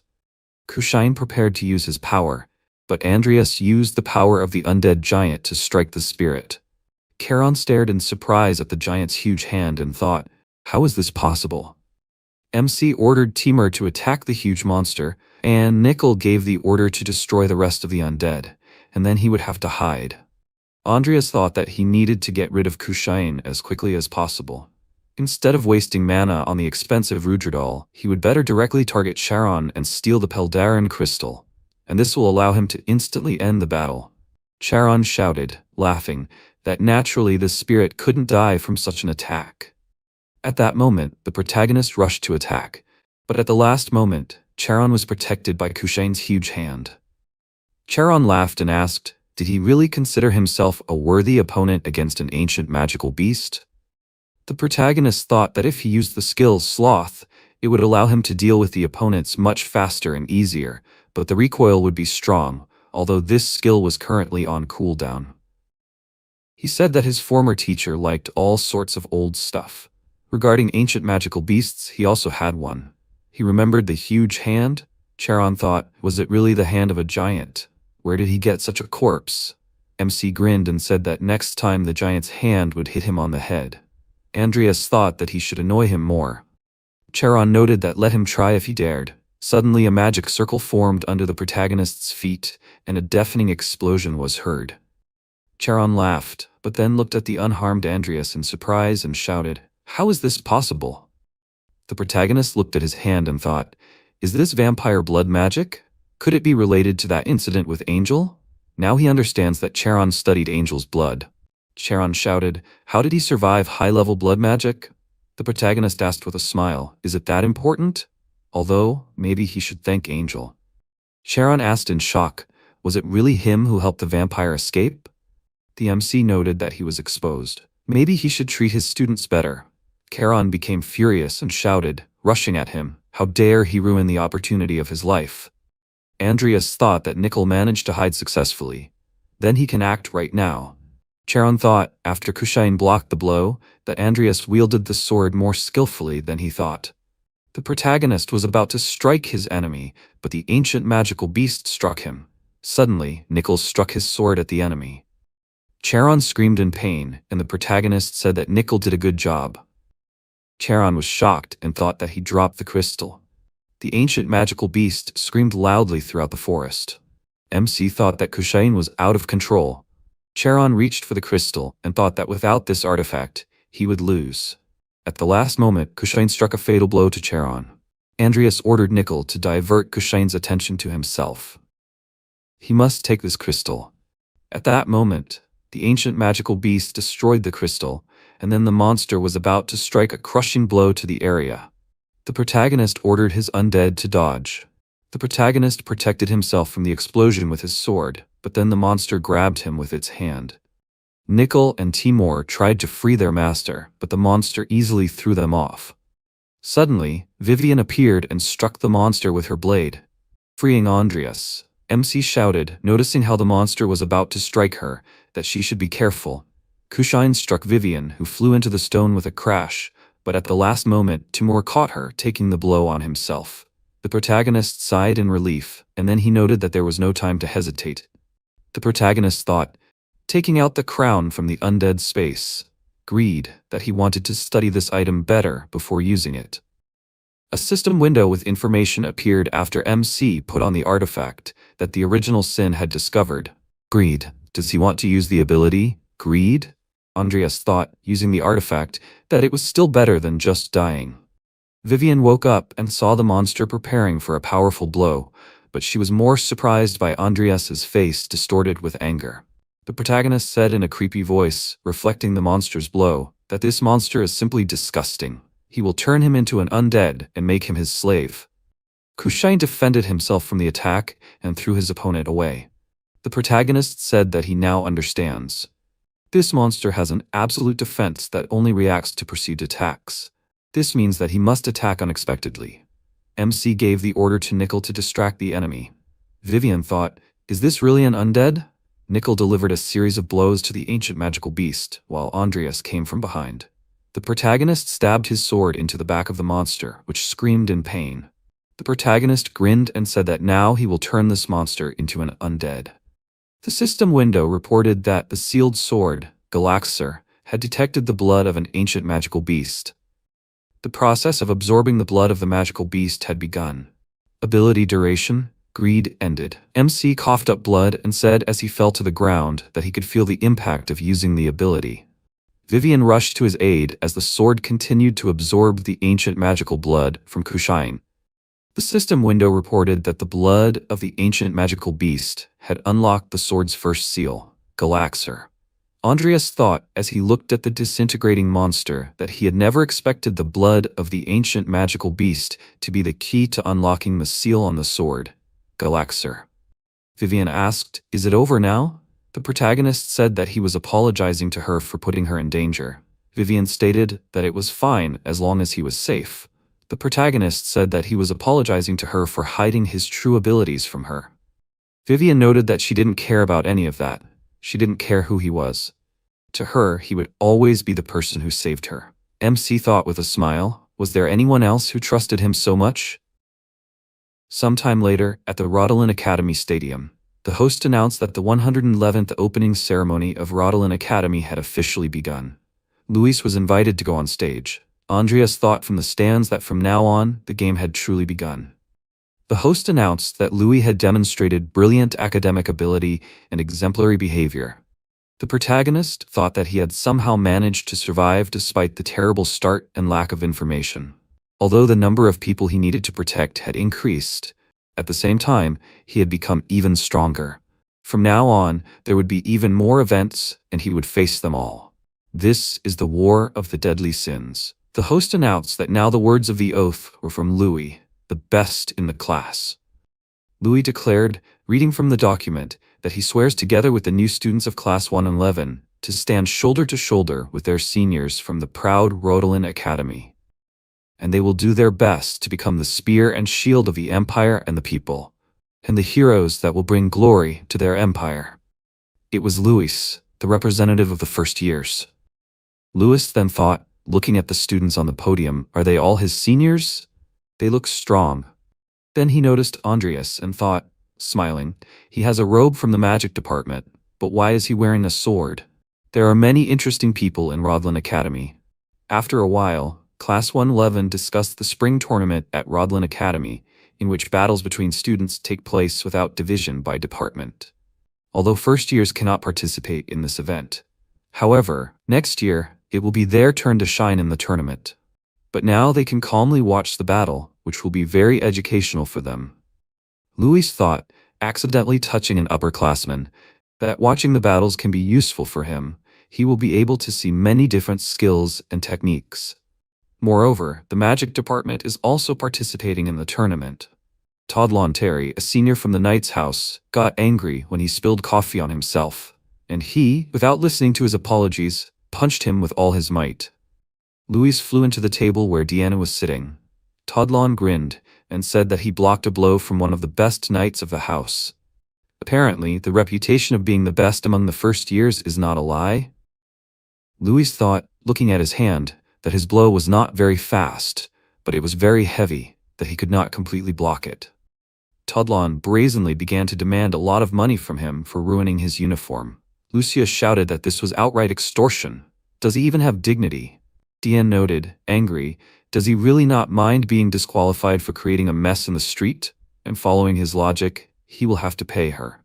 Toddlon thought that he got into trouble. Deanne stated, showing her dirty clothes, that he should pay attention to this. Toddlon said irritably, turning around, that this first year was lucky. Louis sighed in relief and thanked them for their help. Deanne said with a smile that it was not difficult at all. Lucia said that he was a first year who performed at the opening of the academy.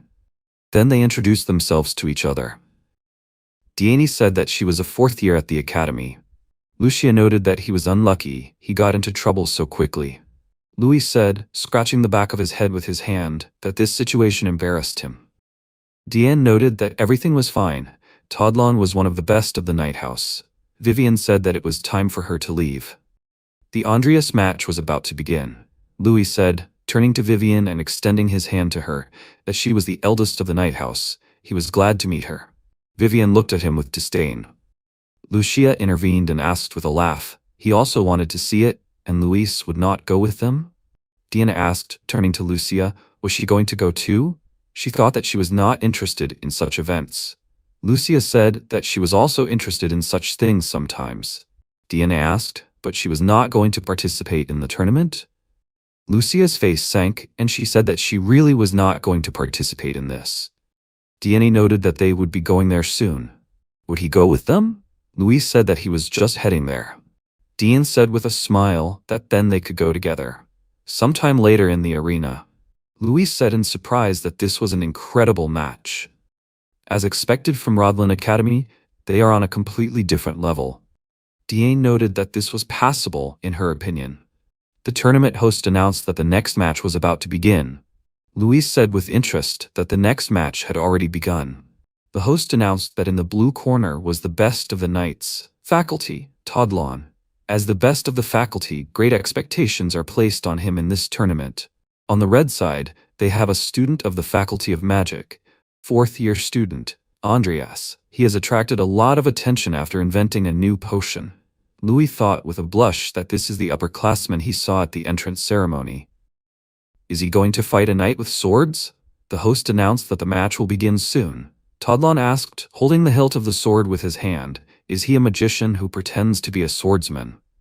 The protagonist noted that he is not pretending, but if he thinks so, then that is his business. Todlon got angry and said that he is too impudent. The host announced the beginning of the match. Todlon furiously shouted, rushing at him, that he will show the true power of the sword.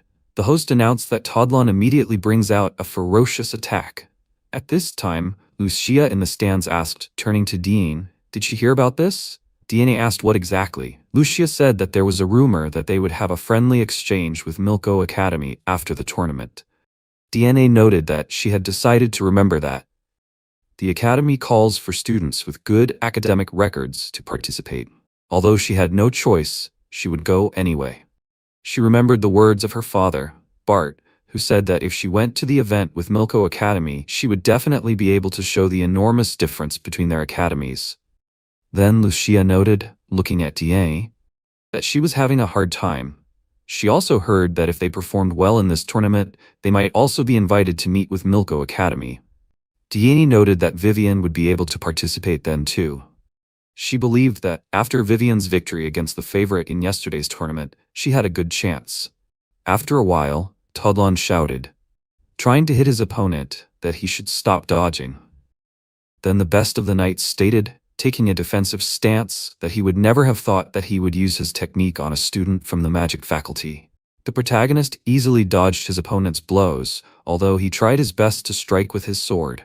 The host announced that what a formidable onslaught they were witnessing from Todlon. Andreas was in danger.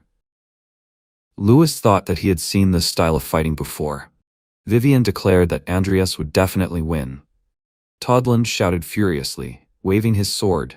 Is his sword really just for decoration? Let him show his magic, which he is so proud of. The host announced that Andreas was too busy dodging. Suddenly, the protagonist appeared behind his opponent and defeated him, surprising all the spectators. The protagonist noted that he saw no point in using magic against such an opponent. The host announced that they had witnessed an incredible event. The favorite of today's match, Todlon, lost to a student of the magic faculty. The winner of the match is Andreas. Louis asked in shock, he defeated the best of the knights with his bare hands? Who is he? Vivian said that he was her savior. Lucia said that she could not believe her eyes. Dai noted nervously that the mage was able to use the knight's auras to strengthen his body. At this time, Bart noted, crossing his arms, that he therefore had a double core. He used his skill in such a situation. Does this mean that he no longer intends to hide his powers? Apparently, a storm will soon hit the academy.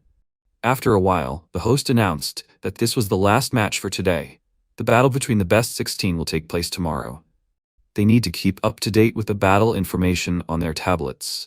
Then Lucia met the protagonist with her friends. She said, congratulating him, that he was incredible. The protagonist asked in surprise, why are they here? Dean said that it was just a coincidence. MC thought, most importantly, why is the playable character here? Luis said, introducing himself, that he was glad to meet them. Andreas thought, after introducing himself, that it was nostalgic for him to see the first character he played in real life. He was even a little nervous. Diane remarked that it was an amazing sight. She didn't know he had an aura. He hadn't learned swordsmanship before because he didn't know about his special physique, so he recently started training with a sword. The protagonist nervously said that she was right. He thought that she had studied everything thoroughly. Luis asked how he was able to move like that, even though he had only recently started training with swordsmanship. Vivian thought with displeasure, when did Lucia manage to hug Andreas? Luis enthusiastically asked maybe he knows some special training method that is not taught at the academy. The protagonist thought that they just met, and he is already so assertive. He believes that it is this desire for strength and good talent that is the basis of his growth. MC noted that it is nothing special, he just uses auras to strengthen his body.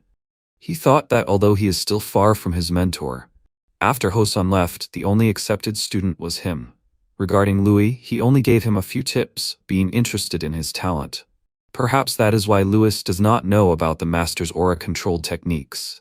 Louis asked, looking at his hands, does that mean using aura to strengthen his body? If it is not too much trouble, can he demonstrate it?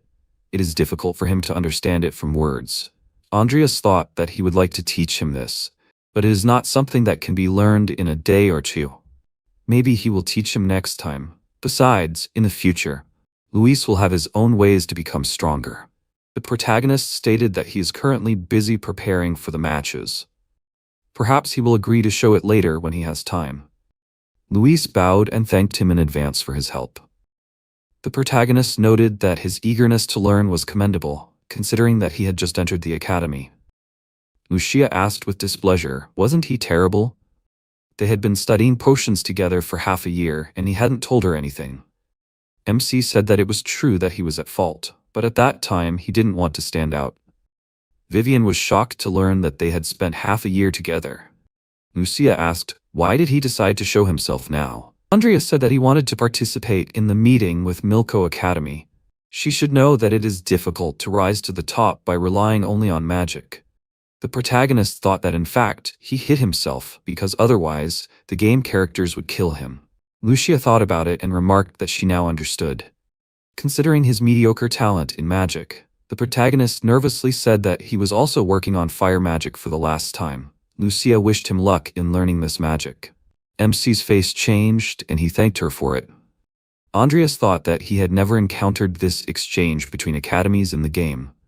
In principle, he thought that there was no point in him participating in all this, but there was someone he would like to meet. There would be another playable character, Ketchlin Violga. Vivian said with a smile that she would also do her best to participate with Andreas. Lucia was surprised to note how ambitious they were. Deanna said that if they were going to participate in this event, it would be nice for them to take first place. In that case, they should take a look at the battle order. Lucia noted that if they win the tournament, Vivian and DNA will face each other in the semifinals, and the winner will face Andreas in the finals. DNA said that she is confident in her abilities. Vivian noted with a smile that she is not going to lose either. The protagonist said with a smile that he will give it his all. DNA said that then they should try hard in the tournament. Lucia noted with a change in face that they have two dark horses and a favorite of the tournament. If you think about it like that, then all the favorites to win have gathered here. Luis asked with a nervous laugh. He ran into amazing people, right? The seniors advised the first year to consider it an honor. 5 days later in the arena, the host announced that the finals of the 58th Spring Tournament of Rodlin Academy are starting. He asks the two contenders to enter the arena. There were many ups and downs in this tournament, but the most interesting was the person who reached the finals from the 4th year of magic, Andreas. He will be fighting against the student who stopped Vivian. Another dark horse will be fighting for the champion title. She is also from the 4th year of magic, Dian. For the first time in 12 years of the tournament, a student from the magic department will be the champion. At this time, Vivian said with a smile in the stands that Andreas will definitely cope. Lucia thought, looking at her, that when she fights, she looks like a completely different person. The host said that the unexpected circumstances of the tournament have generated great interest among the audience. The candidates should prepare for battle. Diani said, apologizing to Andreas, that she is not going to give up the champion title. The protagonist noted that then she will have to give it her all from the very beginning. The host announced the beginning of the final match. DNA said using her ability that she will grant his wish. She will end this fight right now. The protagonist got into an attack stance and declared with a smile that he was attacking. Dean used fire magic against him, but he successfully dodged all of her attacks until he got close to her, but she suddenly disappeared. MC thought in surprise, could she really use spatial magic? He smiled and thought that she exceeded his expectations. Deanie thought, where did he get such monstrous speed from? Andreas declared that she should still entertain him. Deanie thought in shock that he was enjoying the fight. Then she got angry and thought that he was showing with his whole appearance that he was not afraid of her.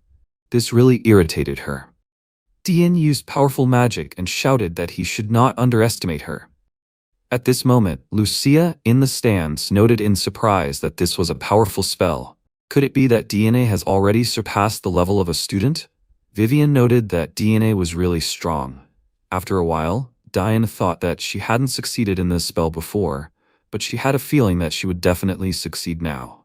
The protagonist shouted, rushing towards her, that she had decided to use a flaming spear with an explosion effect. It was a good idea, but if he dodged, then victory would be his.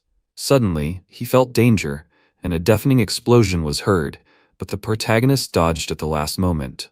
MC thought that if he hadn't protected his body with mana, he would have had a hard time. Simply using spatial magic is already a feat. He can't believe that she was able to combine it with an attack by double casting. DA nervously thought, could he seriously withstand a spear strike with his body? Is he really human? Andreas thought, while enemy magic appeared near him, that Diane's growth rate exceeded all his expectations. Seeing the growth of game characters is very exciting for him. To the surprise of the spectators, a devastating explosion occurred in the arena. Lucia nervously noted that even Andreas would not be able to survive such a spell. Lucia and Luis then noticed the killing intent coming from Vivian. Diane then declared that she did it. This was her victory. Suddenly, she barely managed to dodge the attack. She thought, looking at the cut in the stone, that this is the arena that her father personally reinforced 5 days ago. The protagonist stated, holding his blade in his hand, that she showed something interesting, and he thanks her for it. Therefore, she should allow him to repay this favor. Deanna looked at him in surprise. The protagonist noted that he first needs to coat the sword with aura, and after replacing the aura with mana, cast the spell. MC then stated, holding the blade burning with black flames in his hand, that the result is this. He can use aura instead of mana to cast a spell. This is his own technique that combines sword and magic. After a while, Dean was barely holding back Andreas's attack with her protective barrier. She wondered what was wrong. The protagonist thought, smiling, he couldn't believe that she was able to block his attack. Diane said that he had been hiding such an incredible skill all this time. Was it somehow related to his special physique? The protagonist said that she guessed correctly. He thought that he hadn't lied. After all, his trait was Vessel, a more advanced form of dual core. Now someone would realize that his trait wasn't just dual core. At this time, Bart thought, crossing his arms in anger, how dare he harm his daughter with the sword he gave him. The academy professor asked if it was even possible to use aura to cast magic. Bart pointed out that only if there was no conflict between his aura and mana, and if his entire body became a huge vessel of mana, then it was possible. After a while, Deanie thought that she was almost out of mana. She still had enough for a few hits, but she had to be wary of that strange fire from his sword in close combat. In that case, she had little chance, so she had to dodge and wait for an opportunity to land the decisive blow. MC asked what she was thinking about in the middle of the match. Deanie said that she was thinking about how to win. Andreas said, sharply closing the distance between them, that he was thinking the same thing. Deanie dodged using spatial magic. The protagonist thought, noticing the magic circle under his cloak, that it was a curse. A deafening explosion was heard in the arena, which the protagonist dodged, but Deanie was waiting for him with a new spell. However, MC cut the spell with his sword, and Deanie teleported to another place at the last moment, where she immediately used a spell, Thunder Cobras. Andreas said, using his magic, that attacks of this element will not work on him. She must have forgotten, but he specializes in the earth element. Suddenly, the protagonist thought, having fallen under the influence of the lightning element, that he had miscalculated. With his current talent in magic, it is difficult to accept sufficiently powerful spells, especially while he keeps body enhancement and magic active. He will not be able to fully use the Earth Shield. Diane grinned and asked, using fire and lightning magic, did he really relax? The protagonist was bound by lightning and tried to free himself. He thought that it would be shameful to lose like this. Diane declared that she had won by using her magic. The host then announced that the match was over. Diane skillfully pushed Andreas out of the arena. MC thought that she had a good chance of knocking him out, but she decided to play it safe and just push him out. It was a wise decision on her part. It seems that she was influenced by the events of the exam. The host announced that Diane took first place in the 58th Spring Tournament of Rodolin Academy. With this, the tournament ends. Andreas thought that as a reward for second place, he received a scholarship for research. Diane, in addition to this reward, received an elixir that increases the supply of mana, and Vivienne, who took third place, was paid for her last year of study at the academy. Sometime later, in the labs number 506 of Rodolin Academy, the protagonist said that there is a little less space here than in the Charon lab, but he is fine with it. The security level is also quite good. It will make it easier for him to study black magic. He thought that thanks to the prize, he was able to save on buying a lab. The protagonist noted that he had a lot of work to do. For example, he had to combine sword skills and defensive skills with black magic. MC thought that thanks to the prize, he could no longer worry about tuition at the academy. Andreas looked at the tablet screen and thought that his current net worth was 9 billion. Even after deducting the cost of the house and other expenses, selling products made him feel at ease. To be honest, he had enough money now. He would prefer a mana potion to a scholarship. It seems that Dean will become even stronger. Naturally, thanks to his trait, Vessel, and the original sin in his body, he already has a huge amount of mana. But considering his future, he should increase the mana in his body even more. However, due to that incident in the forest, his mana has increased greatly, so for now everything is fine. After destroying the ancient magical beast Kushain, a system window appeared informing that Codex Apocalypse Chapter 0, Pure Original Sin, had discovered Greed. Codex Apocalypse Chapter 2, Greed was merging with the owner of Pure Original Sin. Vivian watched worriedly as his body absorbed the crown, Greed. The system window reported that Codex Apocalypse Chapter 0, Pure Original Sin, was temporarily possessing Greed. The protagonist asked, what was the matter? The system window reported that Codex Apocalypse Chapter 0, Pure Original Sin, was now linked with Greed. Basic abilities have been improved, additional skills are being created. There are 126 hours 43 minutes left until the link is complete. Codex Apocalypse Chapter 0, Pure Original Sin, mana recovery increased by 222%. Sloth and Greed, mana sensitive increased by 77%.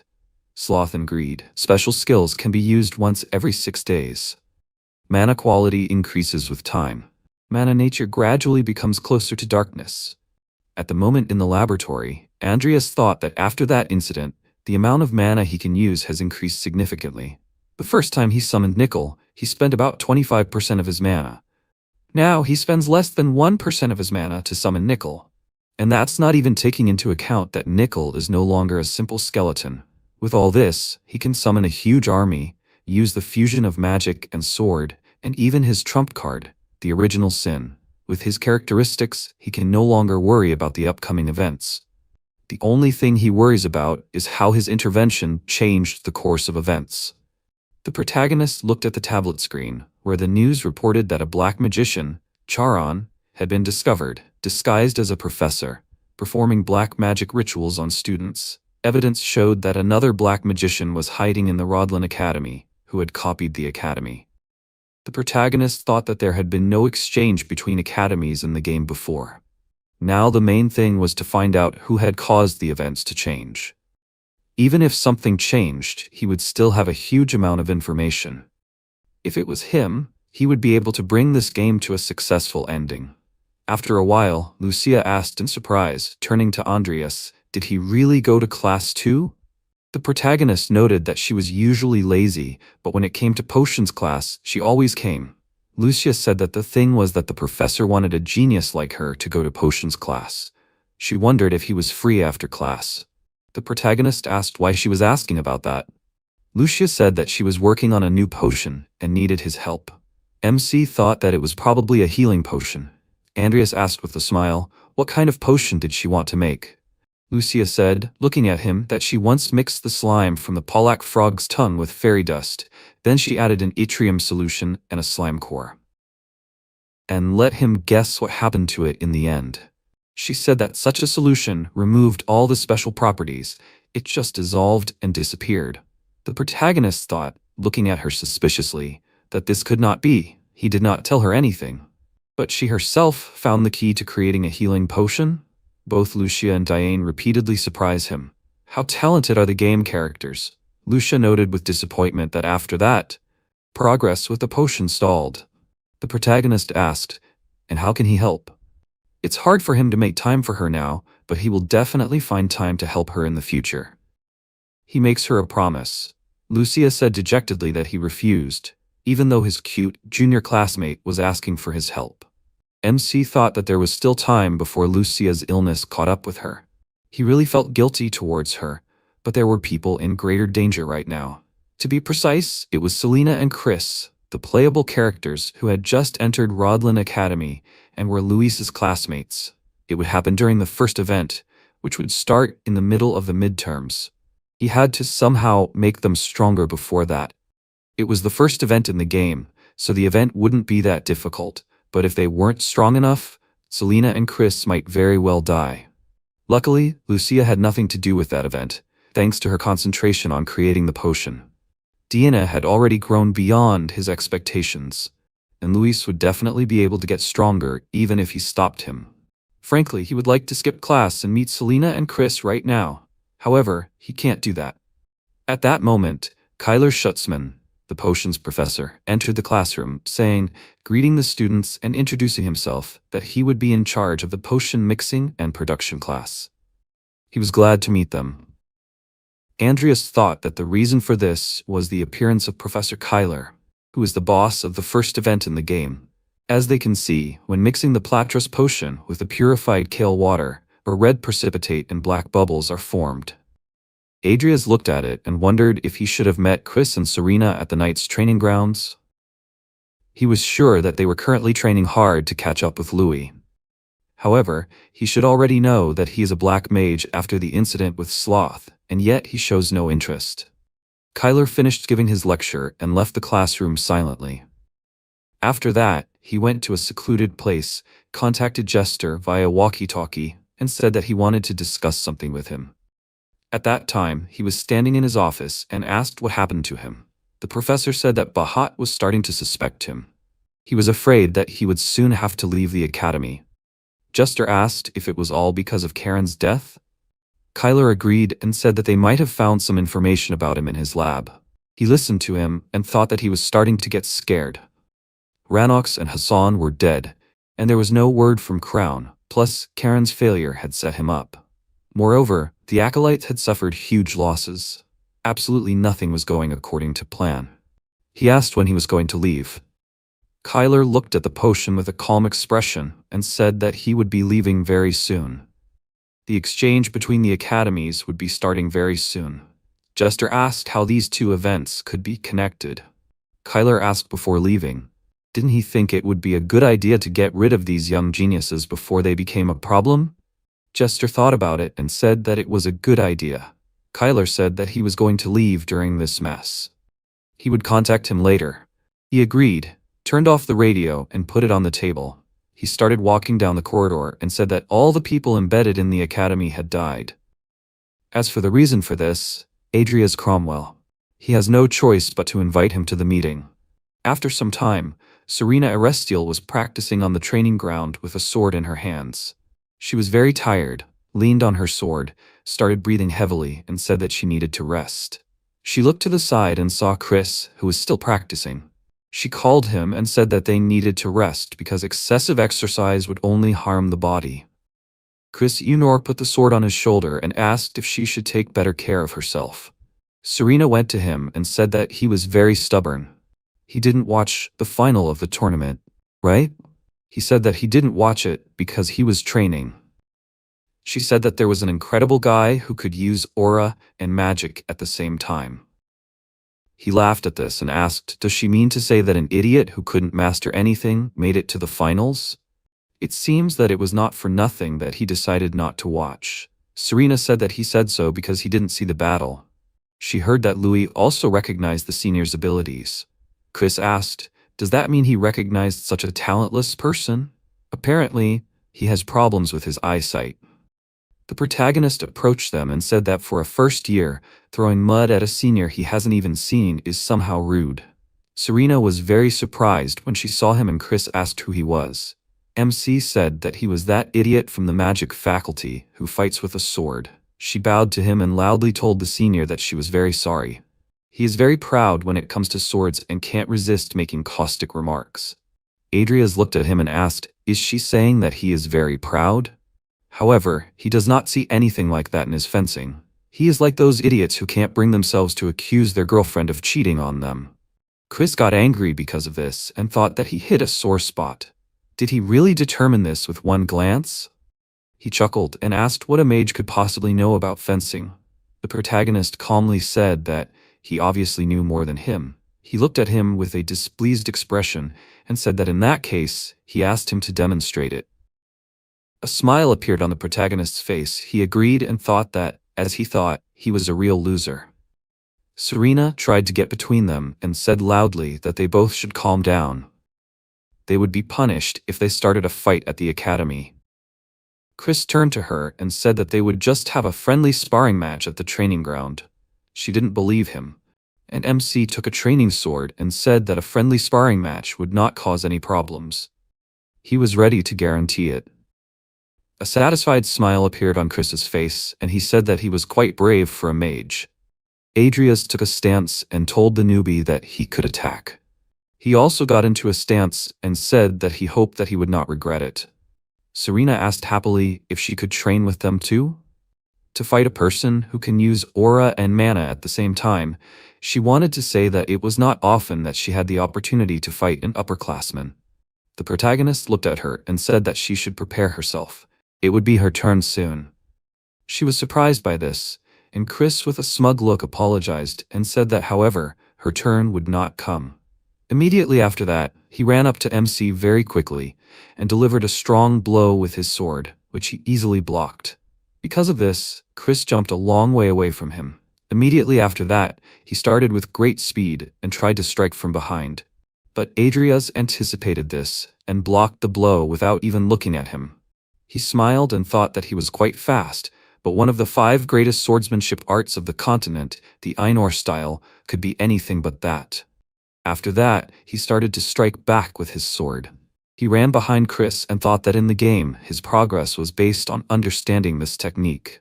However, now there is not even a trace of the Ainur style in him, the style famous for its fast and unpredictable strikes. Apparently, he tried many things and got on the wrong path in trying to defeat Louis. He started to channel energy into the sword and thought that he should take this opportunity to show him the right direction. He said with a calm expression that he should stop acting stupid and give it his all. Chris got angry because of this and asked what he just said. He swung his sword and said loudly that he will make him pay for those words. He used the Ainur-style skill, Sword Roar. Immediately after that, he quickly ran towards his opponent and was about to strike, but the protagonist watched this with a calm expression. He stopped his attack with one counter-strike and broke his sword. He was shocked by what happened, and Adrias asked, "Is this what he calls Ainur-style fencing? Does he seriously think that he can become strong just by taking the best from everyone? He should continue to follow his own path without hesitation." After that, he turned to Serena, called her and said that it was her turn. She got into a fighting stance with an excited look and hesitantly said that she was ready. The protagonist looked at her and thought that she was the complete opposite of Chris. Her family technique neutralizes her strengths. Only those with innate physical strength are suitable for fencing in her family. In other words, this technique is completely unsuitable for her, who lacks such strength. Serena ran towards him and loudly warned that she was attacking. A sly smile appeared on his face, and he thought that this was great. She should not be shy because he wanted to teach her a lot. As soon as she ran up to him, MC managed to make her lose her balance with one move and drop her sword. Chris was very surprised when he saw this and thought that he had instantly found her weakness. Serena could not believe it, and said that even though she had used all her strength, Adrias approached the sword stand and said that a heavy sword was not suitable for her. She stood up with a surprised look and said that, however, she had always used it. Chris calmly took his side and said that she should listen to what he had told him earlier. The protagonist approached them and asked why she picked up a sword. What motivated her to train again and again? Chris looked at him with a puzzled look and asked why he suddenly decided to ask such a question. MC looked at them with a serious expression and said that he took up the sword to survive. As a mage, he is ashamed to admit, but he is deprived of talent for magic. Due to some events, he almost died, and then the sword became his salvation. The two of them, who dedicated their entire lives to fencing, lost to him. Do they know what this means? He remained silent, and Serena asked if it was because of the difference in talent. Adria said that her answer was wrong. It meant that they have not yet realized what a sword is. Are they fencing just to hurt someone? Or are they doing it under the weight of responsibility that they did not want to take? He will continue to use the sword to survive in this world. Now, can they answer him why they took up the sword? They must think about it, and when they find the answer, they can come to him. He will be glad to see them at any time. He was about to leave, but stopped because Chris called him. The protagonist smiled when he said that he would definitely challenge him. MC went further and said that he would look forward to it. A week later, at the Rodlin Academy administrative building, Vivian was standing at the entrance and thought that Adrias was late. She took her sword out of its sheath, which really scared the students who were passing by her. She looked at her reflection in the blade of the sword and wondered if maybe she should smile like Lucio when she saw him. She tried to smile and thought about her appearance. The protagonist approached her, called her by name, and asked what she was doing here. Orientation was starting soon. Vivian became embarrassed and said that she was just waiting for him. He pointed his hand towards the building and said that it was time for them to go. She grabbed his cloak and called his name to get his attention. He turned to her, and she wished him good morning with an embarrassed expression. The protagonist was a little surprised by this, but he smiled and wished her good morning too. After that, they entered the building, where many students had already gathered, discussing something among themselves. MC looked around and said that all the excellent students were here, except for them. It seemed that the newcomers were selected based on entrance scores. Dien called him by name and asked if he came with Vivian. She greeted her, and Adria said that they met on the street. Apparently, the students from Milko Academy had not arrived yet. She said that this was an agreement between the two academies. She was sure that they would come. The students from Milko Academy entered the building, and one of them said that there were a lot of cute girls in this academy. The director's representative, Grace Mayer, told Dieni that they had not seen each other for a long time. When will she become his wife? She looked at him with a displeased expression and said that he should stop being familiar and talking to her. She found him disgusting. Grace, with a displeased expression, said that with such behavior, she would remain an old maid. Vivian calmly asked, "Is she going to get married?" Dieni was indignant because of this, and with a displeased expression, quietly said that it is not so. He is just the son of the director of the Milko Academy. She had only met him a couple of times when she was with her father. Vivian looked at him, called him a pig, and said that he was kind of weird. Grace's neuron activated, and he asked her what her name was. Would she like to go on a date? How about going tonight? Vivian, with a calm expression, had already taken up her sword. But at that moment, the professor greeted the students of the two academies.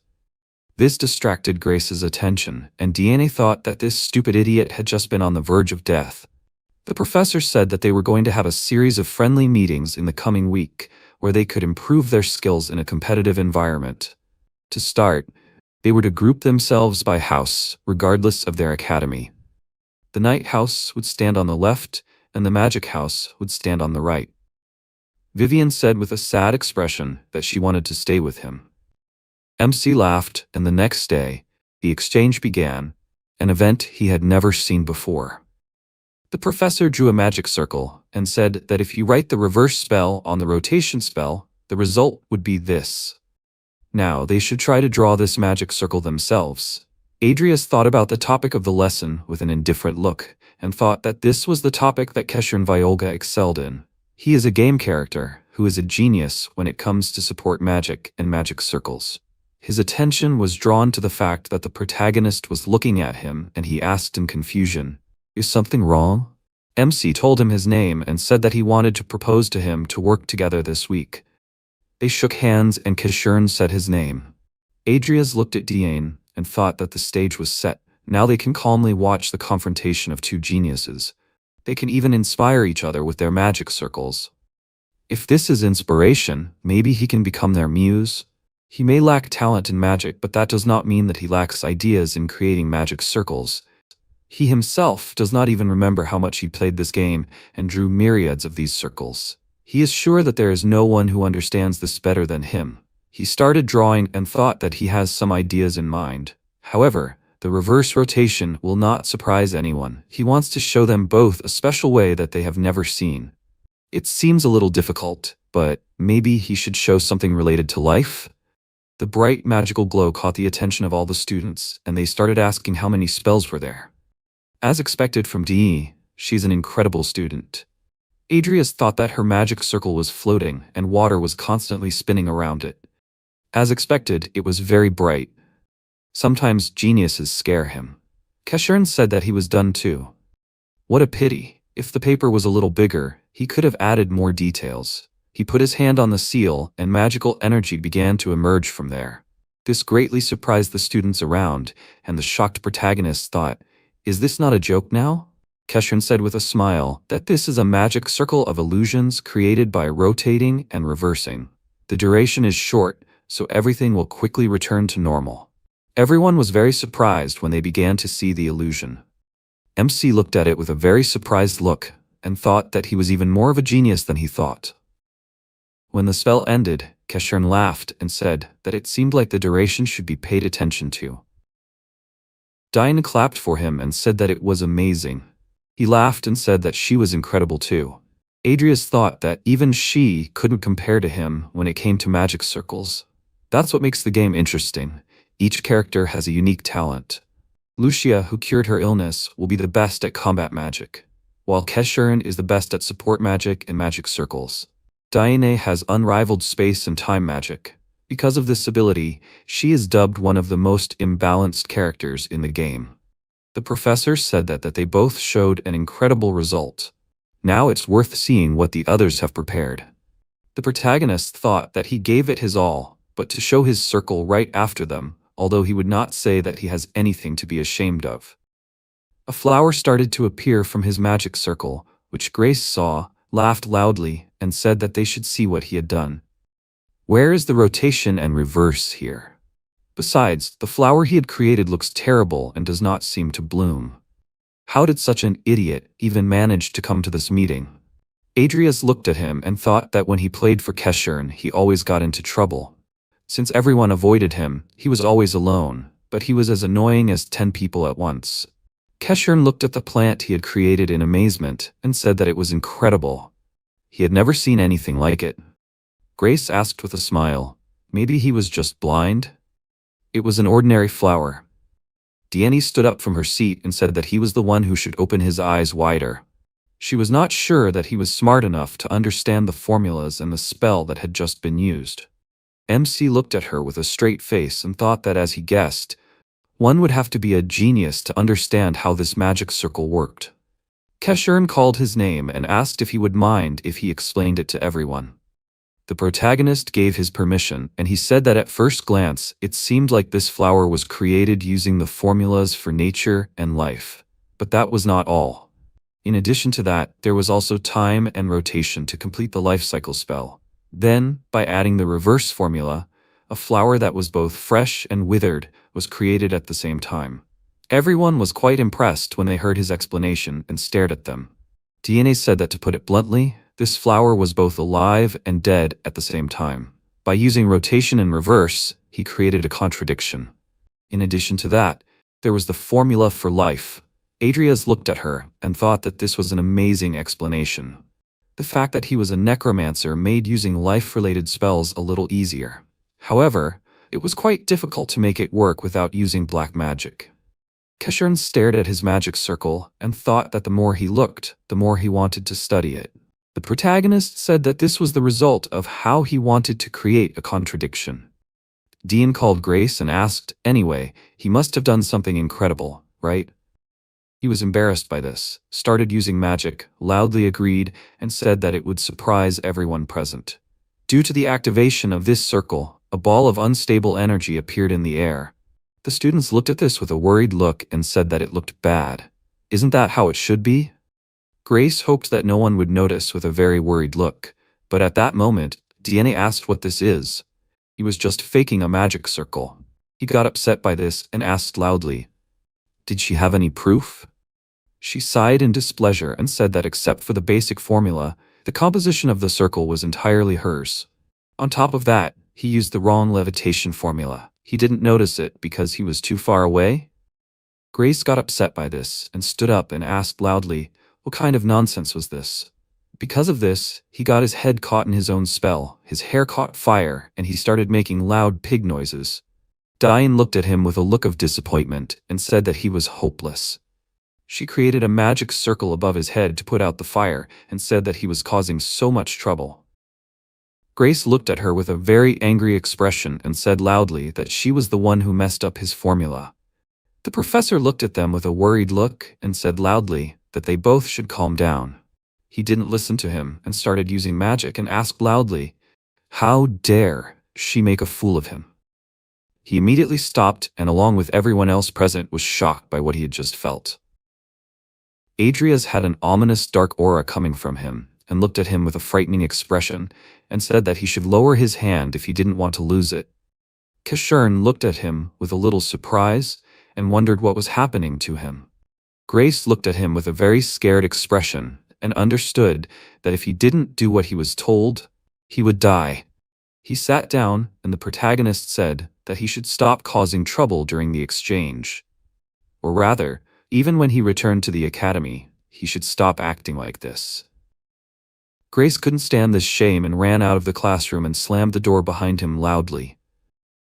MC looked at the door with a calm expression and thought that he didn't think this idiot had realized anything. He would have to give him a few more lessons in pain. One of the students approached the professor and said that he would go get him. He agreed, and Adrias's attention was drawn to this guy. He kept looking at him and thought that this guy looked familiar. At the same time, Grace ran out into the street, swearing loudly, and said that it was all their fault. They made him look like an idiot. He would definitely kill them all. The student went to him and called him by name. He was very scared because of this, turned around, and said loudly that there was a misunderstanding. The guy laughed and said that he seemed to have confused him with someone else.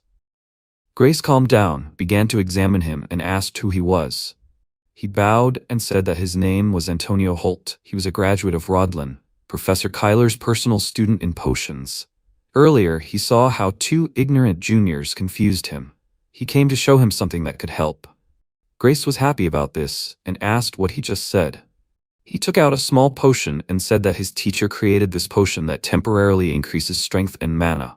However, the potion has only one side effect. It is a temporary loss of taste. And in order for the potion to be approved, people are needed to test it. He handed it to him and Grace asked, "Is the potion not approved yet, just because of this?" Antonio, with a sly smile, asked him to try it and said that he is confident that he can easily defeat those stupid juniors. Just the thought of it made that pig smile and he wondered, can he defeat those two? He began to drink the potion and Antonio asked loudly in surprise, did he immediately decide to drink it? He continued to look at him with a small smile and asked how he feels. Grace's eyes changed and he thought that mana is overflowing him. He also feels incredible strength in his body. He created a powerful fireball and released it high into the air. The effect of the potion hit him, and he said that he should give him all the potions he has. The next day, Diane asked, did she say about the flower? Vivian agreed, and said that Adrias said that he gave it to her. Can she give it to her? She understood her a little and asked, however, isn't she from the night faculty? Why does she need it? Besides, she wants to study it. She looked up and saw Vivian with a very sad look, said, which means she can't. Dean couldn't refuse her, promised to give it to her, and said that she would just make another one, and to see it, she needs to use mana in this way. Lucia passed by and heard their conversation. Vivian took the magic circle from which the flower appeared and was surprised by what she saw. She approached them with surprise and asked, "Is this the same flower? This is a contradiction that the elder created, right?" Dean greeted her and asked where she was going now. Lucia yawned and said that class was over, so she wanted to go to the lab. However, for some reason she felt like something was missing. She pointed to the magic circle and asked if that part seemed strange. Dean noticed it too and said that she thought so too. Lucia took out a quill and said that it looked like he did it on purpose. She made Vivian nervous by starting to finish drawing and asked her not to move. The energy started to change, and she said that now they needed to add the flower spell. As soon as she finished drawing, a field of flowers appeared around them, which surprised them a lot. Dienda said with a surprised look that she didn't believe it at first, but it really was a double magic circle. Lucia was also surprised and asked if the senior really did this. They noticed a teacher who was attracted by the field of flowers and asked if that's what the big deal about the circle looked like. The dean of the magic faculty, Belial Castello, plucked a flower and said that it was such a magnificent discovery. To express a contradiction to such an extent with only basic spells, it was amazing. Dean bowed to him and asked him to forgive them for using the magic circle in such a place. The dean asked what was the name of the student who did this. She looked up and said that it was a fourth-year student, Adria's Cromwell. Belial continued to stare at the flower in his hand and thought that his name had been heard of lately. Such a magic circle could serve as a stepping stone to creating legendary immortality. They stood there in silence for a few seconds. Deanna was about to ask something, but suddenly the dean just walked away from them and said nothing. Lucia looked at him with a surprised look and asked what was wrong with him. He simply asked them and left immediately. Diney was very worried about this and said that she should be quieter and that she shouldn't say that. Belial didn't hear them and thought it was incredible. He would have never thought that a student's work could inspire him. He would have to pay attention to the student who did this. Sometime later at the knight's training ground, Lewis wiped the sweat from his forehead and said that he was grateful to her for sparring with him. She really was very strong. Vivian finished drinking from her flask and said that he was not bad either. He looked at her and thought that he rarely talked to his senior. Their attention was caught by Toddler, who loudly asked, "He is second in his course, and is this all he can do?" He threw many fast punches at Chris, who retreated and blocked it with difficulty. He tried to counterattack, but his opponent kicked him hard and threw him back a few meters. He held onto the spot where he had hit and thought that with his improper swordsmanship, it would be difficult to defeat him. He remembered what Adrias had told him earlier and thought that just like the elder had said, he shouldn't doubt his sword. He got into a fighting stance and thought that it was because the essence of the Ainur style was already engraved in his bones. Toddler ran towards him with a wide grin and said loudly that despite all his efforts, it was useless. They crossed swords, and Chris thought that the Ainur style was a sword that confused the opponent with constantly changing strikes. He had to parry the opponent's attack and destroy his stance. Toddler turned to him with a displeased look and asked loudly, "Is he moving around like a worm?" He was very surprised because Chris stopped the blade of his sword in front of his face and said that it seemed like he had won. Toddler pushed his sword away with a displeased look, started to walk away and said that he couldn't believe that he had lost to someone like him. He had had enough of this absurdity. Chris said loudly that this was not absurd. His swordsmanship was also impressive.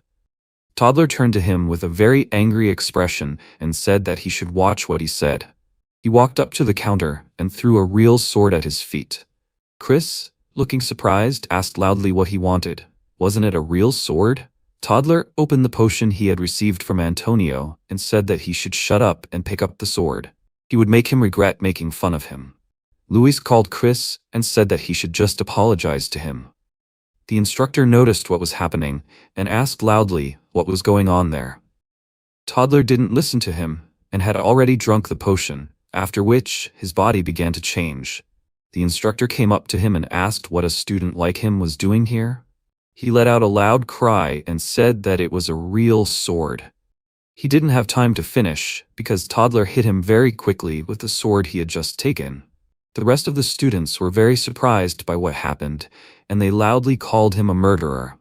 He turned to Chris, called him and said that it was time for the second round. At the same time, Kishurn was running down the hallway and loudly calling for Mr. Adrius. He turned around at his voice and said that he could just call him by his name. He was breathing heavily from running and said that he was 2 years younger than him, so it was only natural that he addressed him like that. By the way, regarding that magic circle, it was a double magic circle, right? How did he do it? The protagonist asked. Isn't it funny when there is a twist? Lucia wrote to him a while ago, the magic circle he drew was actually double? When did he learn to do that? MC wrote that he was surprised that she already figured it out. She wrote that she saw it when she met the seniors Vivian and Deanie. If he had that much time, then she was asking for help with her research. He thought that he really tried to hide it, but in the hands of 2 player characters, the secret didn't last even a day. Keshurn said that, by the way, he heard that he was the one who created the Everlast potion. What will he show them in potion class today?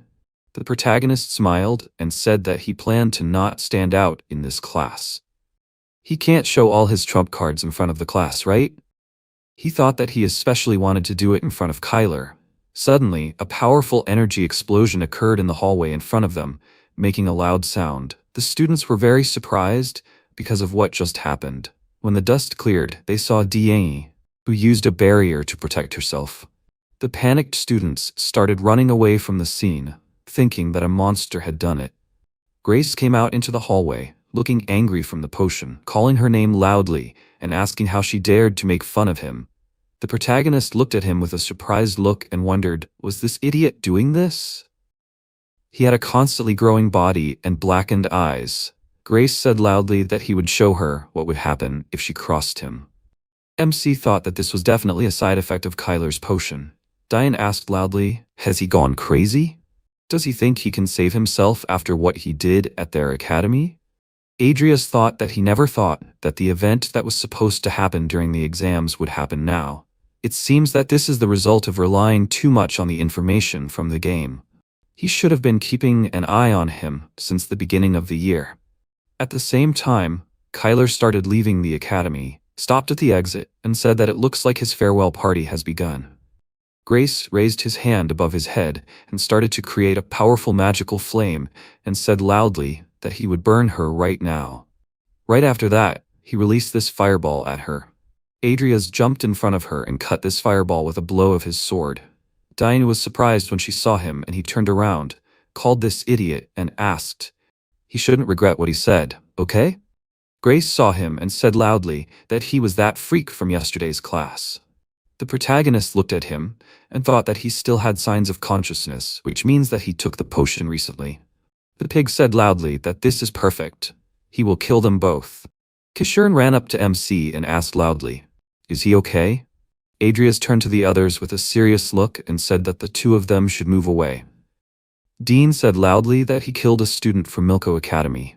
He said with a serious look that he should let the professors handle everything and buy himself some time. She should prepare a powerful magic, something that can defeat him in one hit. She agreed with a shocked look and wondered how he could be so calm. She said that, however, his body was very strong. The protagonist took out his sword and calmly said that it did not matter because with Keshurn's support, she should have enough strength. Immediately after that, they both ran a short distance, which was noticed by Grace. He began to create a powerful fireball and loudly asked where they were going. He threw the ball at MC and loudly said that he should die. To his surprise, Adrias blocked his magic and told that pig that he was too noisy. If he can't speak normally, then he should just close his mouth. He attacked him with his sword, but Grace created a magical barrier around herself. The protagonist looked at him and thought, even though he is spoiled, he is still a mage, right? Thanks to the potion, his shield became much stronger. He swung his sword, filling it with energy, and thought that it did not matter because he could break it. Immediately after that, he dealt a very strong blow to the protective dome. Dean looked at it in surprise and thought that he filled his sword with magic even faster than in the tournament. MC continued to press on the magic barrier with his sword, and Grace looked at it with an angry and worried look. Keshern continued to draw a magic circle on the floor, noticed something strange and said loudly that he should be careful. The pig waved his hand with a wide smile and released magic projectiles. Adrias managed to jump to the side and use the Earthen Shield spell to defend himself. He looked in surprise at the magic projectiles that were stuck in his wall and thought, did he just use attack magic with the barrier active? Grace's body continued to increase in size, and instead of words, he began to make loud sounds. The protagonist ran towards him and thought that this was bad. He needed to stop him before the final stage. He jumped towards him and hit his head on his head really hard. This attack didn't work, and MC thought with a dissatisfied look that he was as tough as Payat. Dieni called his name loudly and said that he should get out of the way. Grace started waving his arms to throw him off his head, and Adrias jumped away from him at the same time. She started using the Iron Spike spell with a serious expression. Immediately after activating the spell, several metal spikes came out of Grace's body.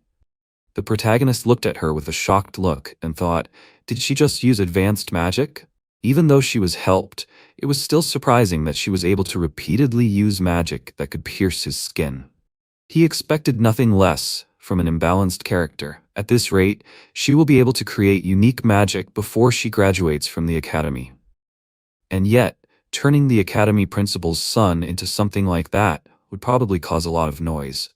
Dieni said that even though he had turned into a monster, it would be a problem. Keshern said that it couldn't be helped, he would help them if he could. MC walked towards them and said that if anyone came, they should explain the situation to them. He would bring the person in charge of the class, Professor Kyler. At the same time, explosions started happening in different places in the academy. The students were worried about the monsters that appeared, and someone said loudly that they should not fight them. They should quickly bring the professors. Adrias quickly ran down the street and thought that Kyler must have gone to a secret place during this incident. He should get rid of him now to prevent future problems. His potion will cause a lot of trouble during the war. He noticed Antonio running past him and remembered his name. He remembered what happened in class earlier and thought that he was Kyler's servant, who rarely appeared, so he forgot about him. The protagonist started following him and thought that he must be the one who spread the potion. If he followed him, he would definitely be able to track down the professor. Suddenly, he heard someone calling out loudly for Lucia and telling her that she should run away from here. He turned around with a worried look and decided to check what was going on. At the same time, she used magic to stop the student who had taken the potion. She turned around with a serious look and loudly told the two students that they should run away immediately. The student was holding her injured comrade and asked loudly, "Then, what will happen to her?" The monster started releasing a powerful stream of energy, which Lucia tried to contain with her magic. The abundant energy started to bend around her protective spell, and the two students she was trying to protect were thrown back by a powerful wave. Lucia felt the energy burning her and wondered if she was going to die here. If she had known about this, she would not have looked for a cure for her illness. She should have just lived carefree. She quickly lost her strength, but at that moment, Adrias with a very strong kick threw the monster away from her. Before she lost consciousness, she saw him and thought, "This is the Elder, isn't it?" At the same time, a crowd of students ran out of the academy, helping the wounded, and the survivors were going to call the professors. Louis called Serena and said that she should take care of Chris. She looked at him and asked, "What is he talking about?" He said with a serious expression that he would go back to help the elder Vivian because he had a bad feeling about this. Ivy came to them and loudly asked why they were making such a noise. At the same time, Vivian was fighting with swords against Toddler, who was under the influence of the potion. She thought with a tense look that if she did not stop him now, he would definitely go after Adrias. They simultaneously struck hard with their swords and stopped opposite each other. She leaned back and hit him with her head very hard.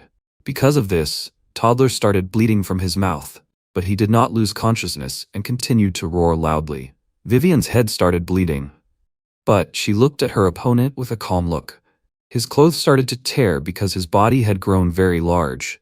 She felt danger from him, but she still ran forward and thought that, however, that was why she needed to finish him off here. She dealt a very strong blow with her sword, but Toddler did not receive any damage from it, which surprised her very much. Immediately after that, he dealt a very strong blow with his hand and threw Vivian back a few meters.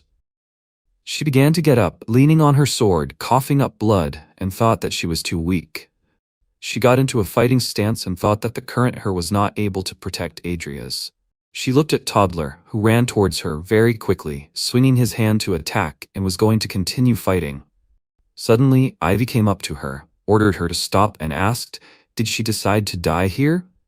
She took her sword with one hand and stopped a very strong blow from this monster with the other. Looking at him, she realized that it was Toddler and said that she was very sorry. She swung her sword sharply and immediately cut off his hand and head. Vivian looked at the professor with a surprised expression and thought that she was very strong. Ivy put the sword back in its sheath and said that she was sorry that it was too late. She turned around and said that she was good anyway for holding him back. Vivian looked at her and thought that she needed to become stronger too.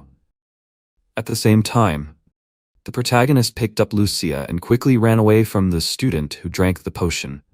He pointed his hand back and used the stone wall spell to stop the monster and thought that if he let Kyler go now, the future war event would become too troublesome.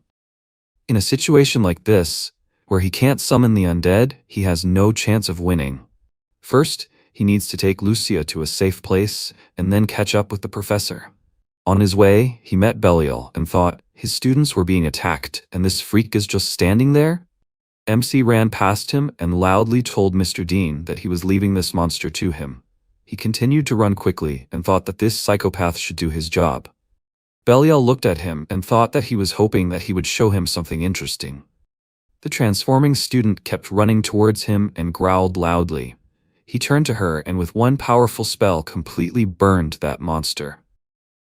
After some time, Adria's brought Lucia to the hospital where the doctor started examining her. She said that she was fine. She was only in a little shock due to the exhaustion of mana. She just needed to rest for a while. The doctor noticed that she opened her eyes and said that it seemed like she had regained consciousness. She decided to leave them alone and the protagonist asked how she was feeling. She looked at him with a tired look and said that it turned out that it was not a dream. She thought that she would die then.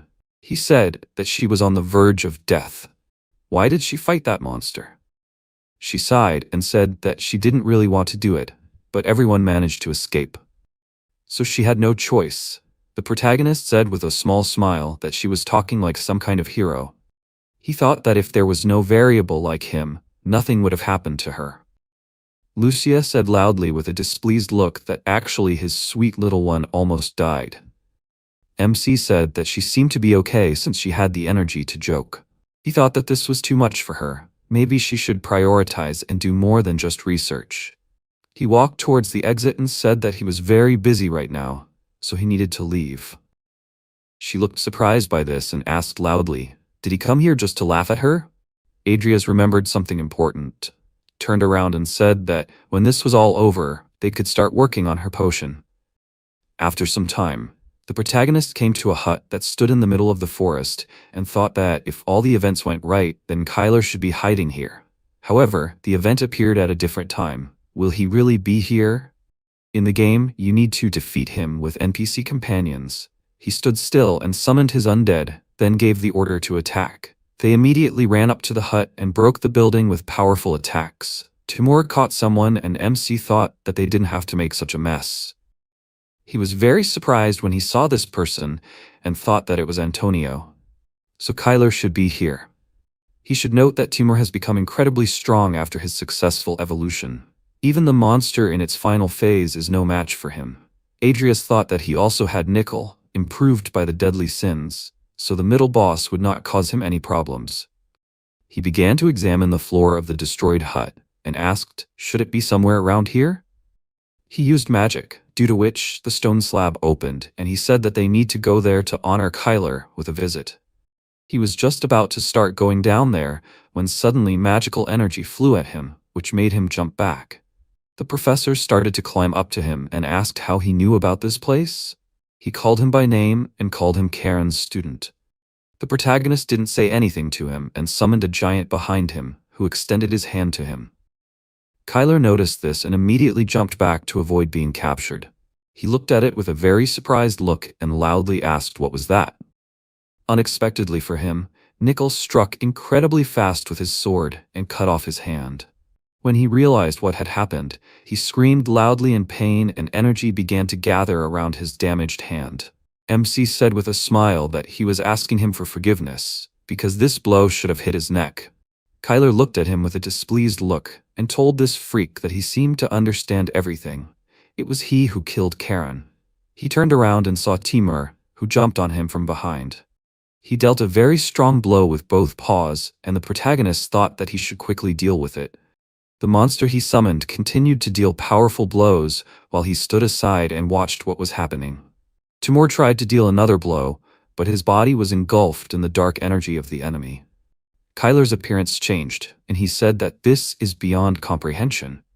No matter how selfish they, black magicians, are, but killing Karen, the person who raised him, is too much. Adrias looked at him with a serious expression and thought that this is his final stage, shadow armor. So, it can also replace lost body parts, he asked, so he decided to use shadow armor, right? Kyler was very surprised because of this and asked loudly how he knew what it was. This can't be, no one should know about this except Master Jester. The protagonist did not listen to him until the end, swung his sword and released a magical wave. His opponent and Timur noticed this and immediately jumped back in different directions. MC said that he knows about this item well. It is a rare high-level item that combines defense and attack. Kyler laughed and said that then he should understand that he does not even have a chance to win.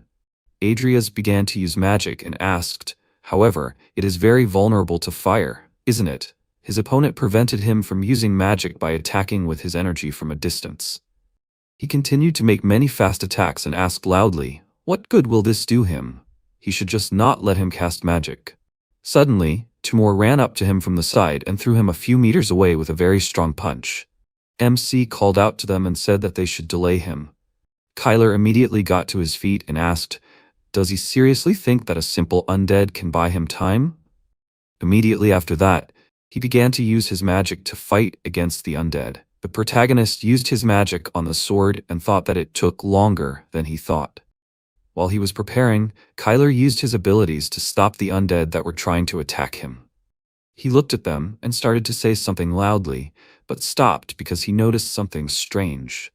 He was very surprised that both of his opponents were able to escape from his trap in different ways.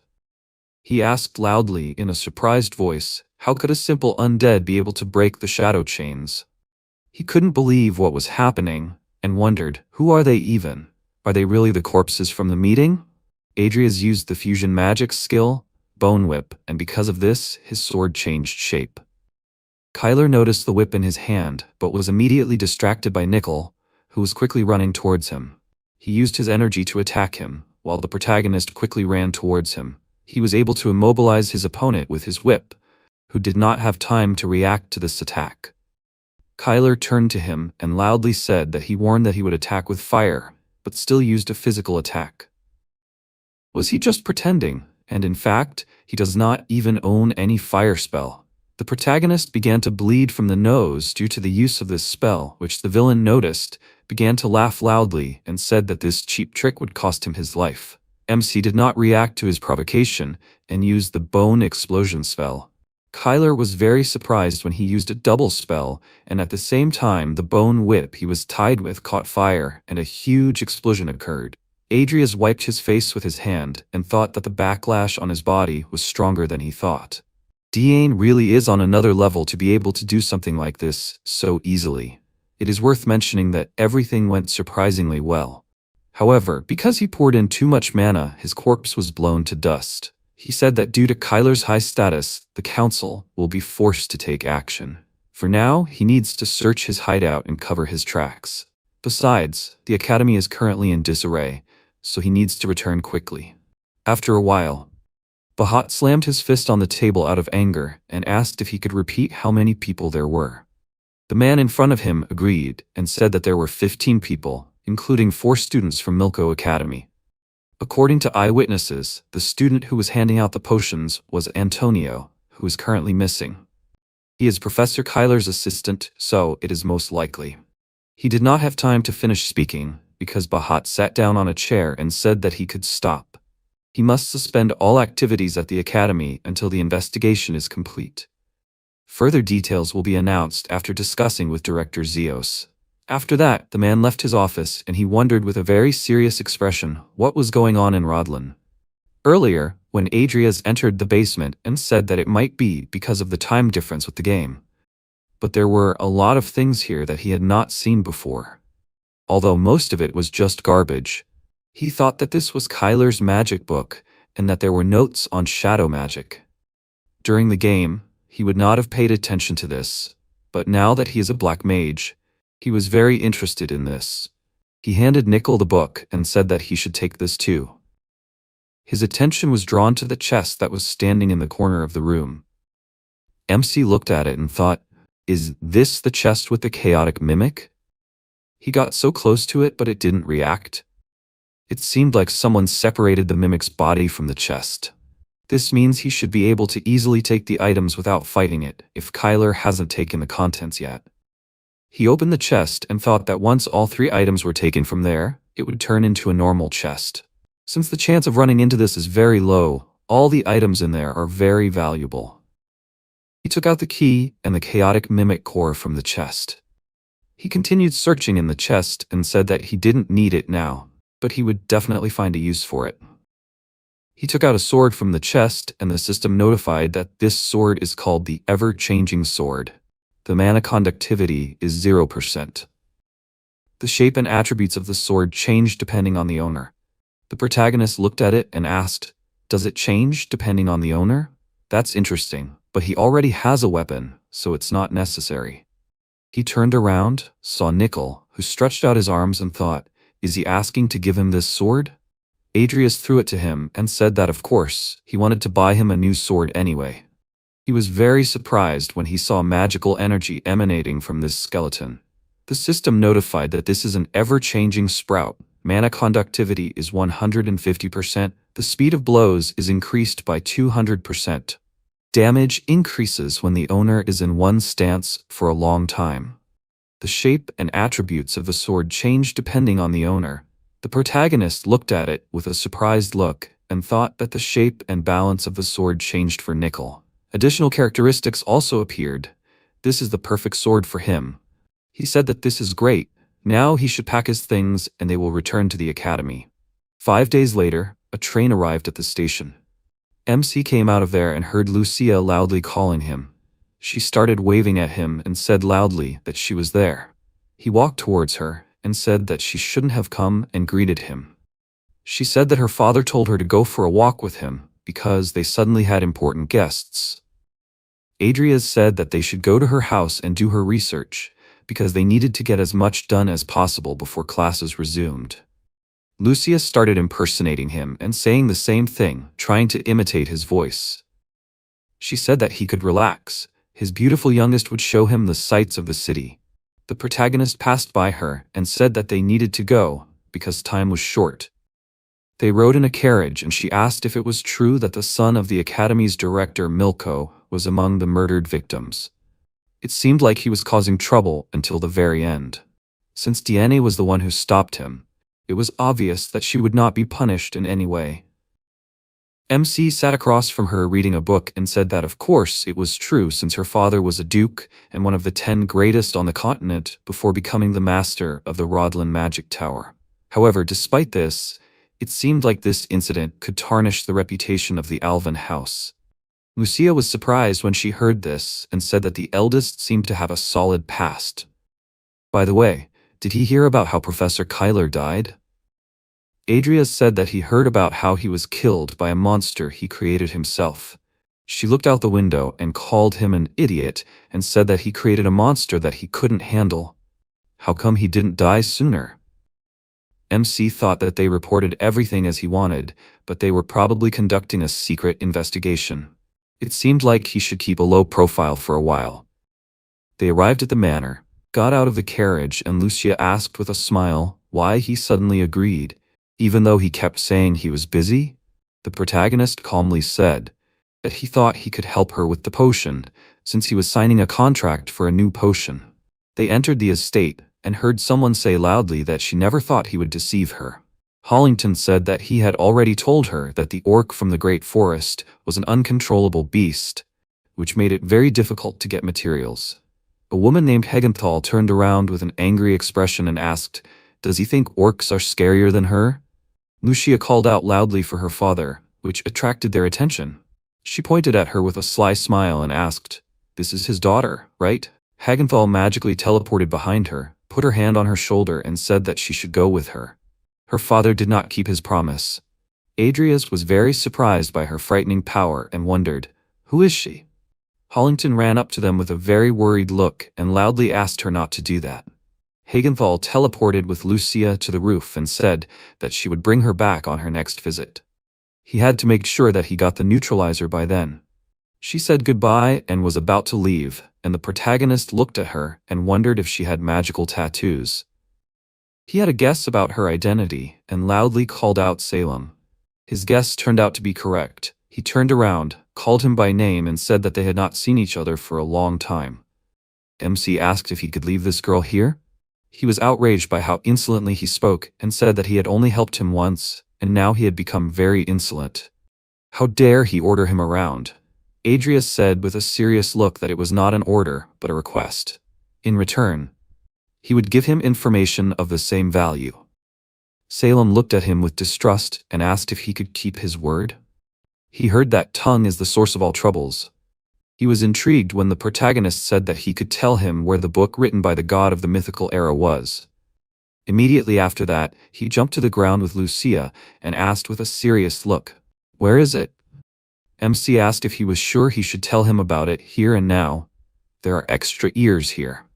Lucia and her father immediately guessed what he said about them and covered their ears. Salem said that he should just tell him. If he doesn't find it there, he'll just get rid of them altogether. Adrias said that it's in Lake Irva, southwest of the borders of the Empire. There should be a cave under the water in the 7 o'clock direction. He thought about it and asked, "He didn't just make all this up, did he?" The protagonist asked if he seriously thought he could do that. Salem still didn't trust him and asked where he got that information from. MC bowed calmly and said that was the only thing he couldn't tell him. He thought that after all, it was information from the game. Salem was about to leave, but stopped, called Hollington, and said that he would let him get away with it this time. However, he knew what would happen to him next time, right? He said with a serious look that as he promised, he would collect the materials regardless of the price. He said that it was the right decision because, as they say, a merchant lives and dies on trust. By the way, how did he know that it was him? Adrias said that he had recently started seeing mana flows. He thought that he would never have thought that his talent for mana combined with the vessel trait could come in so handy. Salem walked out of the estate, waved his hand and said that they would see each other again. The protagonist looked at him and thought that he had carved many magic circles on his body to increase his magical abilities, but this was causing his body to gradually disintegrate. He, like Lucia, was like a ticking time bomb.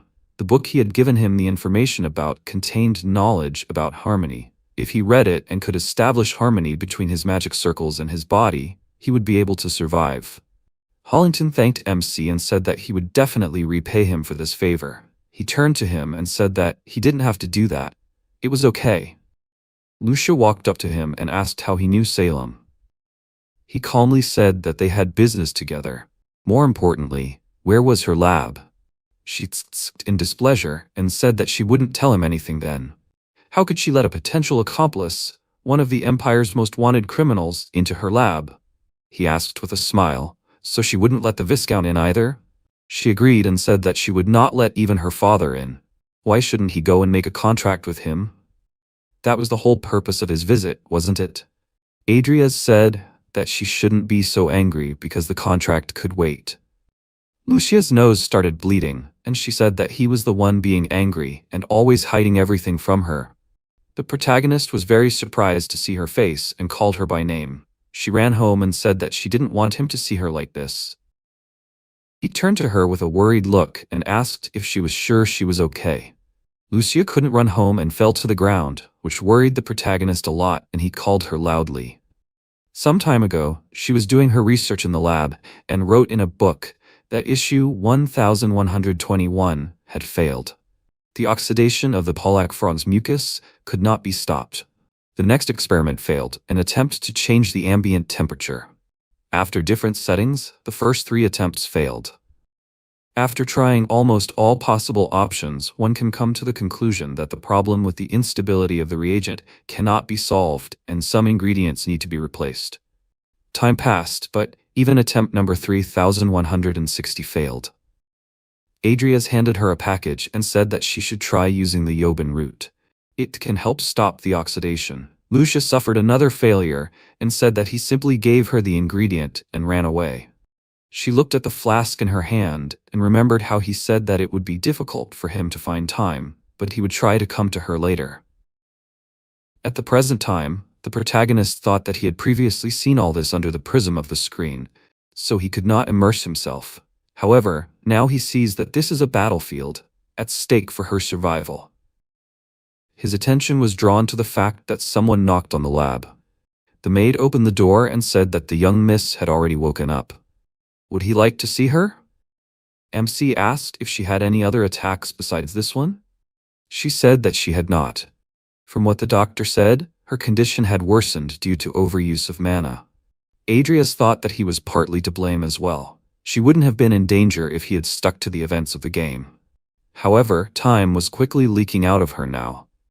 Lucia lay in bed and thought that her body was very heavy. It seemed that her mana flow was disrupted. Apparently, she would die soon. She really wanted to spend the rest of her time with her eldest. She remembered his face before she lost consciousness and thought that it would be nice to have someone who cared for her.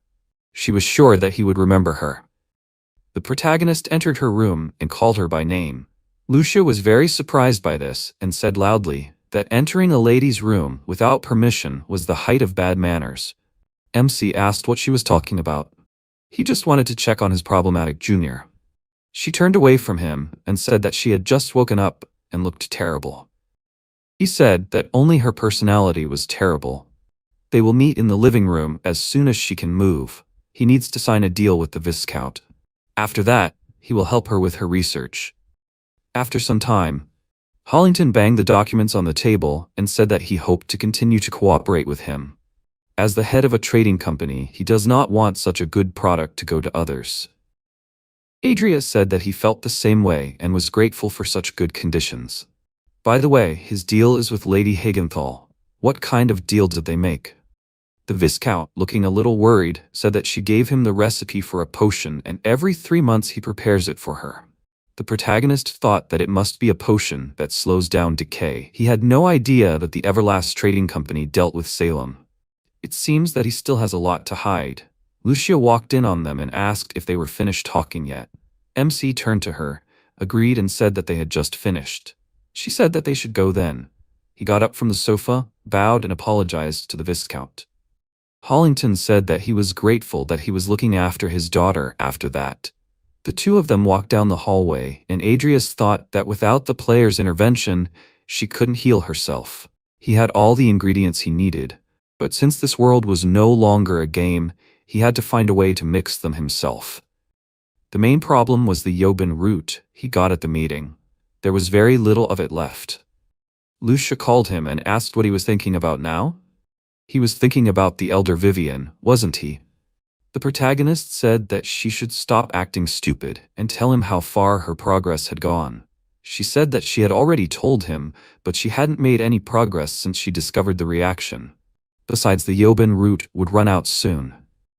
He thought it was amazing that she had made it this far. He continued walking and said that they would make this cure. They stopped because Lucia said that she would die soon.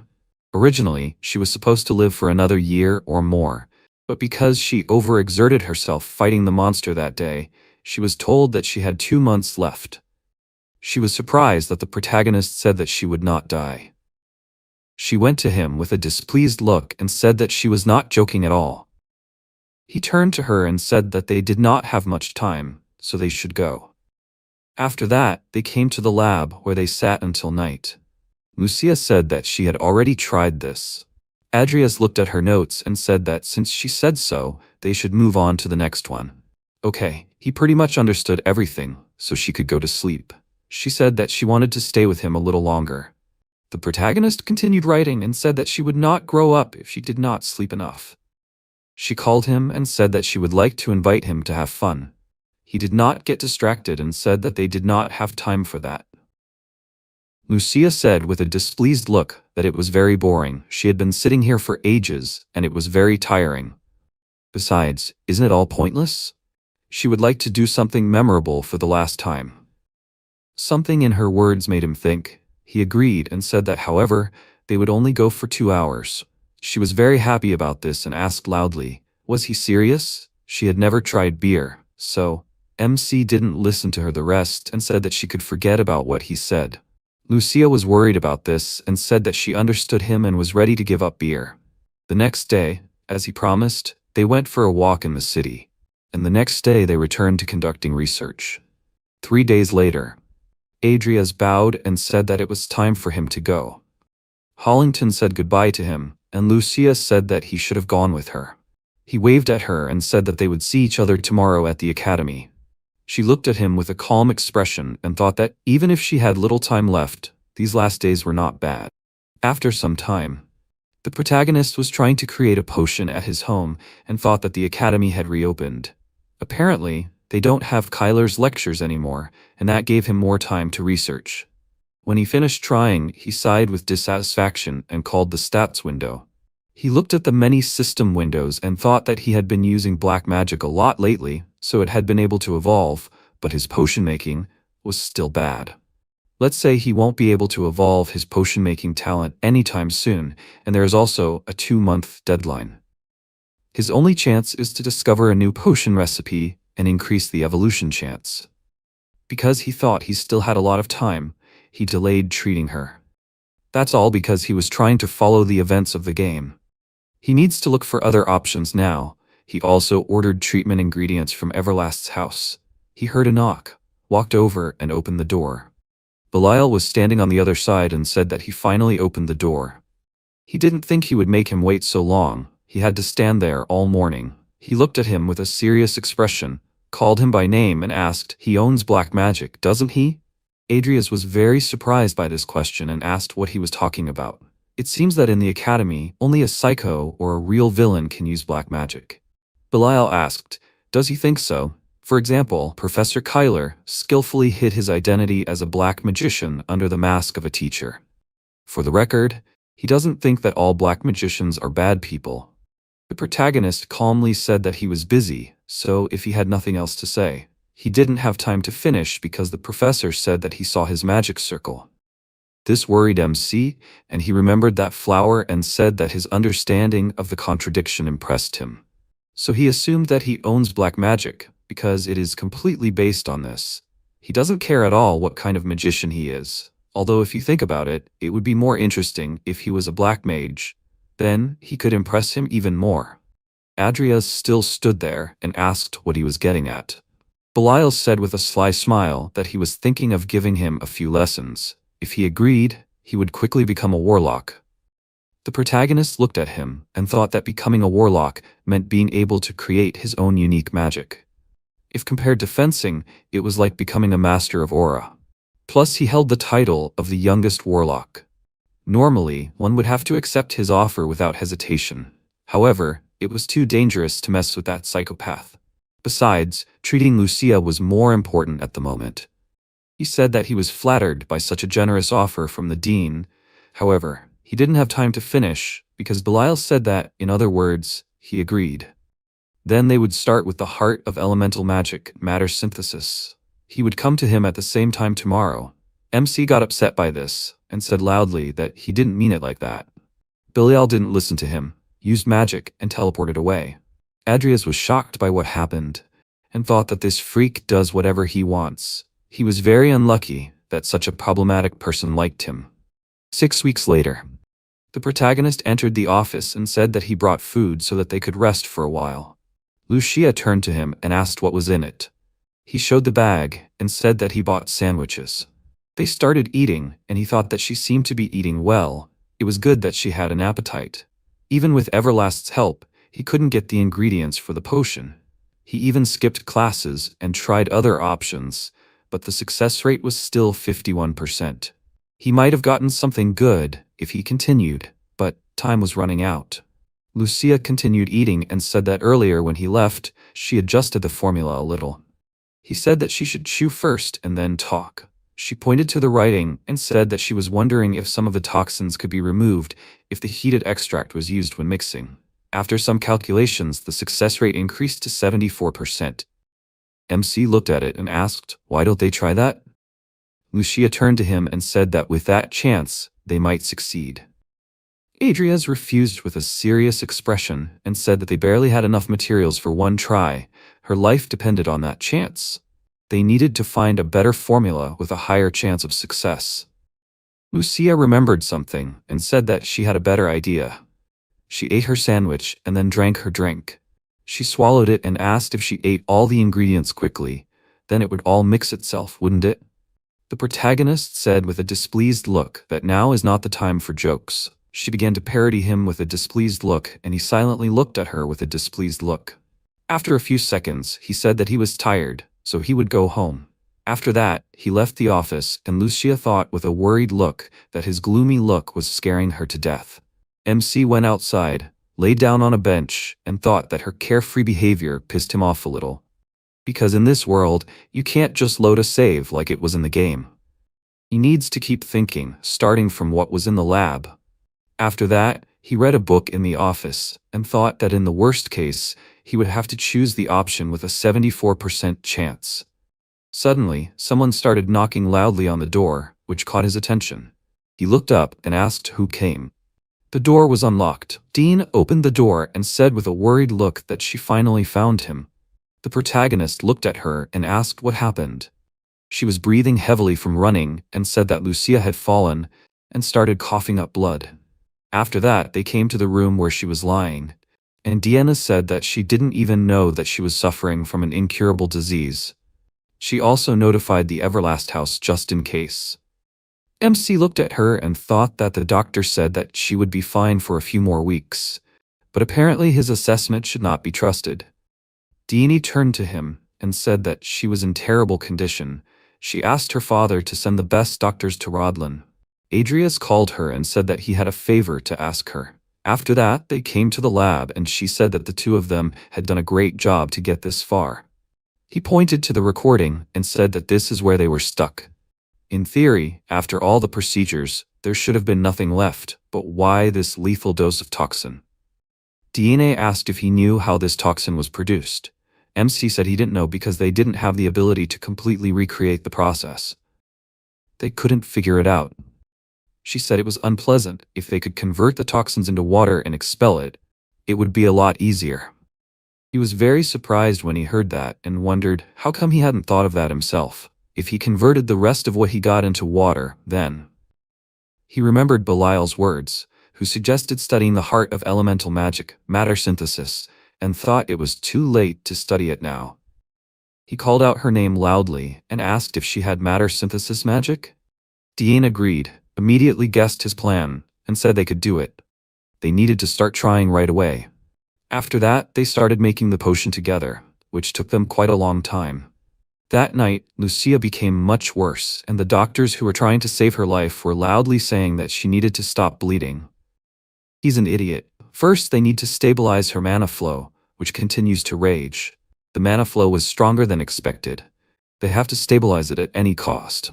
Her father was very worried about what was happening, and the doctor thought it was very bad. She could burn alive if nothing was done. Suddenly the door opened and everyone abruptly turned to one side. Adrias, who had just run in with a serious look, said that he was sorry for the wait. After a while, Lucia woke up in her room and slowly opened her eyes. She sat up and saw the protagonist, who was sleeping on a chair next to her bed. She moved her hand and thought that she felt better. Mana became calmer. She felt too good. Is she going to die soon? Since when has he been sitting here? She smiled and said that it was good. She had a chance to say goodbye. Lucia started remembering the time she spent with him and said that she had a good time in the last months, and it was all thanks to him. He gave her hope that she could be cured. In fact, she completely forgot that she would die soon. If it weren't for him, her heart would have died much faster than her body, and she would have just dragged out her existence, but not lived. She's grateful to him for everything, and with that, she says goodbye. She looked at MC and he suddenly asked where she was going. Lucia stepped back in surprise, screamed loudly in fear, and said that he had scared her. He calmly said that she looked better. She asked loudly, looking worried and embarrassed, when did he wake up? Adrias said that he woke up at the moment when she said that she was going to die soon. She became even more embarrassed by what he said, but calmed down a little and asked if he could come out. She just wanted to be alone. He agreed and said that she had held out until this moment. It must have been hard for her to live knowing that she was going to die soon. The fact that she had endured all this was incredible in itself. He was glad, and since he had not had time for the tests, there were still some doubts, so she should rest for a couple of days, just in case. Lucia was very surprised when she heard this, called him loudly, and asked hopefully, was she really not going to die? The protagonist smiled and said that she should save her parting words for about 60 years. She started crying and said loudly that she didn't really want to die. After some time, MC started trying his best in Belial's lessons, the youngest warlock. However, he doesn't think he appreciated it very much. However, his lessons became a huge help in his quest for power. Time passed and it was time for midterm exams. The student said that they should all line up, no matter if they were knights or mages. Vivian called Adrias, who was standing next to her. He bowed to her in greeting and said that they hadn't seen each other for a long time. She asked if she heard that he cured Lucia's illness. Is it true? The protagonist said that he only helped a little. She looked down and said that it turned out that he became a fairy for her too. He laughed awkwardly and thought that he was happier with the nickname Mudheaded. The student said that she would now explain the exam to them. The grade will be based on the number of floors they have passed. They must remember that traps and monsters are hidden on each floor, and the higher the floor, the more dangerous they are. In addition, the exam process will be shown in real time. MC looked at the Madras Tower with a serious expression and thought that it was a tower consisting of 30 floors, built with the magic of Madras by Alvin, the first head of this house. Due to its incredible difficulty, no student has yet reached the top floor. Only students can challenge this tower, since no one over the age of 25 is allowed in it. Therefore, the strongest student of Rodlin is determined by the result in this tower. In the game, the exam would be suspended due to Kyler's intervention. However, since he is finished, he can focus on the exam. The student said that only 20 people can enter the tower at a time. In case of a life-threatening situation, they will be automatically transported outside, so she hopes that they give it their all. Now she will assign them numbers. Adrias received a note with a number and said that his number is 38. Vivian's number was 16, and she said that she wanted them to enter together. He said that even if they entered together, their starting points would be different and they would hardly meet. Diane came up to them and asked what their numbers were. They both gave their numbers, and she said that she was number 3, so she would be in the same group with Vivian. By the way, she constantly sees the two of them together. What kind of relationship do they have? This question made her start to feel embarrassed, and the protagonist seriously thought about it. He remembered the past and thought that they saved each other's lives and they have a few secrets in common, so they are not just friends. However, he doesn't know how to describe their relationship. He said that she is a friend to him whom he trusts very much. Diana didn't believe him, turned around and asked what she thought about it. She thought that they were very compatible. The MC asked her to stop and said that it was rude to force his opinion on her.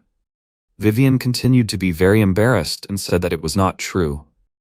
She ran very quickly towards the tower and said loudly that it was not rude.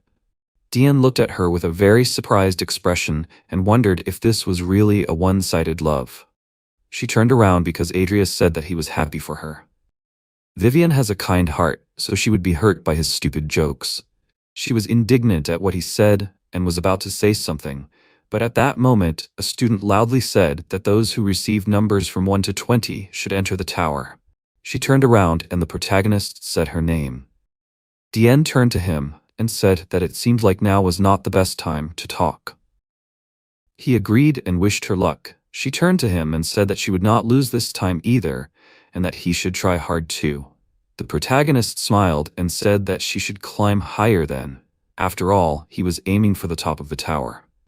The students who heard this were very surprised and said that he seemed to be very confident in his abilities. Isn't he that student with the unique physique? Diane looked at his confident expression and realized that he was serious and said that she would look forward to it with impatience. All the students stood in front of the portals, and a student said that they should pass through their gates. Vivian stood in front of the portal and said that this time she would prove that she was the strongest. Only then would she be able to become Adria's sword. The highest floor reached in the history of the Academy is the 25th, a record set by Maximin Cronel. After graduating, he became known as a walking disaster and one of the strongest aura masters on the continent. MC thought that even a legendary figure like him couldn't reach the top. Not even 10 minutes had passed since entering the tower, when suddenly the screen showed the recordings of DNA Alvin and Vivian Belokan passing the first floor. Everyone was surprised. They had already passed the first floor. On the 4th day of the midterm exams, the students found it incredible that only 4 days had passed. A voice announced that after a long and deadly fight, DNA Alvin had managed to snatch victory. No one had ever reached this floor since Maximin Cronel, the strongest swordsman on the continent. DNA clenched her fist in joy and screamed. It turned out that she had defeated the boss of the 20th floor. The voice announced that the barrier had been destroyed. The students were impressed and the boys congratulated the tower master. The girl asked if she was the first mage in history to achieve such a result. Bart turned around and said that it was not worth it. It was nothing compared to the original tower of the Imperial Palace. It was just that Maximin's record was broken quite late. But DNA did not make history alone. Vivian struck the monster and then turned around and rushed towards the creature again. She thought that this was a speed that did not match the size, like that time. But since then, she trained every day. The monster reared up, and Vivian struck several precise blows to different parts of the monster's body. Vivian jumped to the side and then cut off the beak of the creature. The spectators were surprised, screaming loudly that she had passed the 20th floor after Deanna Alvin, Vivian Belokan. The man put the lens to his eye and asked, "Is she the daughter of the Belokan family?" Unbelievable. The old man raised his eyebrows and said, "Her style, it's like she's possessed by the spirit of fury." Duchess Morheim folded her arms and said, "Those she calls roses with thorns, but if she can tame her inner beast, she can rise above the rest." After a while, the voice said, "The cruel 21st floor." Unfortunately, both ladies end their journey here. The girls entered the hall where they were greeted with joyful cries. "They are amazing, the pride of the 4th year." DNA turned around and addressed Vivian. She congratulated her. She also reached the 21st floor. Vivian looked at her, then looked away and said that she went a little further than her. So she won. DNA smirked and replied that, if anything, she defeated the boss of the 20th floor faster. Vivian smiled and said that she still won. Adrias approached the girls and congratulated them on reaching the 21st floor. Diane said, slightly embarrassed, that she even felt a little awkward. She only reached the 21st floor, although she had said so much before.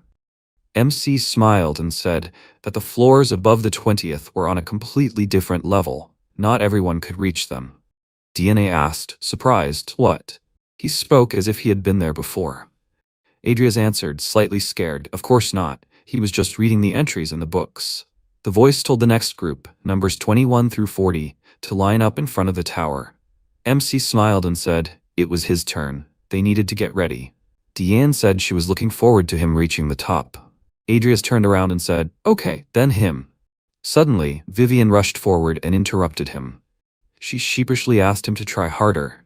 MC nodded his head and answered, "Yes, Vivian, they will see each other." It's funny how she was the person MC wanted to avoid at all costs, but now she's the one he trusts the most.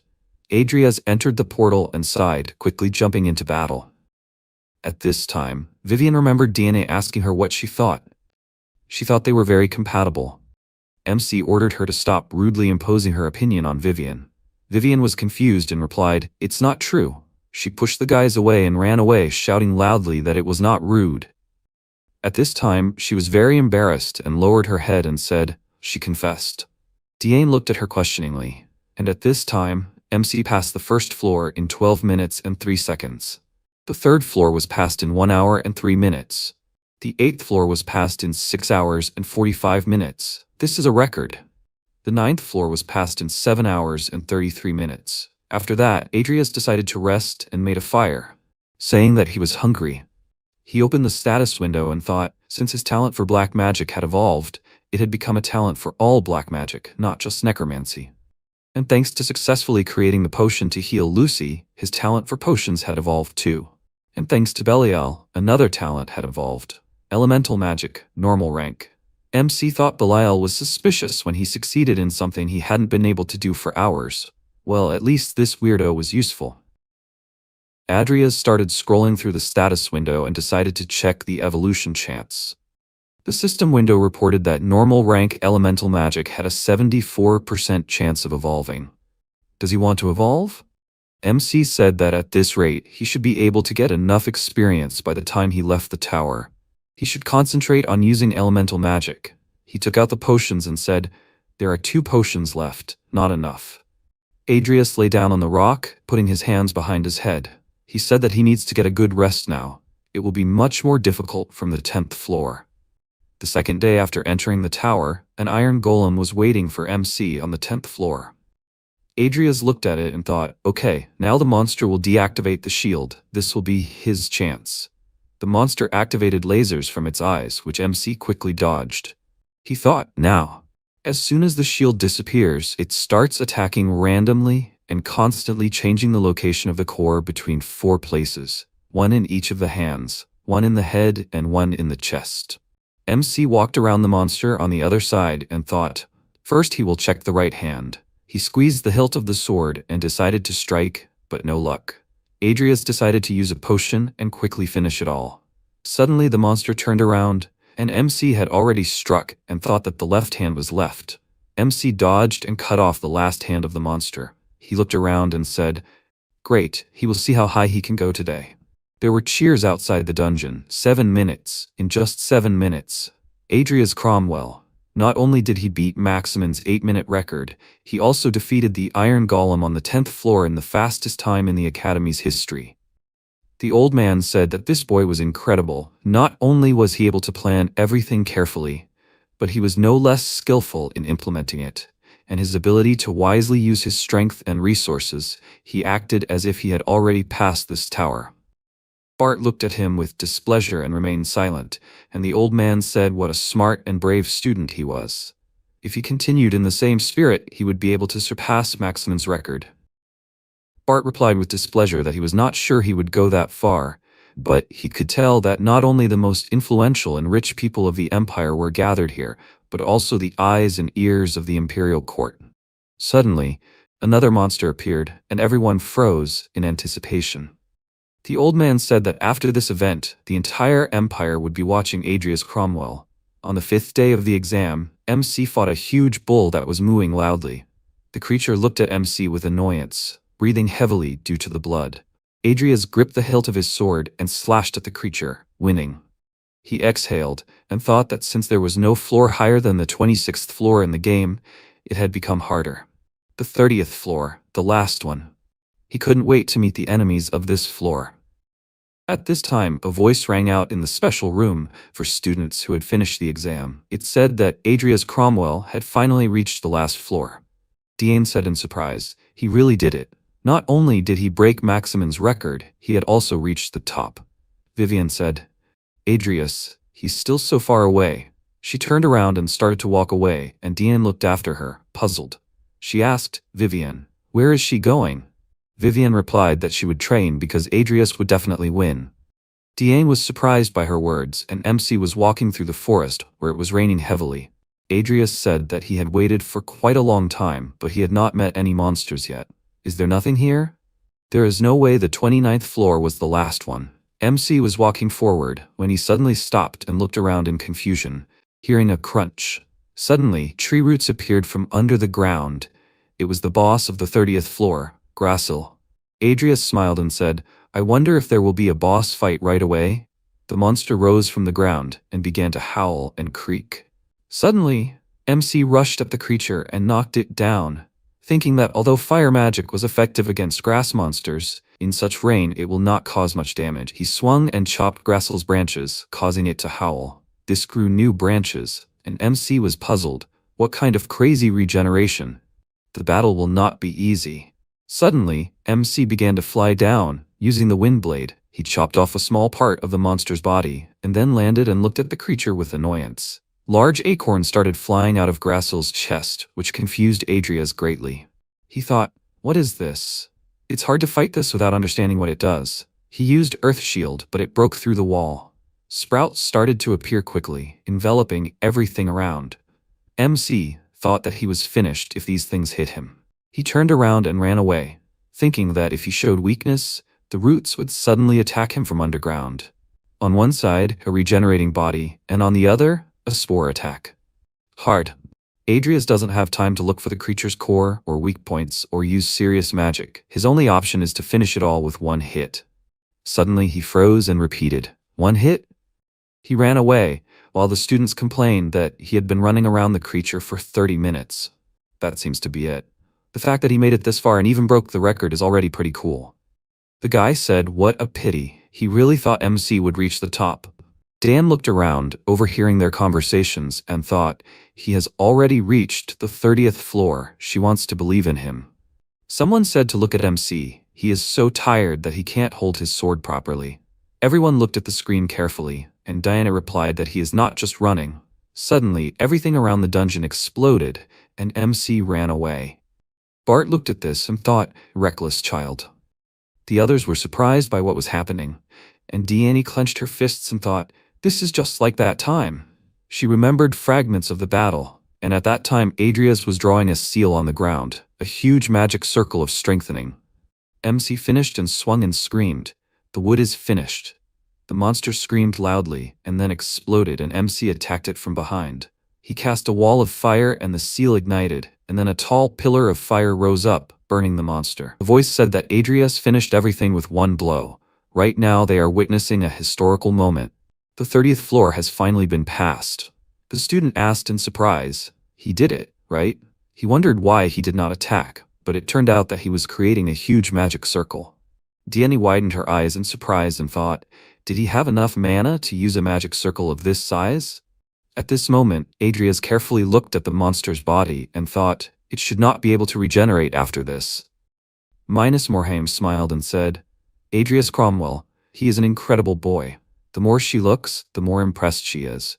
"What does he think, Vice Commander Denard Slay?" Denard turned around and replied, "Of course, he is incredible. His noble title is only on paper. He thinks there's nothing stopping them from recruiting him." Minus smiled and offered to take it for herself. Denard frowned and suggested that they act now. It seemed that Her Highness the Third Princess was also eager to make her move. Minus stood up from her chair and asked him not to worry. She was going to make him the most tempting offer of all. The system window informed MC of the wish runestone he had received. A runestone bestowed upon the first person to pass the 30th floor of the tower. The reward is doubled when used inside the tower. Adrius thought about it. It seemed that this item could be used in the actual tower in the Imperial Palace. A useful thing. At this moment, a portal appeared behind MC and he asked, "Is this the exit?" Adrius thought that he was being forcibly teleported to the exit. At this time, people gathered near the exit, wondering why no one had come out yet. Someone came there because the broadcast ended. A suggestion was made to wait a little longer, when suddenly a voice announced that they were currently investigating the reasons for the delay in Adrius Cromwell's return. They thanked them for their understanding and patience. Minus smiled and asked, "Adrius Cromwell, has he been making her nervous since the beginning?" Suddenly, a leg appeared from the portal, followed by the entire body of MC, who had previously seen the golden gate to the dungeon. He thought, could it be a hidden stage? He had played the game many times, but he had never heard of this place. He pushed the doors and thought, well, it's not like he can go back now. After he opened the doors, he saw many magic seals. Adrias thought, my god, an odd number of magic circles linked like chains create a single magic. This is the foundation of the Madras Tower. A voice congratulated MC on reaching the top of the tower. Student Rodlin. This is a hidden place that only the first one to pass the 30th floor can enter. It is not visible from the outside due to the many layers of ancient protective magic. Adrias thought it looked like a projection, but the amount of mana coming from it was incredible. Madras said he was glad to meet him, the first and last person he would meet. His name was Madras Alvin. MC was surprised that this was the first head of the Alvin house. Although it was just a projection of a person who lived hundreds of years ago, he did not think it would be the ancestor Bart. Madras said that MC was a rather taciturn young man. But since he had come here, he thought that Adrias was quite capable. Deep down, he was hoping that one of his descendants would come here. Perhaps they did not inherit his talents in magic. MC thought that this projection liked to talk. Madras said that anyway, in recognition of his abilities, he would reward him. MC was slightly embarrassed and asked, did he say a reward? Madras laughed and said, well, he is honest with his wishes, but it will not be for free. He activated the magic and shouted that he had one last test for him. Let him try to defeat it. Madras stamped his foot and Adrias was thrown back as if by a strong hurricane. He stopped and thought, terrible old man, attacked from behind. Madras ordered to show what MC is capable of. The young man who will open a new era. MC replied that he was not very talented in magic. He thought that even though it was just a projection, he would have to fight a legendary magician. Adrias grabbed the hilt of the sword and said that if it came to tricks, he had a few. Madras laughed and shouted that he was glad to hear it. MC thought, okay, since he can fight, he needs to calm down. Compared to the living Madras, the projection must be weaker. And he also said that this place is not visible from the outside, so he has a chance to win. Madras raised his hands and said, giant cyclone. A strong wind arose and MC passed through it and swung his sword. Madras was surprised that he passed through the gap and thought it was very brave. MC shouted, blade of the wind. Madras said, a mage who has swordsmanship, that's interesting, but it's not enough to defeat him. Adrias smiled, when suddenly Nickel appeared behind Madras, who cut his body. Madras was surprised, undead. Madras shouted, he's not bad, he was able to surprise him. How about this? He directed an energy flow towards where the monster appeared. Madras said, amazing, he's just full of surprises. Using magic and swordsmanship is already rare, but to think that an academy student can use black magic. The undead began the fight, and MC frowned and thought that he knew it. Simple blows are nothing to him. Madras said, however, he made a mistake. He is not a person, but a projection. Physical attacks on an old man without a body will do nothing. Madras used a wind spear and then an explosion. Adrias thought that this old man was okay. As he thought, there was something wrong with this clock. Among the three small ones, only one worked. Madras said irritably. He was scurrying around like a rat. They would never finish like this. MC looked away, and Madras suggested turning up the heat. He used a heartless thunder which greatly surprised Adrias. He ordered Neckel to stop the magic. Suddenly, Neckel gripped the hilt of his sword and rushed towards Madras, who stopped him and said how tasteless. The current passed through Neckel's body, but he was able to swing his sword again. Madras said, in that case, he will just suppress it with pure force, when suddenly the entire area was covered with magical seals. MC thought that no matter how resistant the undead are to lightning magic, if you hit them like that, they will definitely break. Madras swung his arms and shouted, let's see how long he can last. Adrias mentally ordered Nickel to come back, which surprised Madras, who said that he thought he could have fun. MC thought that there was no way Madras didn't know how resistant the undead were to lightning, and he would still continue to use it. So, Adrias asked, he can use the elements controlled by that clock, right? Excluding spatial magic. Madras replied that he has good observation skills. This is a rule left by Madras. Without such restrictions, no matter how many tower conquerors came, it would be impossible for them to defeat him. But these are just small things anyway. MC can't do anything to him. Madras shouted that Adrias doesn't stand a chance. MC rushed forward and thought, attack with magic, or fight to exhaustion. No matter how strong he is, once his mana runs out, he will immediately disappear. And such reckless attacks should exhaust a decent amount of it. Mana detection. Suddenly everything around him acquired a negative effect and MC began to look around. Adrias thought, so that's how it is. These pillars supply him with mana, so the answer is obvious. Madras looked at him and thought that MC understood everything, and then used Thunder Spear. Adrias used Earth Shield and thought, since he knows what magic he has, it is easier to counter. Madras suddenly appeared behind him and said, he said it himself, the restrictions do not apply to spatial magic. MC activated his magic, and Madras said that he continues to amuse him. Double pronunciation of normal and black magic. He thought Adrias was a noble youth, but he turned out to be a scoundrel. MC smiled and asked, isn't he the one who is hiding something? Madras laughed and said, this is called the power of age, and now his elemental superiority will be gone. Water field. Everything around was covered in water, and MC thought, he is taking control of the fight. He looked towards the monster and thought, Timur. Madras saw that the guys were running in different directions and thought, are they aiming at different pillars? He rushed to intercept Timur and shouted, and where is he going in such a hurry? He used Hydro Wave, which Adrias noticed. He thought that if he fights Timur, he will have a chance. Suddenly, Madras used Water Prison, which surrounded MC. He was sucked into the water flow, and Madras said, checkmate. MC was surprised. For a split second, he activated the seal in his hand, after which Madras said, one after another, he does not let him get bored. Rudo appeared, to which he said that even in his era there were no giants. Rudo swung his sword and struck Madras, causing streams of water to fly out. MC cleared his throat, and Madras said that this was great, it would be boring if it ended like this. Adrias smirked slightly and said that he had better be careful, Master Madras. He had already lost one of his precious lives. At this time, everyone was near the arena and talking. What was going on here? He hasn't come out for hours. Dian looked around at the surprised faces of the students and the people gathered. She thought, my God, it will be hard for father to calm the nobles down. Vivian came up to her and said, he still hasn't come out. Dean was scared and asked, Vivian, is she back? Vivian nodded approvingly and asked, what happened to Adrias?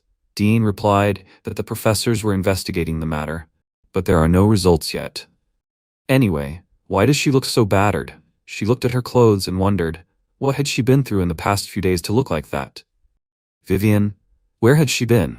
She suddenly remembered her words and thought, training. Diane thought, had she been training all this time? And from the looks of it, she hadn't even slept. She grabbed her nose like all the other guys around her and thought, and hadn't she even taken a bath? Vivian looked at her and asked, Diane, isn't her father the Tower Master? She asked her to do something. Diane replied, no, although that is true, but she's just a student. Now is not the time to bother her father.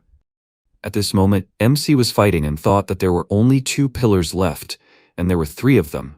Even though they were outnumbered, MC didn't see a way to win. He thought, the old fox, whenever he gets a chance, he attacks him and restricts Rudo's movements. That's the main problem. Madras stretched out his hand towards Rudo and shouted, Water Prison. Adrias turned around and thought, is he aiming at Timur? Then, he will break the pillar. He swung his sword and started slashing at the pillar. MC looked around and thought, Water Shield? Madras turned around and said, what a pity. Adrias thought, old fool, Nickel. Madras looked at him questioningly, and then turned around and saw Nickel rushing towards him. He said that this was unexpected. He called back the undead that he had called back earlier. MC frowned and thought that seeing him so relaxed, he thought it would not end with the pillars. Madras asked puzzledly, is he giving up? So he lost. MC said, no, of course not. He was just more interested in the clock behind him instead of the pillars. Madras widened his eyes in fear when suddenly MC thought, Nickel, he was leaving the clock on him. He was surprised. Is Madras not stopping him? Nickel rushed towards the clock and struck it, but nothing happened. Adrias thought, a shield? Madras laughed and asked, does he think he will leave his weak point defenseless? He will not interfere, so MC can do whatever he wants. He laughed again and said, only someone at the level of a sorcerer can do any damage. Adrias asked, he will not take back his words, right? The system window reported that Sloth is being activated on the Phantom Nickel. He rushed forward, and Madras looked at it, puzzled. Nickel swung his sword and an explosion occurred, after which the tower began to shake. Everyone looked around and asked, what was that just now? Is he still fighting? Vivian carefully looked at the tower, where MC was currently fighting Madras. Adrias said he thought he would not interfere. Madras froze and thought, this power just now. He laughed and replied, the tower is still needed to test future students. If he breaks the clock, then the tower will collapse. MC got angry and asked, then why? Madras replied that he would have passed if he destroyed all the pillars, but he was curious what he would do if his trick was revealed. He did not think that he would really have the strength to destroy the clock. Adrias shouted that it would be a huge problem. Madras thought and said, his fighting style is very dangerous. However, he does not deserve this tower for students to die in it. MC widened his eyes and thought, old man, if he destroyed the tower, it would be too late to cry. Madras handed over a pendant and said to take it. This is his promised reward. It is a silver light, a necklace that sharpens the mind of the owner. It is useful when using mana or aura. MC thanked him and then thought that this is a great item, but this one will do better. Madras said, how intriguing. A cat that achieved perfection in that life, a mythical creature, and even an undead that can handle the power of a god. Any of them would make him want to explore madly if he were alive here. But the most interesting thing here is his body. MC looked at him questioningly, and Madras continued the conversation as if a creature from a distant era. No, perhaps even something more dangerous and ancient is inside his body. Adrias looked around and asked if he could go. Madras answered that of course he could go. In any case, one should not trust God too much.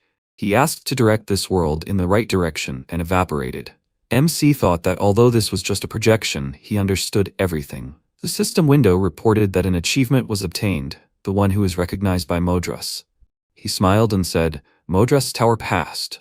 After a while, MC came out of the portal to enthusiastic cries. It is him, it is Adrias Cromwell. He looked around and thought, reporters and big people? Such a huge crowd. Suddenly Minus came up to Michaela and apologized. As the head of the Morheim house, she had a proposition for Count Adrias. She asked if she could give in to her? Michaela answered, of course, Lady Minus. Minus looked around and asked, would the others not mind too? Daniel looked at her back and thought, how could anyone resist her? She said that seeing her behavior with her Imperial Highness, she thought all they could do was wait. Vivian answered that Adrias came out unharmed. That was enough for her. Minus waved her hand and said, not only did he break Maximin's record, but he also became the first man in history to conquer the Madras Tower. She wanted him to come under her wing, Adrias Cromwell. MC's eyes widened, and he thought he had already expected various offers from high-ranking nobility. But right away, from the head of the House of Morhaime, one of the 4 great dukes of the empire, Minus Morhaime, Adrias Cromwell bowed and said, he greets her, Her Highness Morhaime. He apologizes for not returning her handshake, but his hands are dirty. Denard quickly approached and said displeasedly, he is showing disrespect. Minus waved her hand and said, everything is fine. Adrias narrowed his eyes and thought, only he is disrespectful here. Minus asked a question, has he already decided what he will do after graduation? MC answered, no. Minus quickly approached his face and asked, does he have a lover? Adrias gave the answer that he does not. Why is she asking? Minus happily answered, wonderful. How about it, Adrias? She offers him to create an alliance between the houses of Morhaime and Cromwell. MC asked again, alliance? Minus said that if he agreed, she would protect him from political squabbles, and promised financial and military support until the Cromwell house returned to its former glory. MC thought that it was too good to be true. He asked what was her benefit in offering him such a generous offer. Minus answered that it would not be an alliance in words, it would be an alliance of blood between the 2 houses. She wanted him to marry her, Adrias Cromwell. Everyone around froze in surprise after hearing this. Vivian froze, looking closely at the Countess's back. Minus asked why she hesitated. It was a good offer, wasn't it? Was he worried about the age difference? She kept her body in good shape. Denard was slightly frightened and told the lady to be more modest. Minus asked if he thought she was unattractive. MC replied that she was attractive and beautiful, and wondered who would be so stupid as to immediately respond to a proposal for a political marriage. Vivian listened to this and clenched her fist, which Deanie noticed. She rushed to run, and Deanie called out to her. She looked at her with pity and thought, poor thing, if she were Adrias, it would be difficult for her to refuse, considering the position of his house. Adrias apologized, but it wasn't a decision he could make right away. Could she give him some time to think about it? And he thinks, it would be right to listen to the proposals of other nobles. Minus put her hand to her face and asked if he wanted to compare her to them. MC thought that if he thoughtlessly accepted her offer, he would get into a lot of trouble. Minus answered with a serious face, okay, if that's what he thought, then so be it. He would soon realize that he couldn't find a better offer than hers. Adria's apologized if he had shown disrespect to her. Minus replied that she would forgive him if he had dinner with her. MC thanked her when suddenly he heard the princess's voice. She came up and introduced herself as the third imperial princess, Michaela Rodlin, and she also had an offer for him. The next day at the Knights faculty, MC was walking down the hallway and saying, first an offer from the Grand Duchess, and then from a member of the imperial family. He didn't want to end up in a situation like that again. At that moment, he was called. He turned around and saw Selena, who was asking embarrassedly, did he come to practice swordsmanship? If he has time, could he train with her? MC apologized, but not today. He came to see Vivian. Selena thoughtfully replied, if he meant the elder Vivian, she had been training tirelessly since yesterday. After a while, he walked quickly down the hallway and remembered Selena's words that she only glanced at him briefly, but there was a very frightening atmosphere. Adria's continued walking and thought, what's going on? Has she gone crazy? But why? Suddenly, a bright light illuminated everything around. MC looked around and saw a perfectly clear aura around Vivian. He realized that she was not crazy. Just when he thought he was level with her, she was one step ahead again. He called out to her and she turned around, embarrassed. MC said that he was looking for her. Vivian turned away and ordered him to stop. She was not ready. Adrias walked up to her and peeked out from behind her and asked, is she okay? Vivian screamed in fear that she smelled. MC hugged her and apologized, which made Vivian blush even more. He said, there it is, it fits her perfectly. Vivian looked at the necklace and asked, why? Adrias replied that she had helped him out so many times. He got it on the top floor of the tower. It helps to calm his mind. He was thinking of giving it to her. MC narrowed his eyes and asked, Vivian? She doesn't look well. He handed her the potion and told her to drink it and rest. Vivian turned around and started to run away quickly, saying that they would see each other. MC looked after her, puzzled, and asked, this necklace, does it even work? This old man, don't tell me he fooled him. After a while, in Adrias Cromwell's personal laboratory, in Office 506th, MC's voice was heard, the characteristics window. The system window reported, achievement. The one who was recognized by Madras, does he want to accept the award? MC accepted it and the system window reported, the reward is a random magical atlas. An unusual power was detected. Talent, magical power, light element, genius was obtained. Adrias asked, genius? He hasn't learned this type of magic yet, so it's useless now. He thinks he will learn it sooner or later. He ordered Nickel to put it in the center of the magic circle and thought, the corpse he left half a year ago, he thinks he can use it when he gets better at black magic. In theory, at his current skill level, it should work. He will definitely awaken it. The former queen of the fairies, Millen. After a while, everything around MC was in smoke, and he tried to cough. He said, what a strong shockwave. Adrias looked around and thought, how did it go? The system window reported that the Shadow Banshee, the legendary one, was summoned. Millen appeared in front of MC and he said, it worked. The system window reported that the corpse's level was very high. It received additional characteristics. The corpse's level was incredibly high. The rank was increased. The Shadow Fairy Banshee was summoned. Adrias asked, Shadow what?